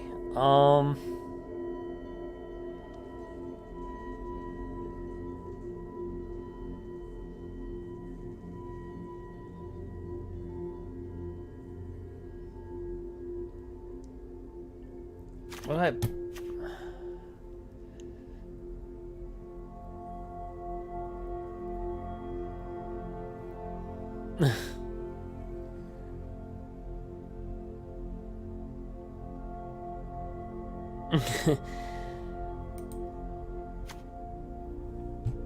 Well, I don't mind doing a few Mythic cards, but doing like 6 or 7, I don't feel like crafting that many.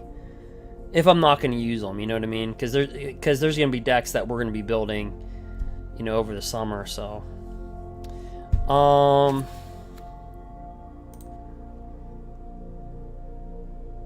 Do we just put in Teferi Master of Time? Come on, do I just get... Wait, before I build the deck, let me just put... We can just make like a really Simic Mill deck just with like Teferi Master of Time.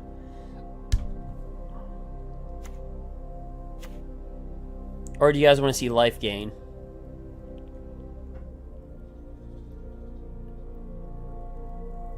No, Ralph also he also goes on Twitch. He's got a different name, but I won't give it away.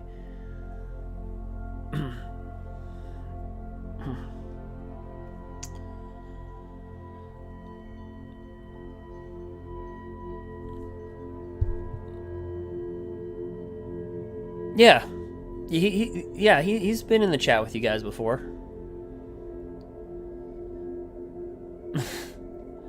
Add a double spark. I guess I could do that.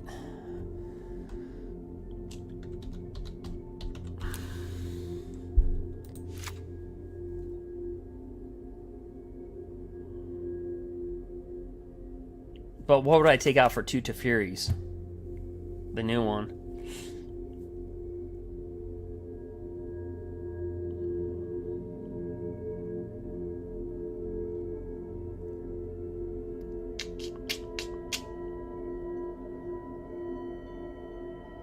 I'll run it like this first and see how it goes. Wait. Okay. So let me put in Gust on the sideboard.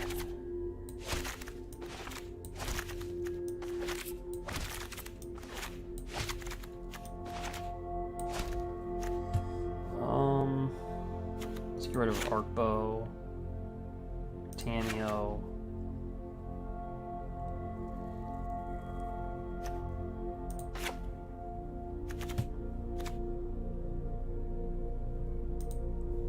Another Gust on the sideboard, Dispute.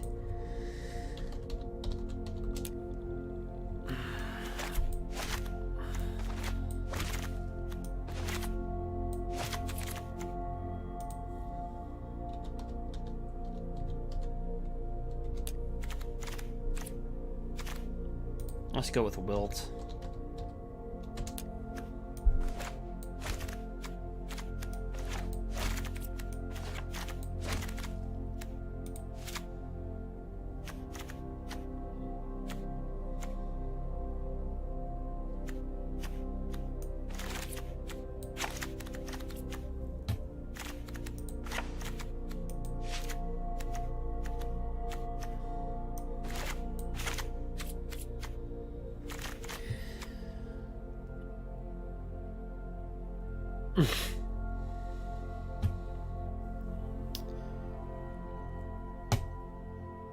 So we can just make I don't know.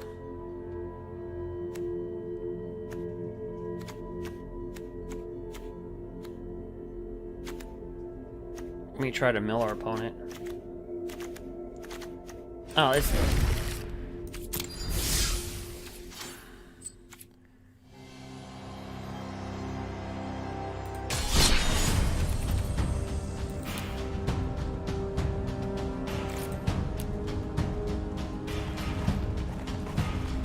Oh, what the deck was that? Great. Oh boy. What deck was it? Deck.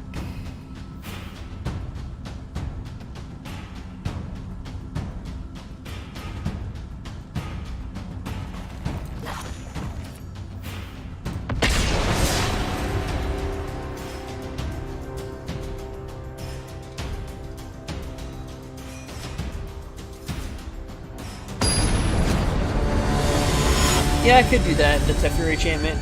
Whenever you draw a mills. Oh, they're playing a Herioc deck. Alright. Alright, not good enough. Roll again.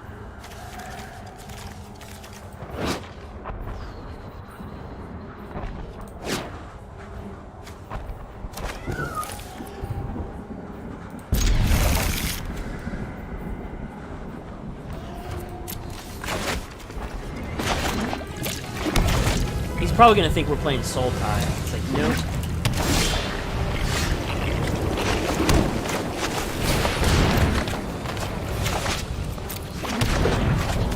We will mill you. Maybe.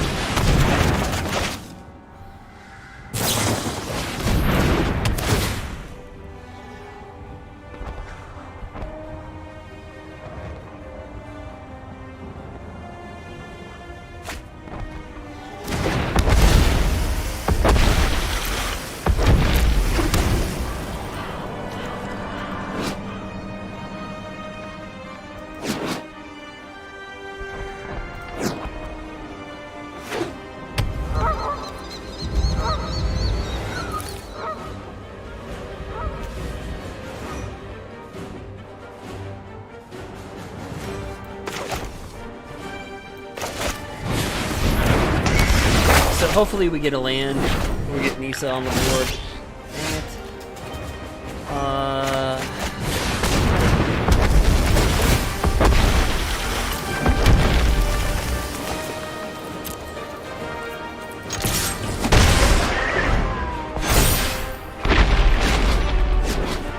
Oh, we will mill.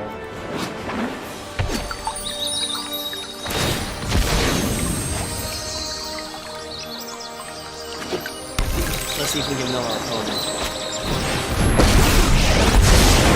My prowess is on home your prowess. Oh, Secure Time Raveler.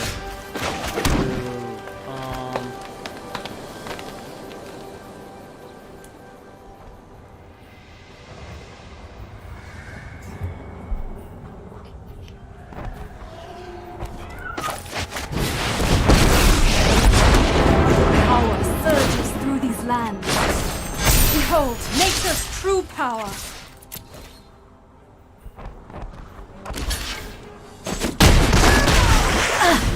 Interesting technique.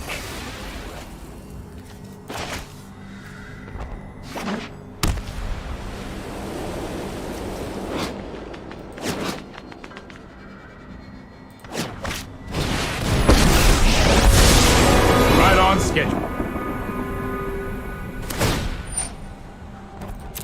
I've got time.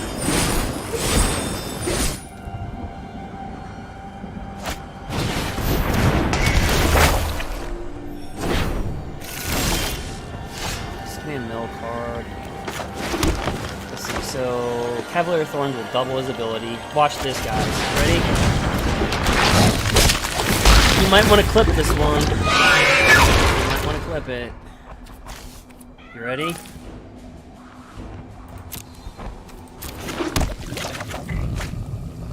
It's not yet. It'll be next turn. He's gonna double Cavalier Thorns. So Rattler is normal hit twice.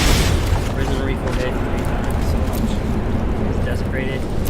Oh, we're gonna mill this guy.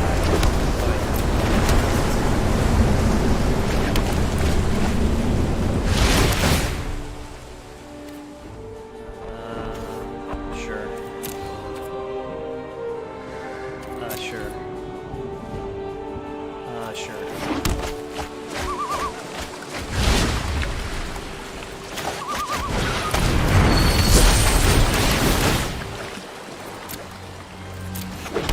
Or we just mill ourselves. We'll mill ourselves. Oh yeah, we got it.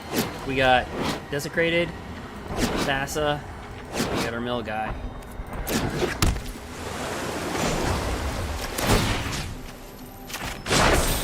The land fights for us.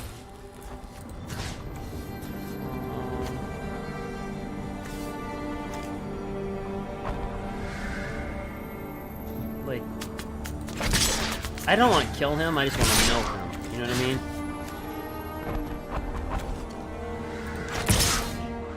Actually, I want to kill the Fury Time Rattler. If I'm gonna kill a planeswalker.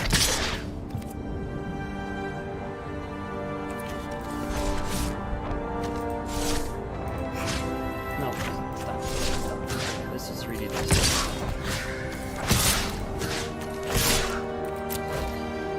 Just don't. This is hardly my worst defeat.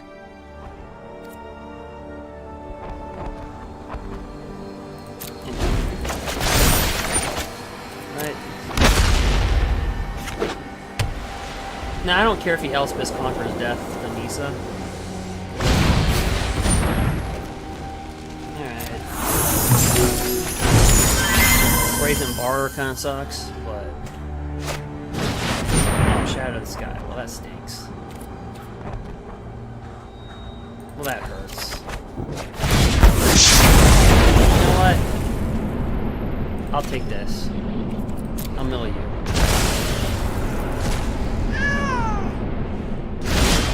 All said and done, I'm gonna mill you.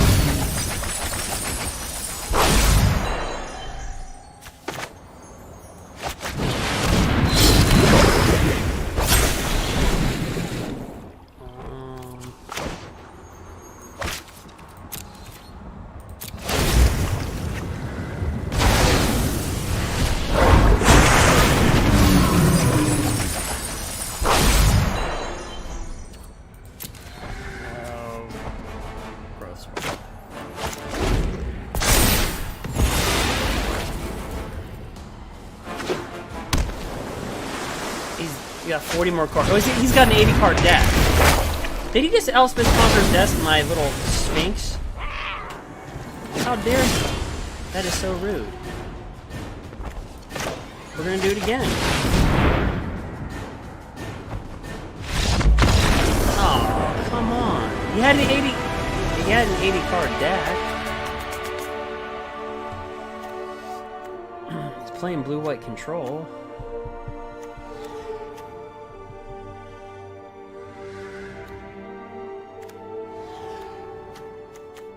That Sphinx is deadly. It's a mind breaker. He's probably like, what did I just play? I don't even know what I just played. I just put the sideboard together, besides this.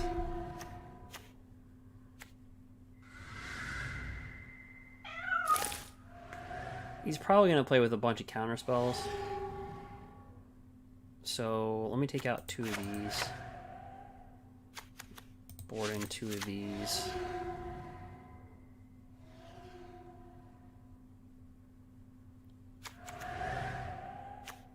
And if you can't find your Sphinx, you can Finale of Devastation. Use them. You can fetch for them. Let me take.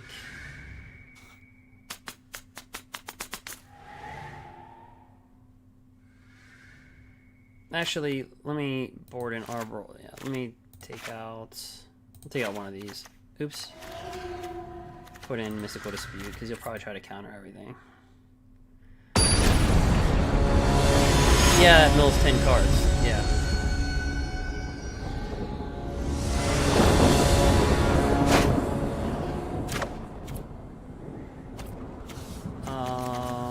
Not the greatest hand, but we'll keep it.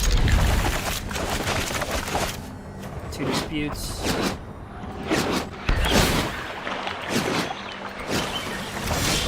He's got an 80 card deck, guys. He's playing with a Yorion.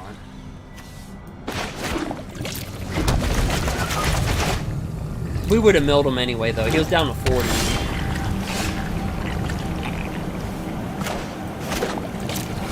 Don't cast a Fury. Don't do it. Do not do it. You did it.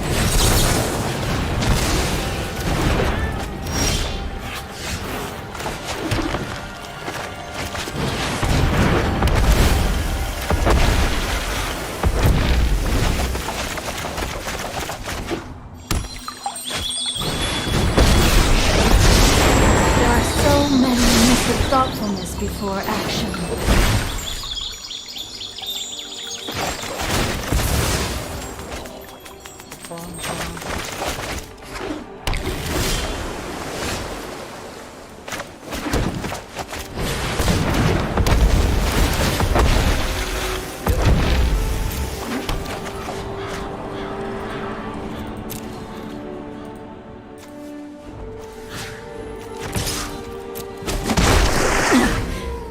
Overwhelming. That'd be impressive if we can mill an 80 card deck. Yeah, you could flicker the Sphinx. When I made this deck, Yorion didn't even exist. Keep an open mind. It's on my YouTube channel. It's on my playlist. Cynic Mill. All right. Let's see.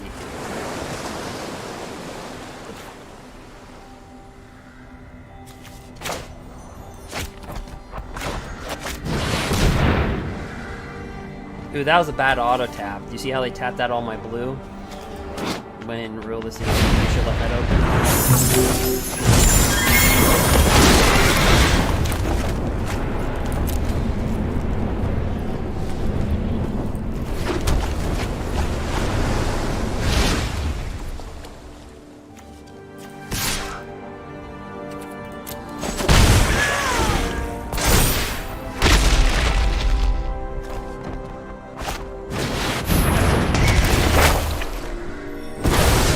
We're not really trying to kill him. That's the reason why I'm not, like, I would have dropped down Nisa last turn and just attacked, but I'm not trying to kill him that way.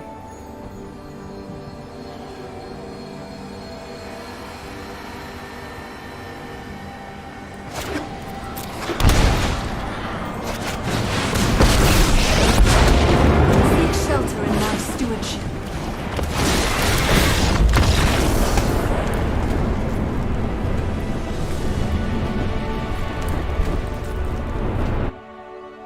For those who are joining, our Gruul, we want number 655. And then everybody just kind of want to lighten things up and play with just funner decks. Not that the Gruul deck's not fun, but it's just... I played 40 hours in the top 1500 like last week, and then we fell out of the 1500, and then I just got the 655. I think we should try that again.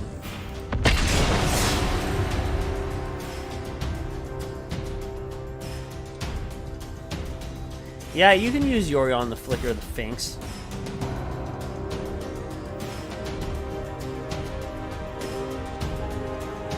I don't know if you could flicker with Thassa, because Thassa... yeah, well, I don't know, because they would both hit. They both are at end steps.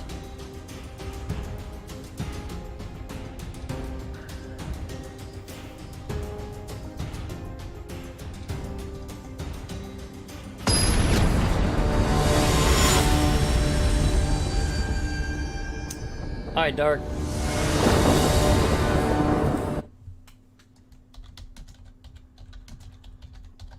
Thanks for stopping by. Alright. Yeah, thanks, Dark. Thanks for stopping by. We can search for the Sphinx through Finale. Yep.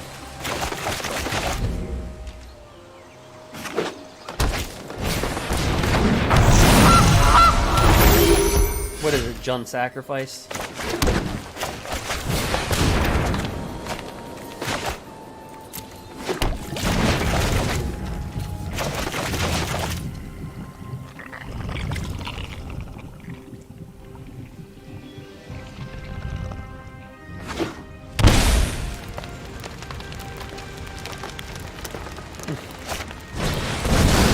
Oh, Gruul.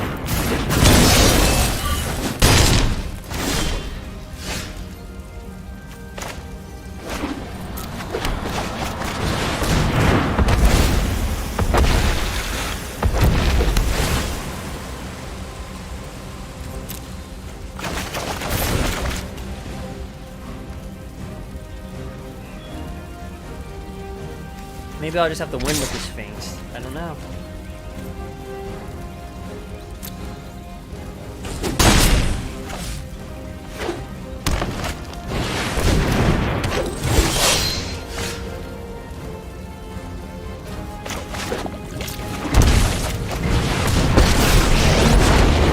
Witness the ties that bind us all. Be wary of the ground you walk on.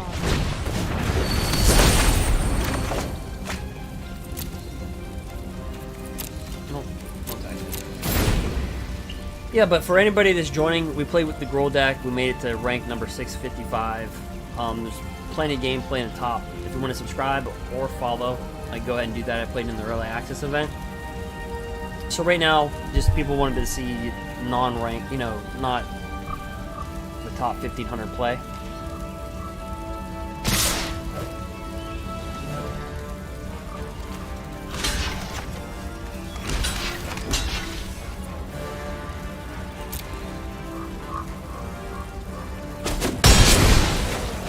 I guess we'll just have to Do not fetch assume for I the am Sphinx. fragile. So anyway, this is the mill deck. We play blue-white control, they quit. Alright,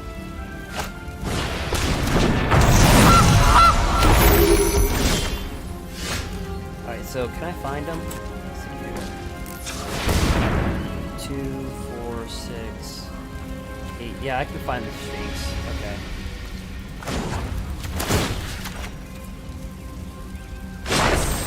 The land shall conquer you.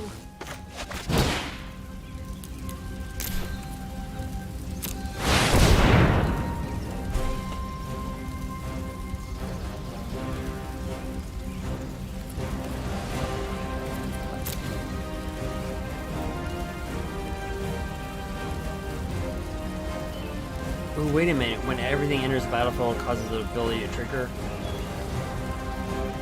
Oh, that's permanence. Permanent control enters the battlefield, causes the trigger. We're just gonna mill them.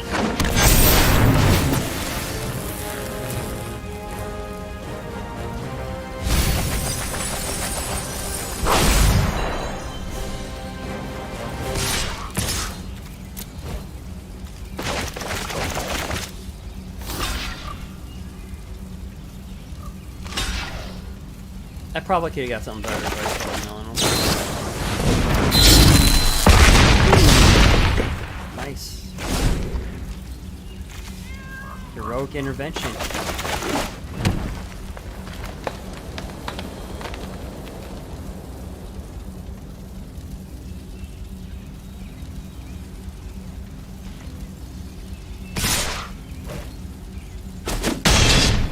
You try my patience.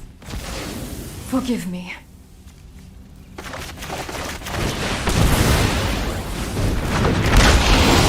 There you go.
Could have embercleave.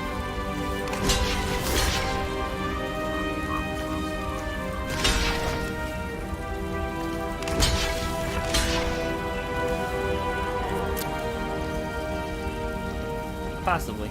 Probably.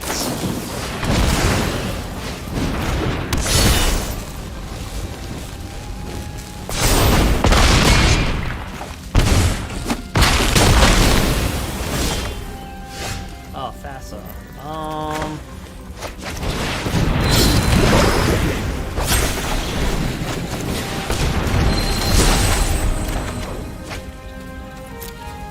I don't want to beat him, I just want to mill him.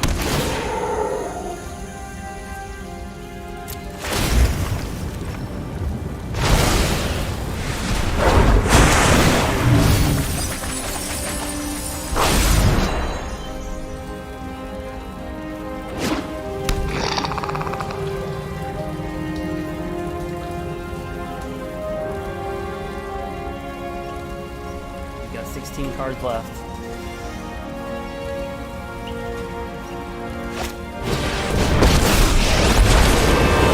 You call it anarchy? To me, come and destroy!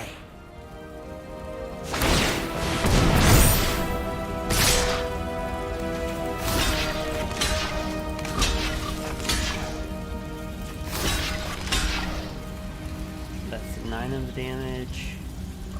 We'll kill that.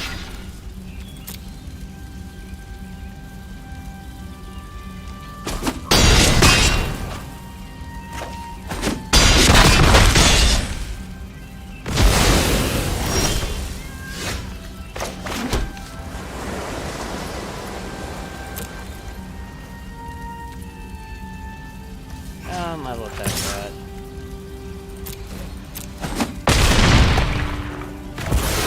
Alright, I'll just see myself out here.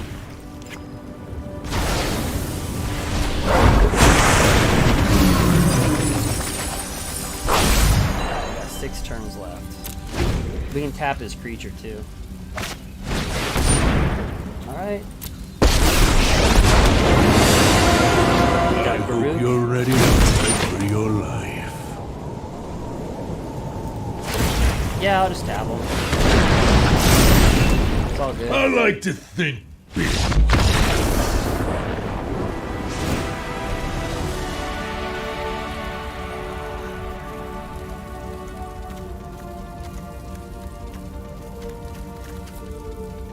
Did we just beat? Did we just like? We would have milled him last. He would deck them.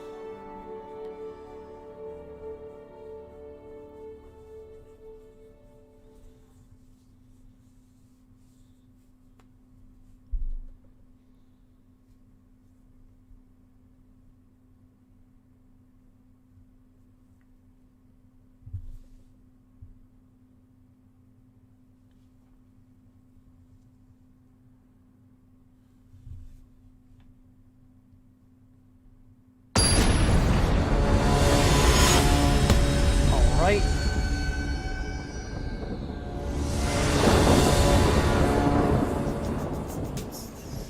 So the whole object is just mill our opponent.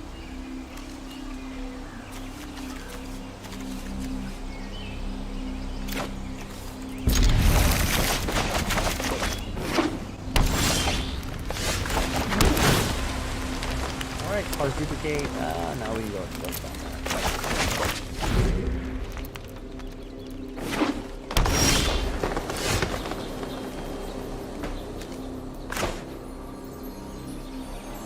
Do it like this. Ghost Barrel.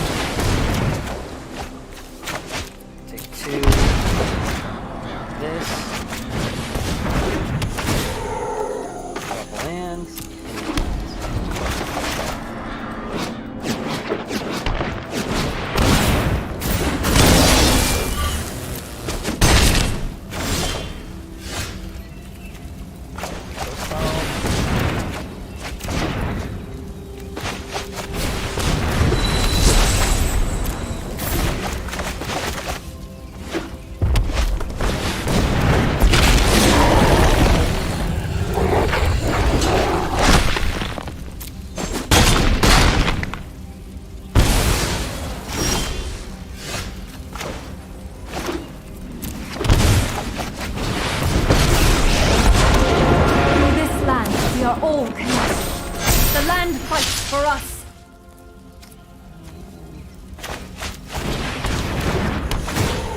Yeah, so the whole object of this is just the mill our opponent. I mean, you could win, obviously, with creatures and Hydroid crosses and stuff like that, but we're just having fun.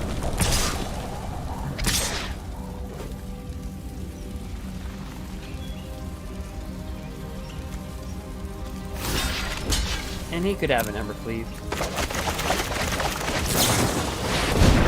Yep.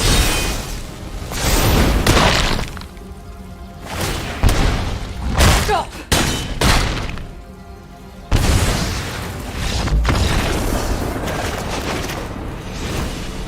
So the whole concept is just that you get Sphinx Mindbreaker, you just mill them. It's just for fun. Like I said, we did play Gruul. And like I said, we got the rank number 655 on the Mythic tier. But people just wanted to have some, you know, have some fun.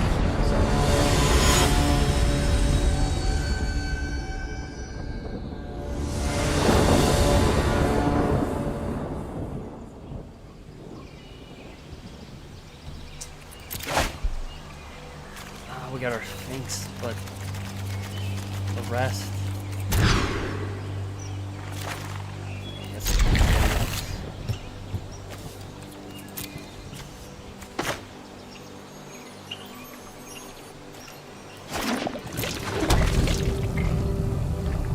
So we were able to almost mill.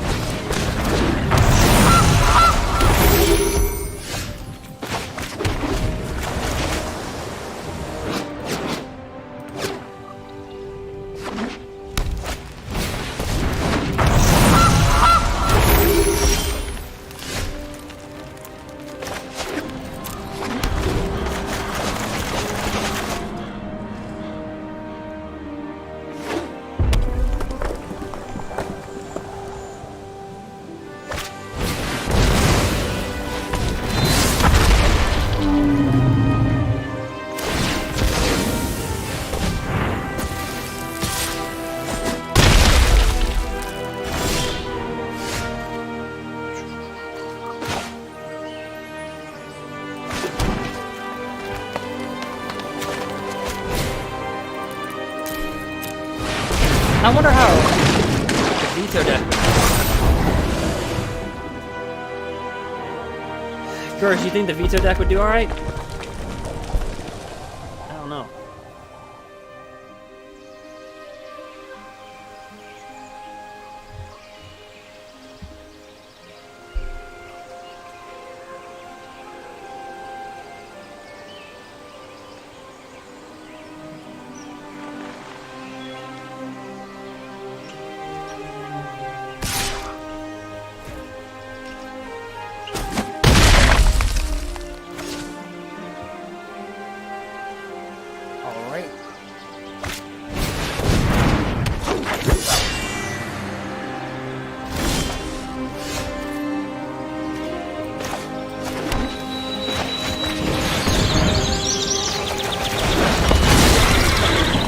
Like, we're just trying to have fun.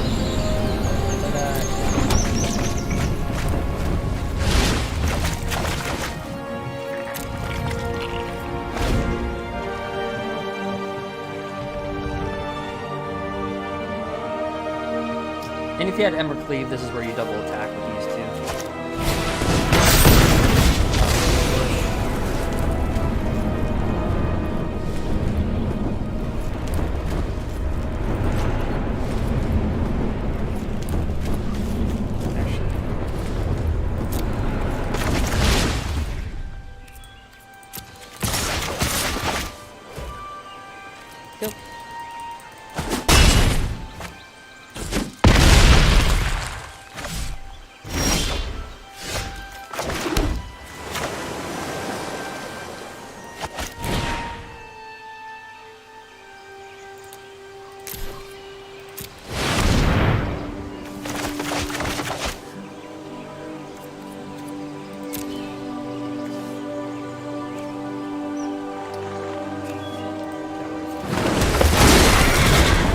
So it's kind of like I said, I have this on the YouTube channel. It's called Simic Mill, where we just mill people out. Like I said, we're just having fun right now. Like I said, we played competitive earlier.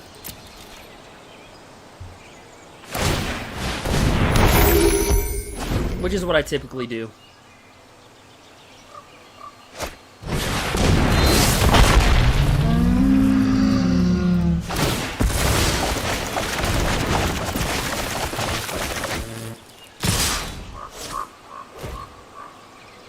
All right, we're gonna. We'll kill one of those. Oh, we die.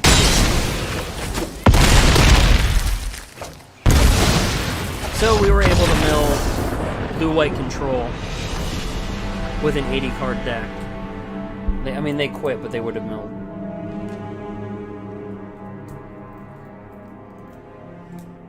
So it's just fun. If you're just looking for a fun deck, if you're looking for a competitive, then look at my other decks.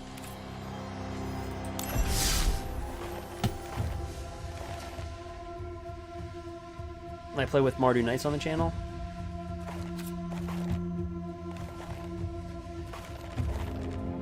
One second. Let me see something for 1 second.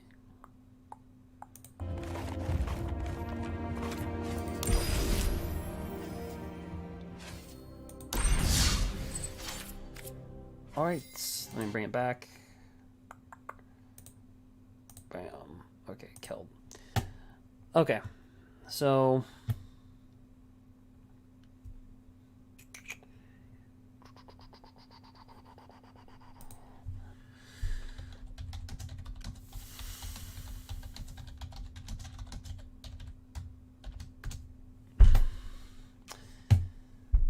So, what do you guys want to see next?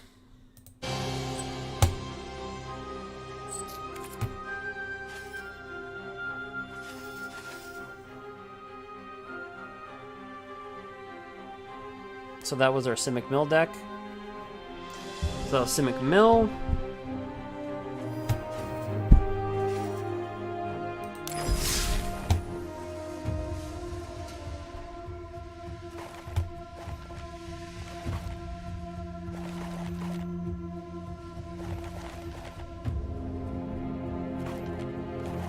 Kenny Cartman.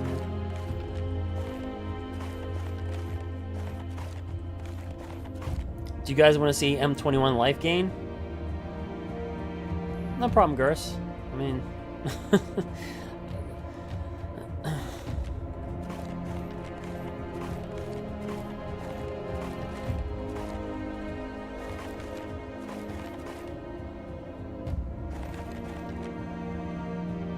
Alright, so... We'll make an M21 deck. I don't know how relevant it will be.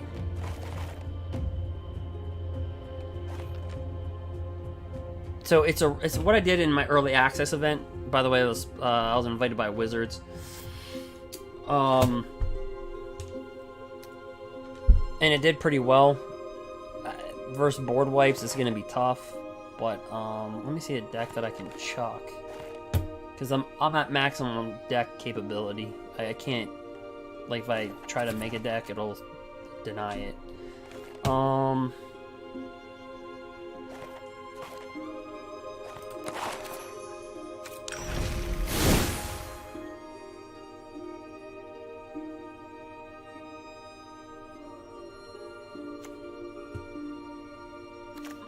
So, oops, let me get back to deck.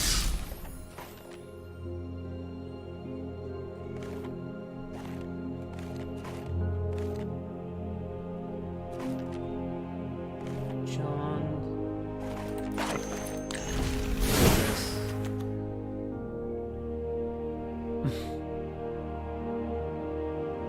Some weird mill deck.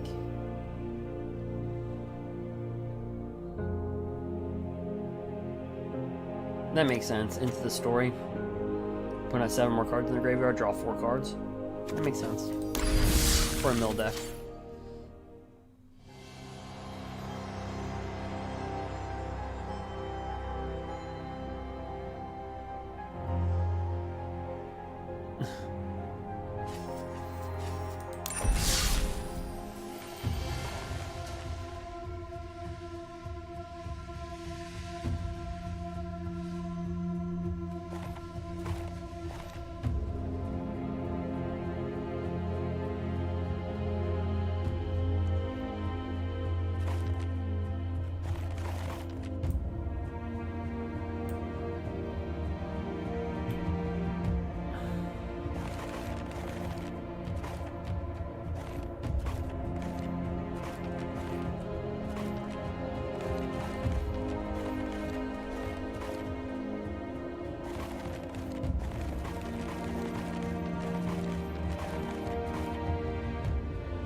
What was this? Deck number 93.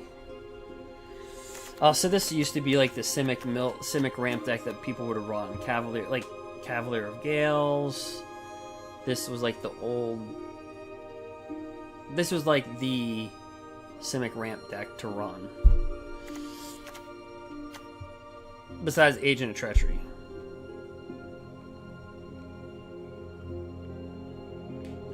You know what I'm actually going to do? So I can get rid of a deck.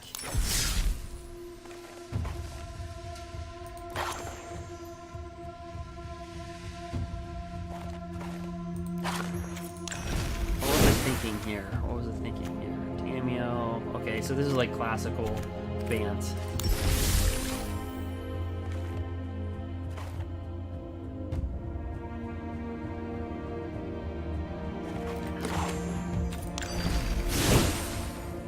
I did it again.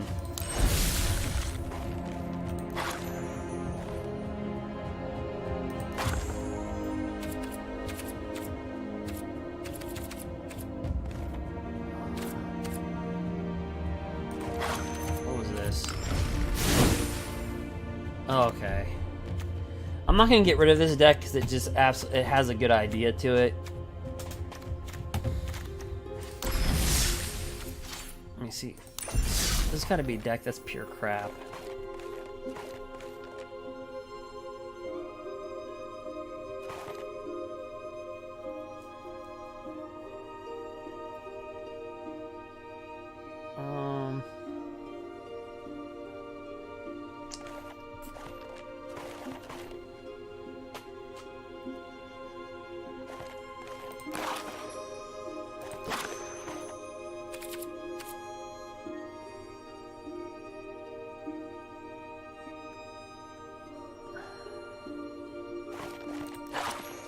Whatever, Eric Cartman.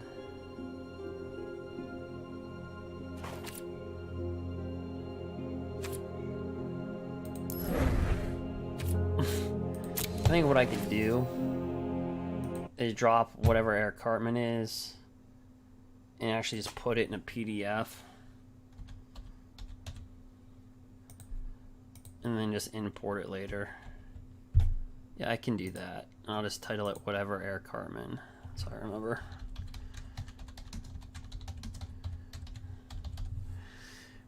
Gorse, did you see, like, I had 11 people in my chat and like 9 of them just vanished as soon as I started like as soon as I started playing like unranked.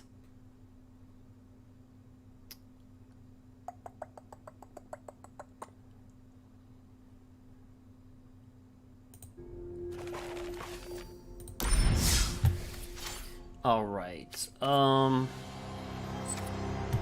Yeah, there's 11 people in here. And also had 5 on YouTube. Yeah. Yeah.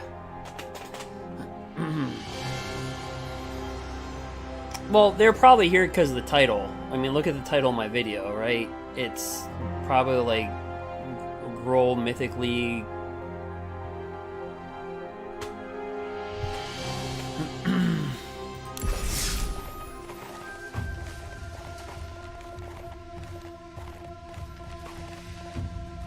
But my deck limit's probably got to cancel Eric Cartman. Whatever Eric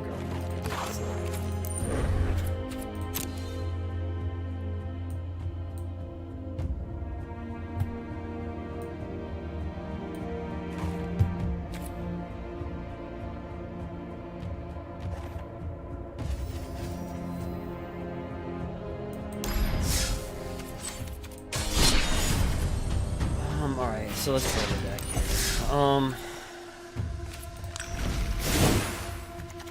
Okay, so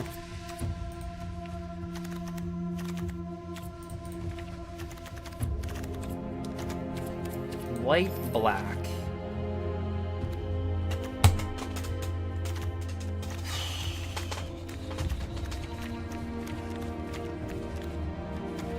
So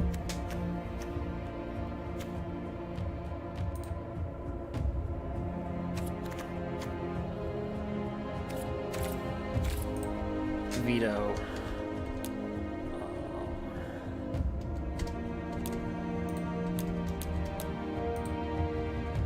Oops. I think I had 3 vetoes.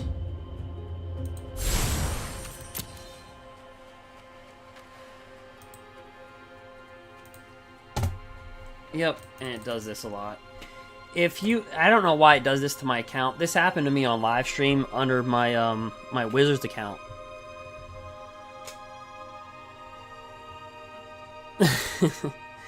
Yeah, I think people.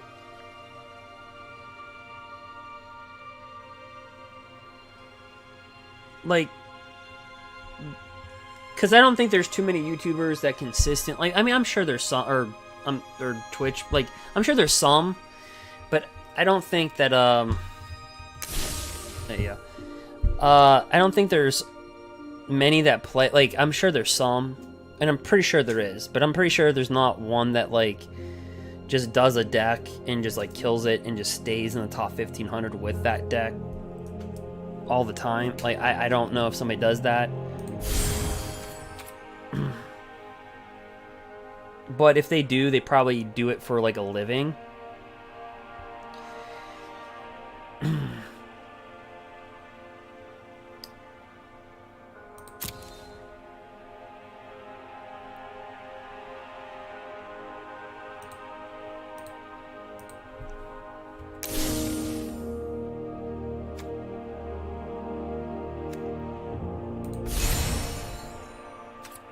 Alright, so I already crafted 2. This is weird. Wait, did you see it just wasted 2 wild cards?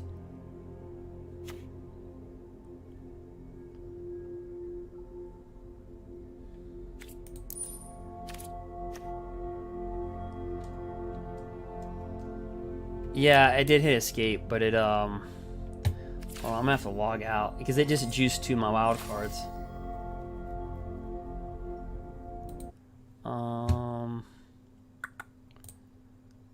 Turn blank for a second. Let me just leave that up.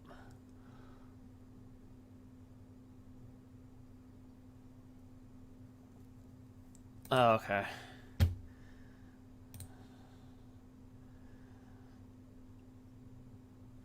Yeah, I have to close it out and just come back in.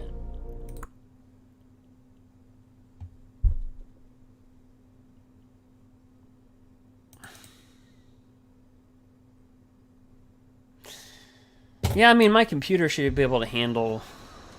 I mean, I can handle multi-streaming to 3 different platforms. Or 4, if I want to. So, it's not...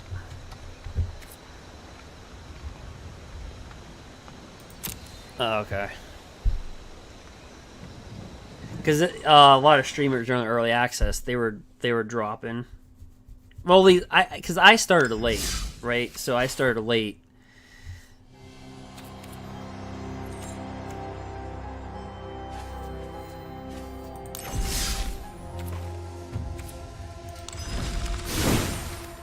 All right, so let me see if they, because let's see if they burn my wild cards or not. Let me see.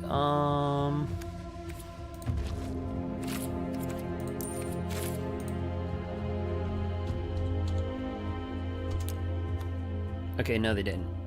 Alright, so I think I had what I have. I had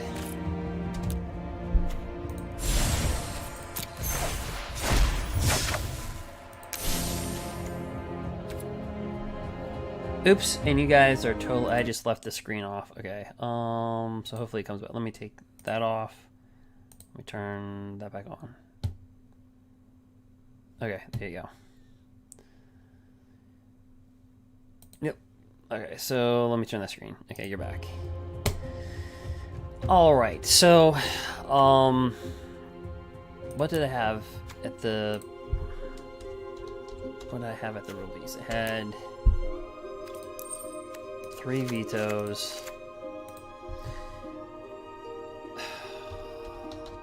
What did I have at early access? I had Bloodthirsty Airlist.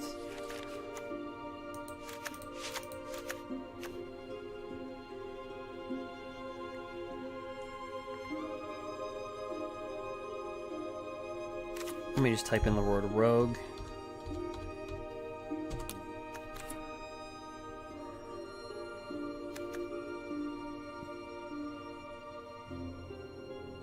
I believe I had 3 of these.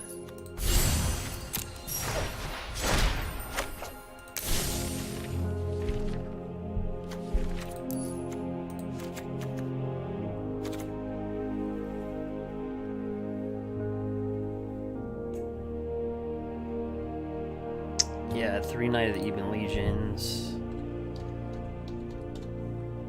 Which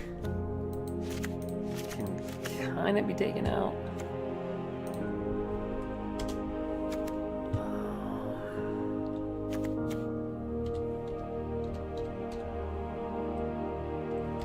Okay, I added Johnny, Soren. Alright, so white. 1, 2, 3, 4. I had 2 Sorens. I had Impassioned Order. 1, 2, 3, 4. I had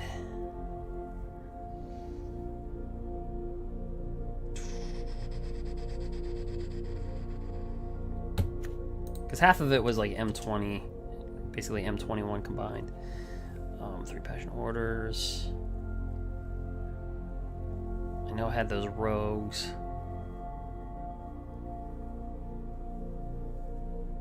I know I had the 3 Vampire, yeah. Vampire of the Dire Moon, I remember those. I don't remember how many I had though. Probably 4. I know I had whenever you attacked with the Death Toucher.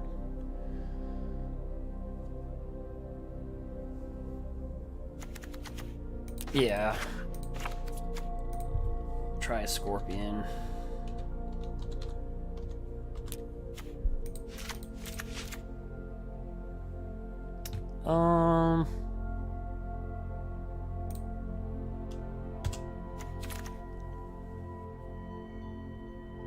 Okay, so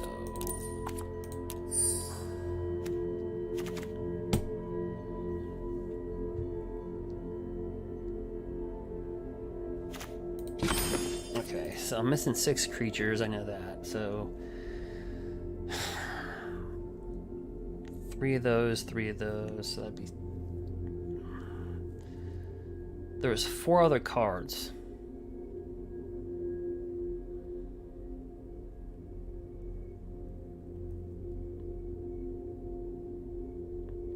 Yeah, the 3 Hooded Night Fangs had 3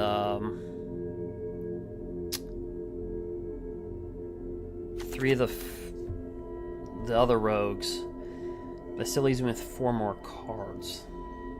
Still had 4 more.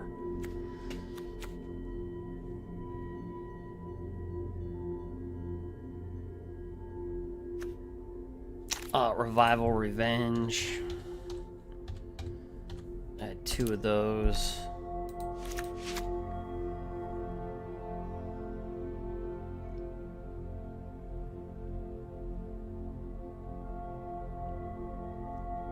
Yeah, Tavern Swindlers right here. Yep. Where is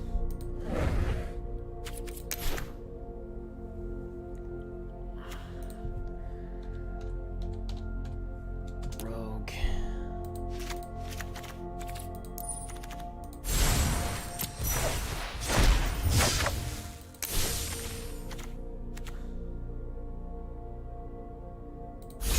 Oops, no.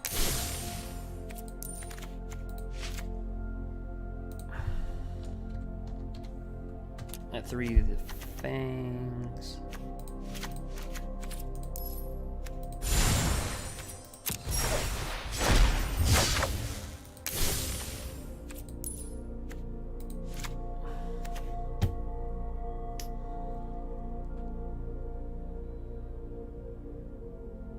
Honestly, I think I had 4 rogues.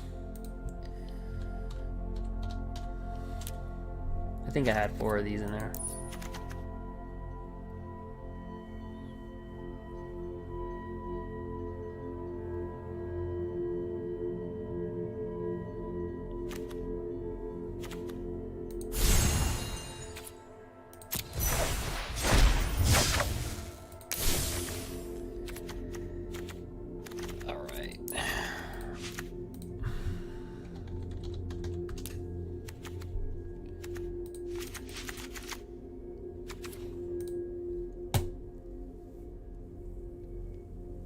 think I had one temple.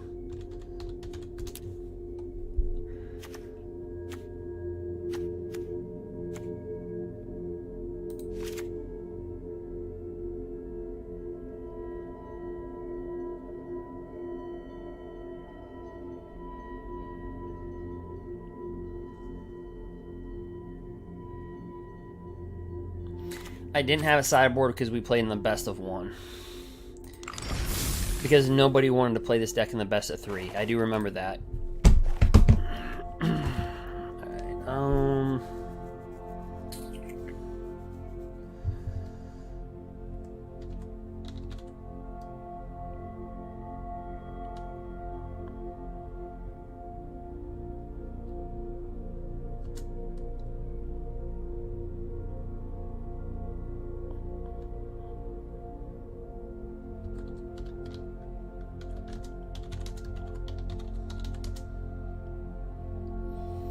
okay.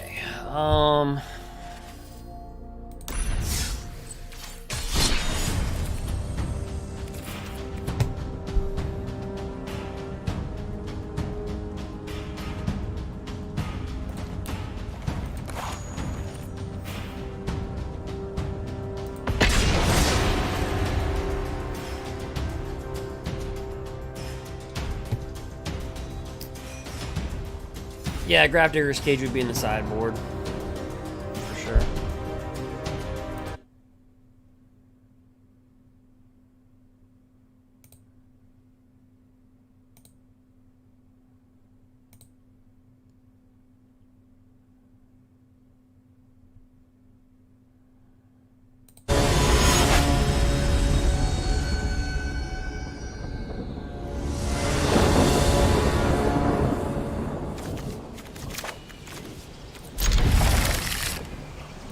One vampire.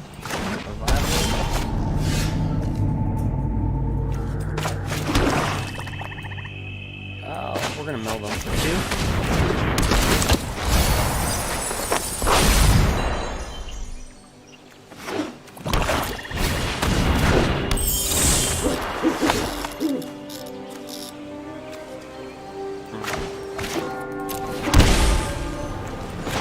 Actually, there's no point taking that damage.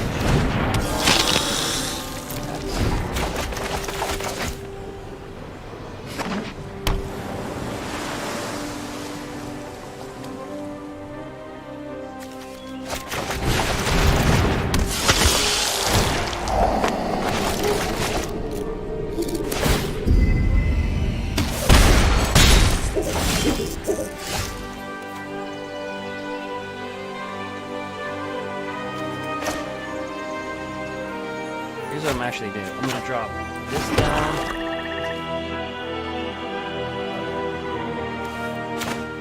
Drop this down.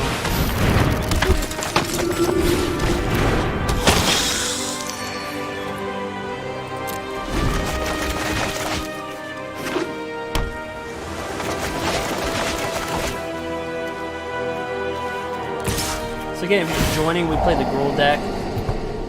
And then now we're just having fun. We're playing with a deck that I did in early access, the life game deck.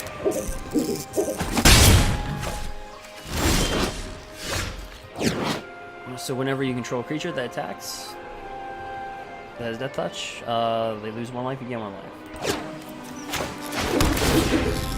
Which is going to be utterly deadly with what we have coming up here.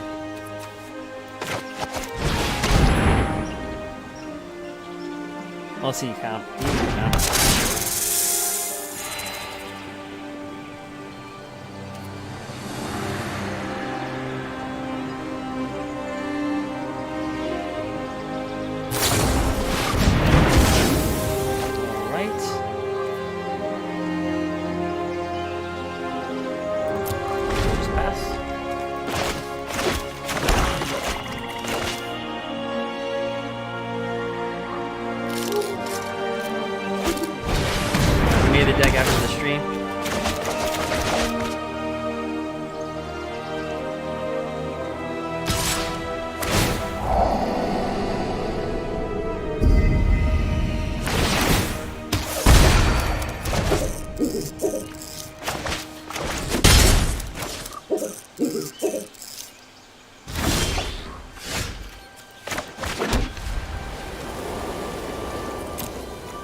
but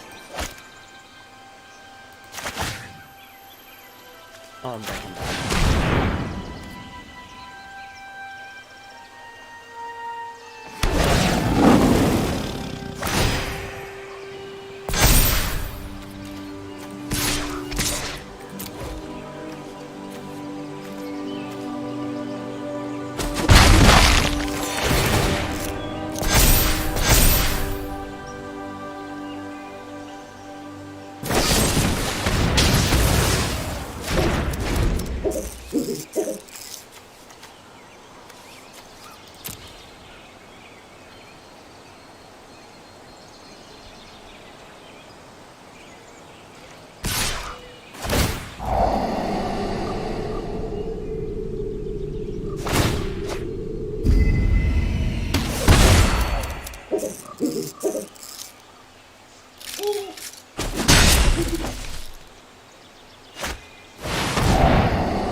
Alright, so he's playing Circle.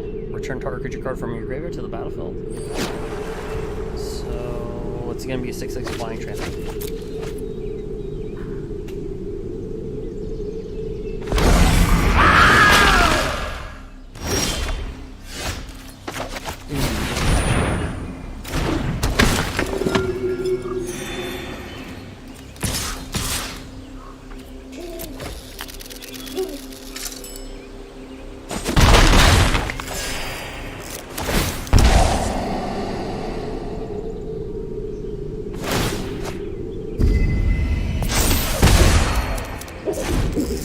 Yeah, I agree. Yeah, removal.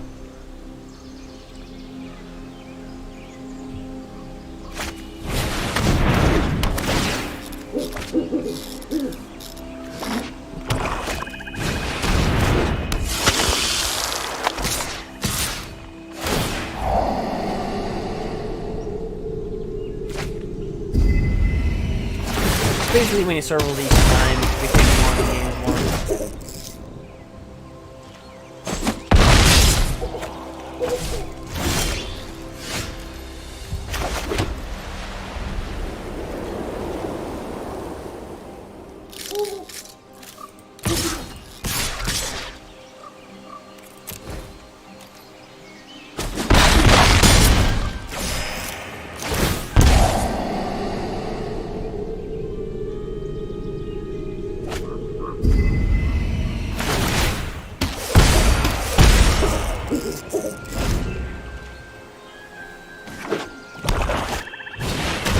Like, what was it?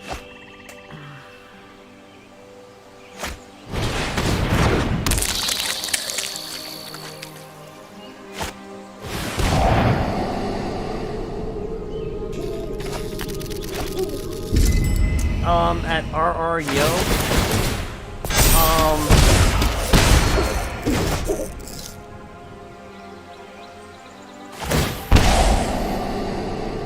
not really. Or at RR.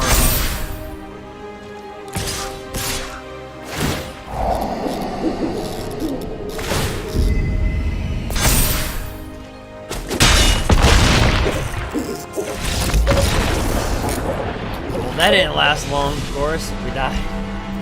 We'll try to run it again.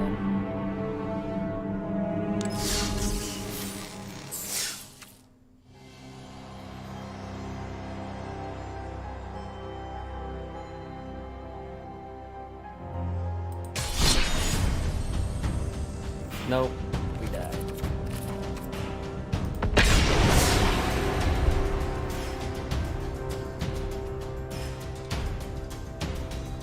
Oh no, it just we're like it was just a fun deck. I mean, like.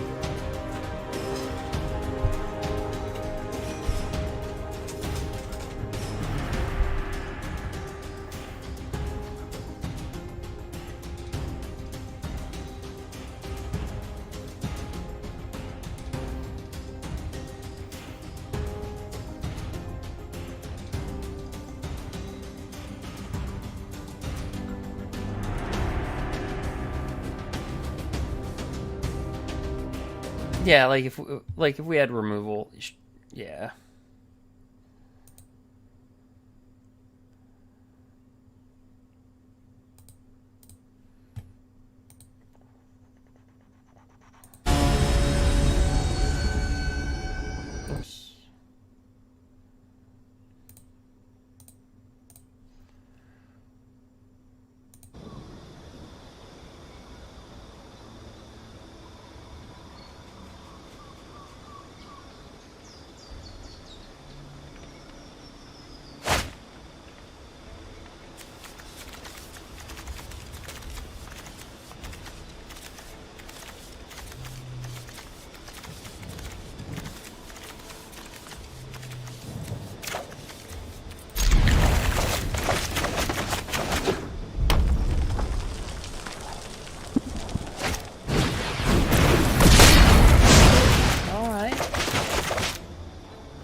I mean, he might kill it.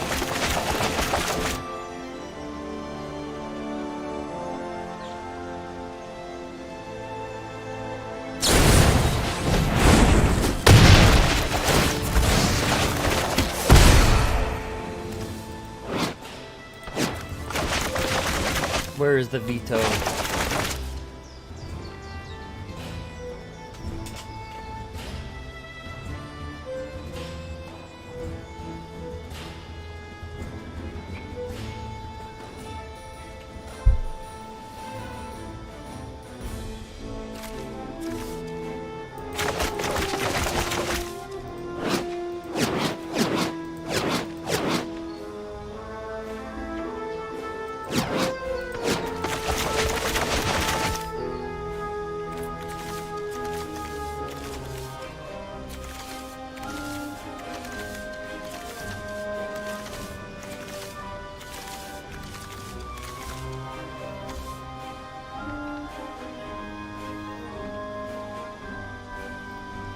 But like, if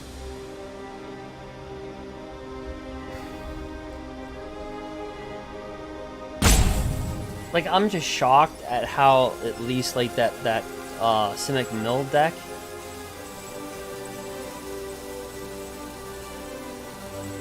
that it can still mill a blue-white control that has 80 cards.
I don't know. Maybe this guy just left the platform.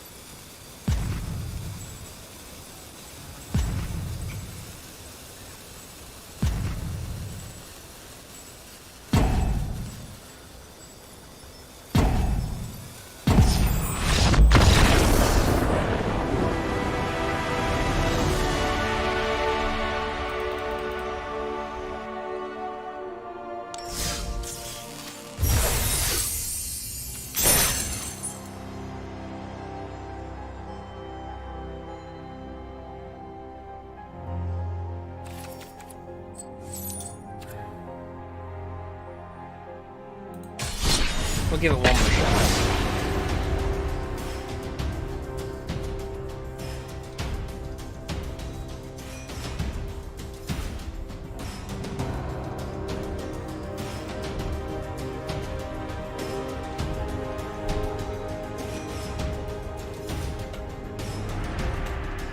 But like I said, in the ranks that we were playing in, you're not going to see too much of a meta shift, especially in the top 1,000, because people are just like how we were. We just kind of stuck to our base.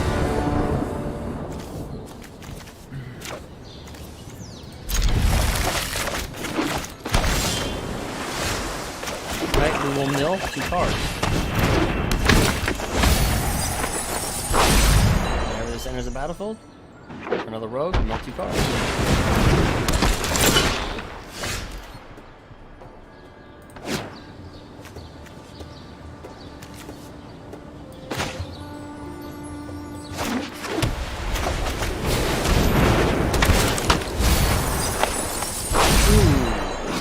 Master of Time.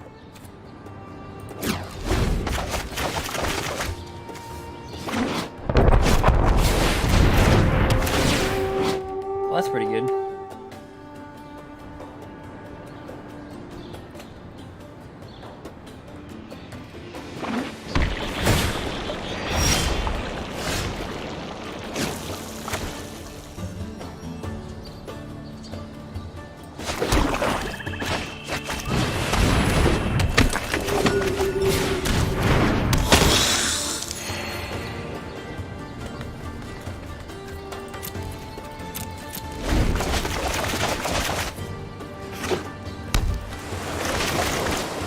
Rakdos versus life.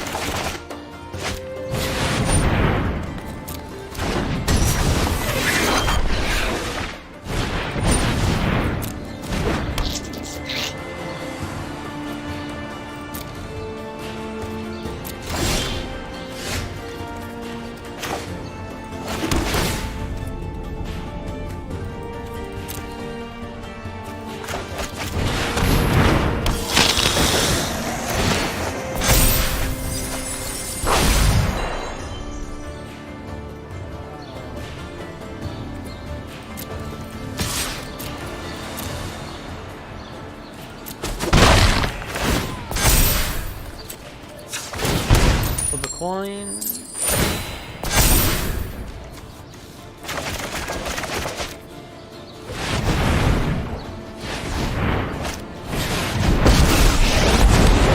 I came into being before your kind. I can create or destroy.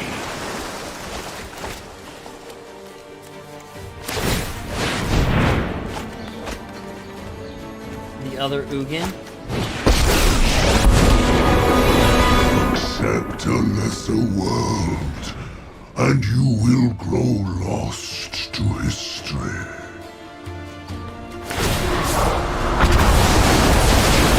Yeah. Return Well, so let's see this for a second. So, of the multiverse.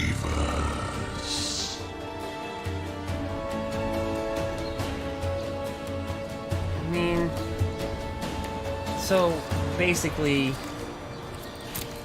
it's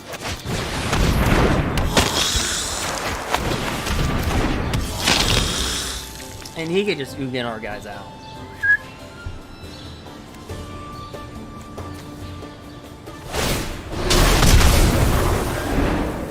Consider this so far Itself serves me. And honestly, this is where you're gonna see people test out the meta. Honestly, this is where you're gonna see them. Strangely enough, because like I said, everybody that sits inside a top 1,000, they're not gonna do it.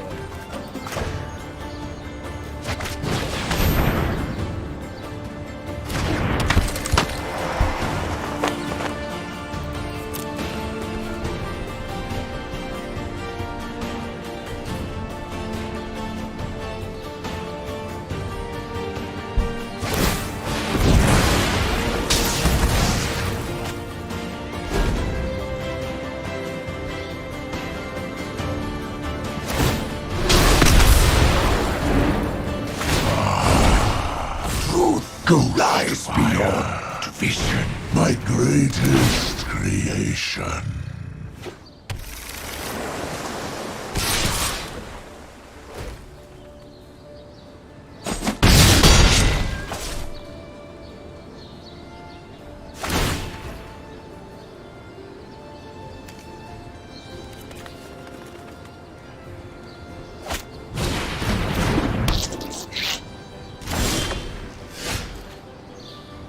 Well, we have a hooded Blight Fang.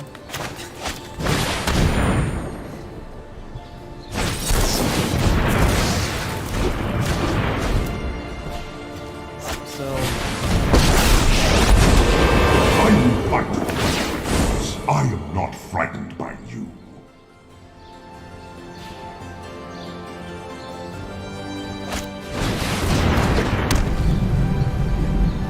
So great, we have a Golvos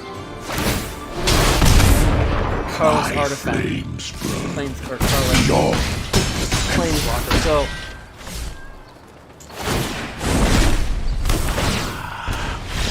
Secrets manifest before you. now I just want to say something. When that's in the best of one, when a control deck does that in the best of one, is going to be better in the best of three. Just a general rule of thumb. If a control deck, so like when the before Fire's Intervention got banned, and Winota, or excuse me, Agent Treachery, they still performed good in the best of one. I mean, that's what the MTGO Open was. That's what I played in. And so they're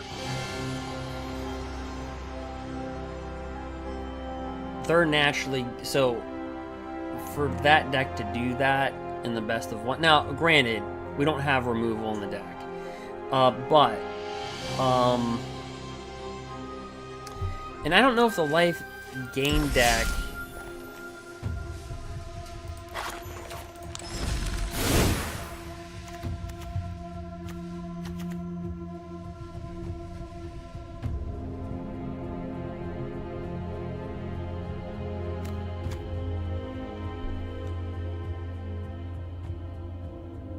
because honestly, you would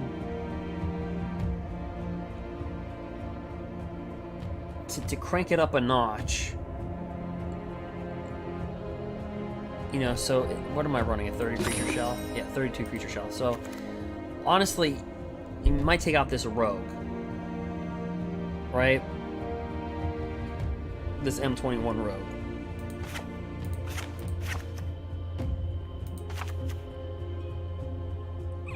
Oops, excuse me. And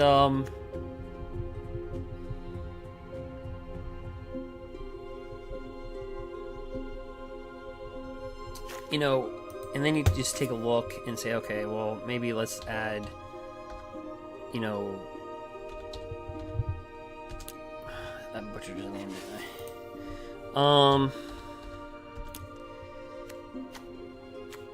Now the problem with Sun Crown is you're not gonna get him to be a creature. It's not gonna happen.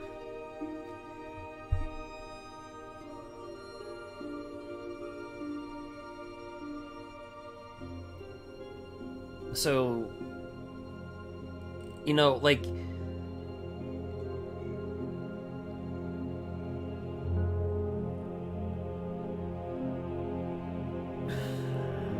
how can I see how could this be featured? So, this kind of had like a little bit of a fun theme to it, but honestly, if you're gonna make it a life gain deck, so let me just take,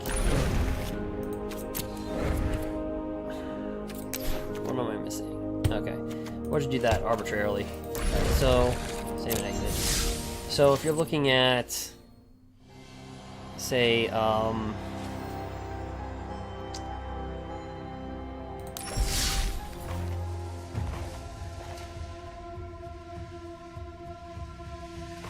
where's it at?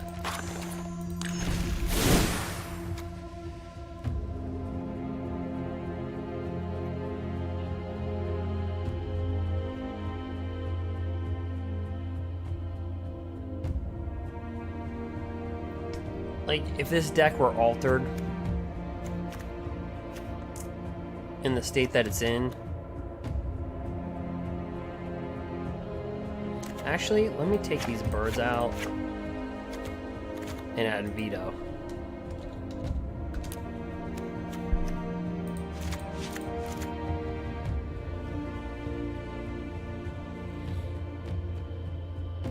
What would scare me is this.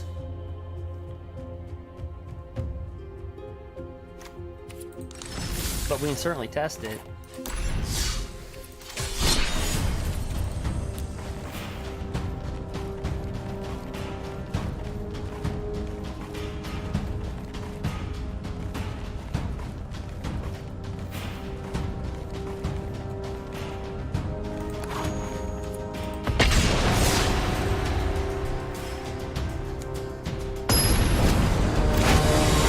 What scares me is that Leiden being 3. Probably replace them. And I don't know how many creatures this had.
Yeah, so we're gonna have to.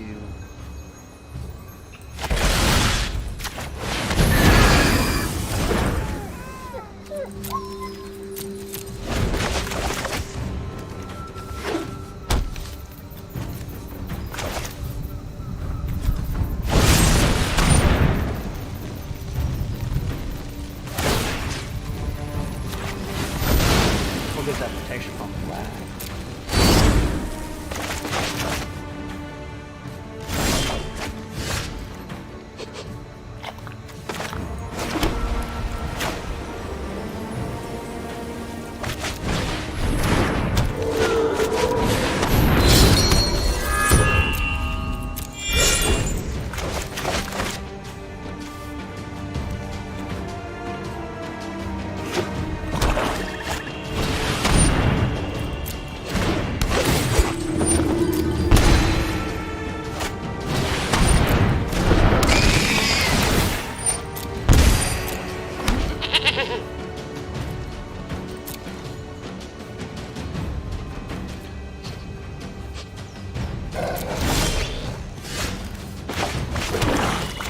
So then this allows us to bring down Soren.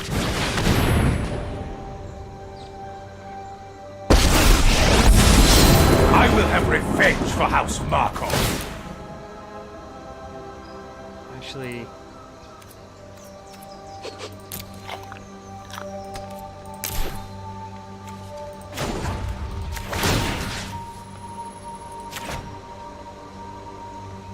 but I played that wrong. We should have Time for a drink. What I should have done is got Devontae's veto, or excuse me, Devontae's veto, gosh. Veto, and brought him on the battlefield, attacked with him, because he'd have lifelink, and we would have gained all that life.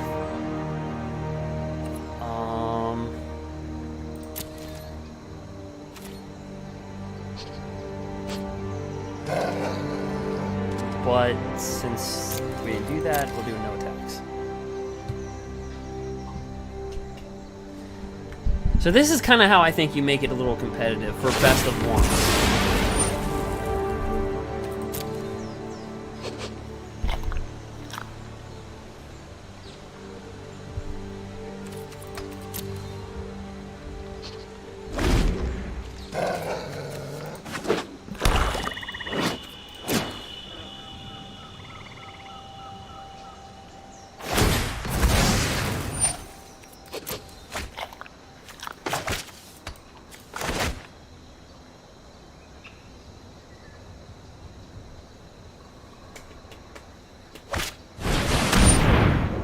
Alright, so we're gonna take some damage here.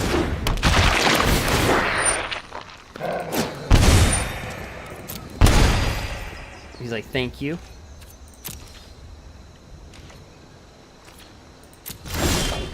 Okay, so here's what we're doing. Bring Veto back. Accept the darkness within.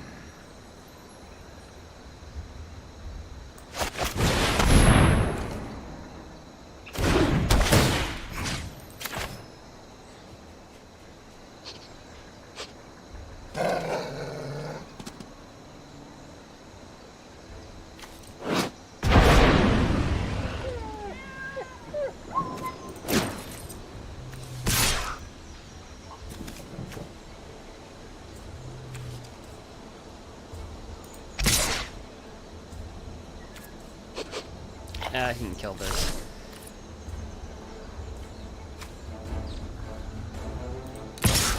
Actually, we can give it protection.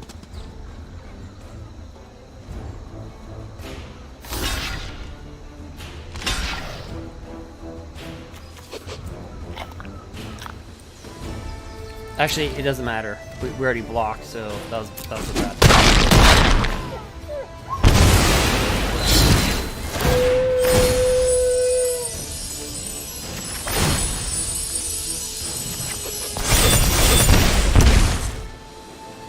Kind of messed up that up. Alright, so I shouldn't attack with Lyris, but the whole point is that you would have to add Veto in a deck like this. for it to be competitive.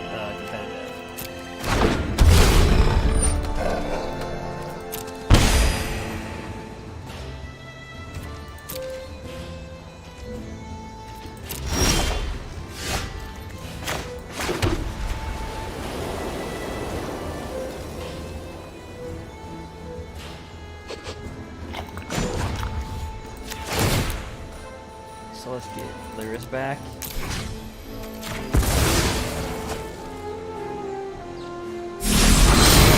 You belong to Let's me give all now. of our creatures lifelink.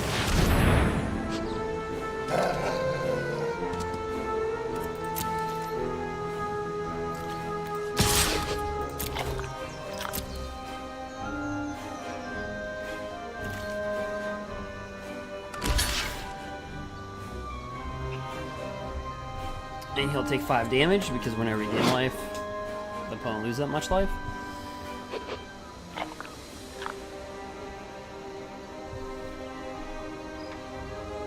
Yeah, we did. On this turn.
So he's at 19 life, so even we can only do 14.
Yep, Gutterbone.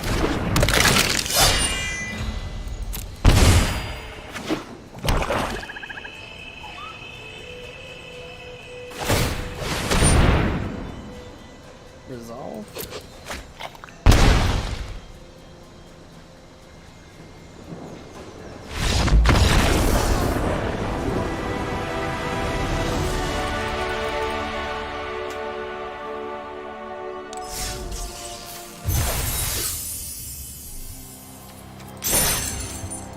So the deck can be, you know, it can be tweaked.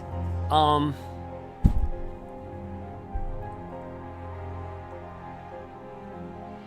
I think that's where it would kind of have to fit in. It's kind of like in that kind of range there. Oops. Oops.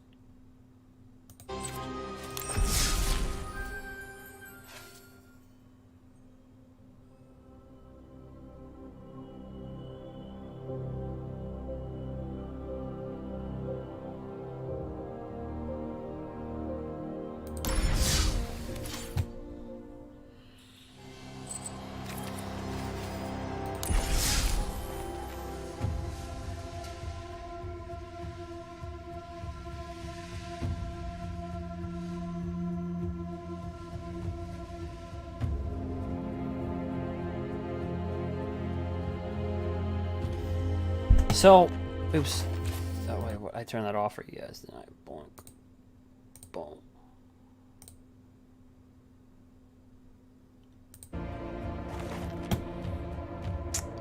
But, yeah, I think it's a deck that could be worked on. Relatively inexpensive. I mean, like, well, this version's gonna be a little bit more pricey, or, excuse me.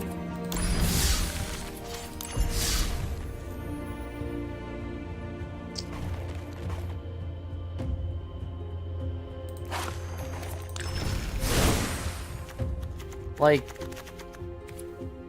this is the cheap version. So I think there's some things that can be played with and stuff like that, but, you know, overall. But like I said, as far as the Gruul deck is concerned, like I said, we played that for the first, you know, however long. Like I said, we finished 655. I just checked our ranking. We're at 662. So, you know, that's where we're at with the ranking. So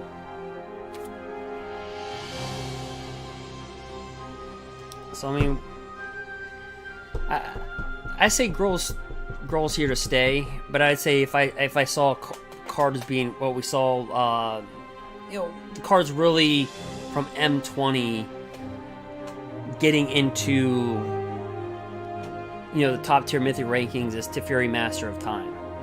Right, that's kind of like what we witnessed. People were just sliding it in their deck. Sultai Control just kind of slid it right in their deck. And it's very functional by itself. So, that's what we saw, I think, more than anything. And then we played around a little bit, had some fun with like the Simic mill deck.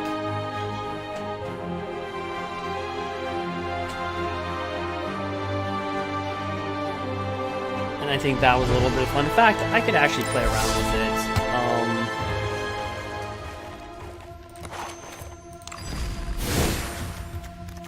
Like we just milled somebody, you know, just it's an easy concept that you just mill. But I think, like I said, there's gonna be a nice little. I mean, Teferi, Master of Time. I think if everything was a creature based format, I would say veto. And I think Gurus, when we took early polls, you were the one that had veto down. Were you veto? I don't know if you were a veto or Ugin. But I think if everything was just more creature based, veto might be one of the better cards. But considering the format with Sultai Control, 4-color planes like Esper with Grissus, and just people. So what we're starting to see is people just throwing in Teferi, Master of Time. That's what we're starting to see. So again, we're playing in the top 1500, so you're not going to see people really alter their decks. Not with 2 days left in the system. So it's going to take a little bit of adjustment. So I think that's what people are just going to have to see. And also, like I said, M21 definite decks that got promoted, I think, is Temur Reclamation. Right, Temur Reclamation definitely got.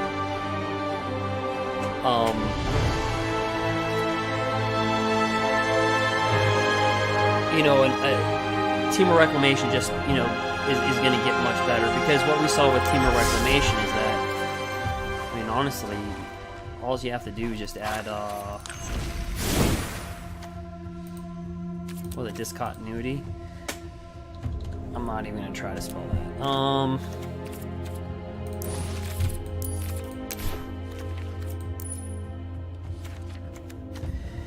And they can just cut off your turn. Right, Reclamation can just cut off your turn. And they can do it because they have the mana to do it. So they can just shut you out. And just really just kind of... So I think Temur Reclamation, Esper Control, and these Planeswalker decks saw a nudge in the right direction. So...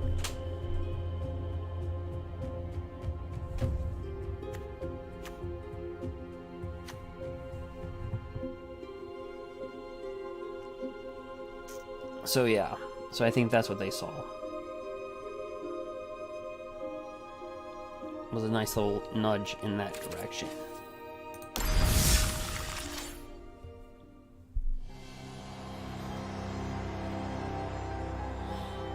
But anyway, I am pooping out so far as this stream goes. I would like to thank all those that are watching.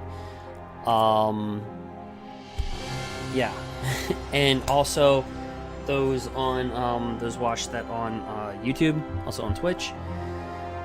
But yeah, so I'm kind of getting pooped out. I'm going to end the stream, but thank you for watching, and I hope that you guys all have a good day. And quite frankly, it's the end of September. That is so crazy that it's just so this, you know, just crazy. All right, guys, like I said, feel free to follow and subscribe. And yep. So, with that being said, since, let's see here.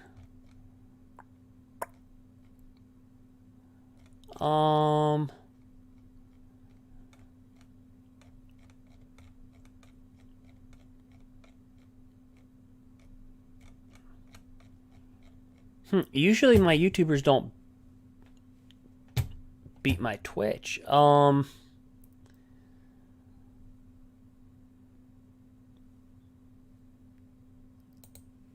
So let me see here.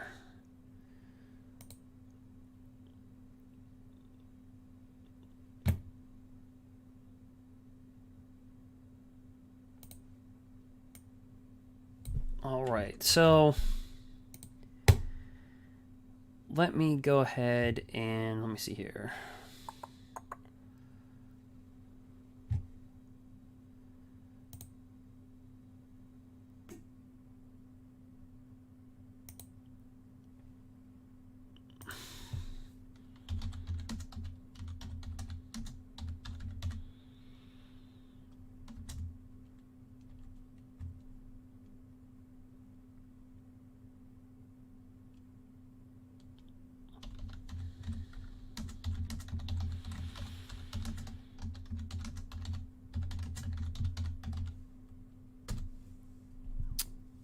All right. Well, so I just gave away a code.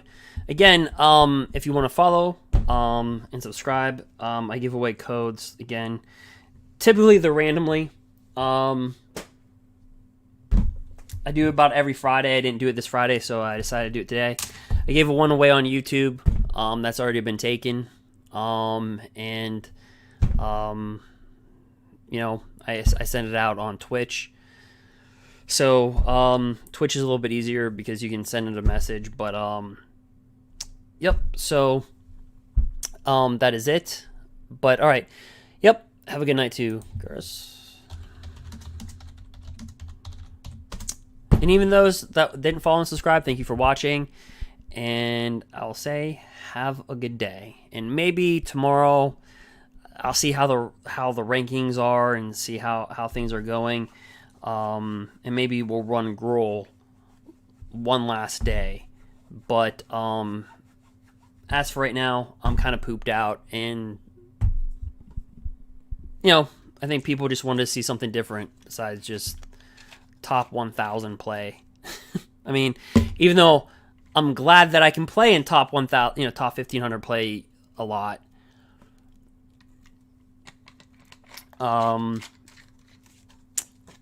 Sometimes you need a break from it, so it's nice to do that. So anyway, have a good night. Have a good day. Let me see here.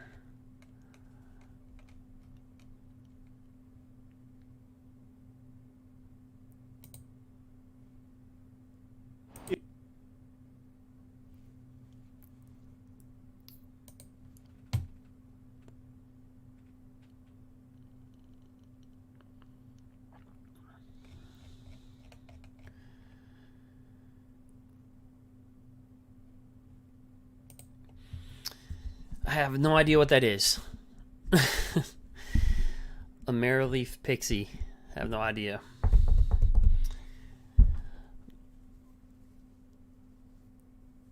But yeah, it was a really great stream. I mean, yeah, and like I said, I'm glad. Actually, my YouTube overran my Twitch, but I'm not used to that because usually late at night, YouTube it's a different crowd. Like everybody's they're sleeping, they're done. So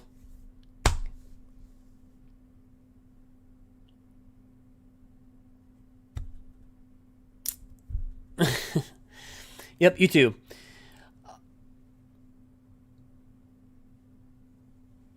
Yeah, usually Twitch is like it.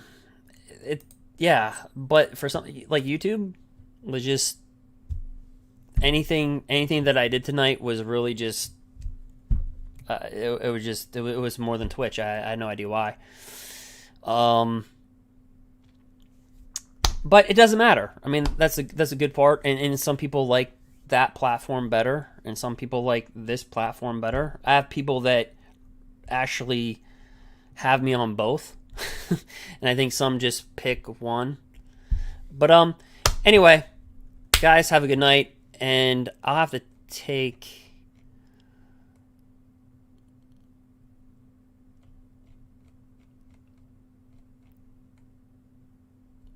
a look at that. But all right, guys, well, that is all, and let me try to shut this off. Have a good night. And again, if you're here just to see the Gruul, and you came late, just watch the beginning of the video, and you'll get the first couple hours. I think the first couple hours were just us attacking the format, so you'll have plenty to see there. But towards the end, just skip the end, because it's not going to matter to you if you're here for the Gruul and the title. So anyway, that is it. Have a good one. I'll see you, and have a good one. And, well, that is it. Thank you for watching.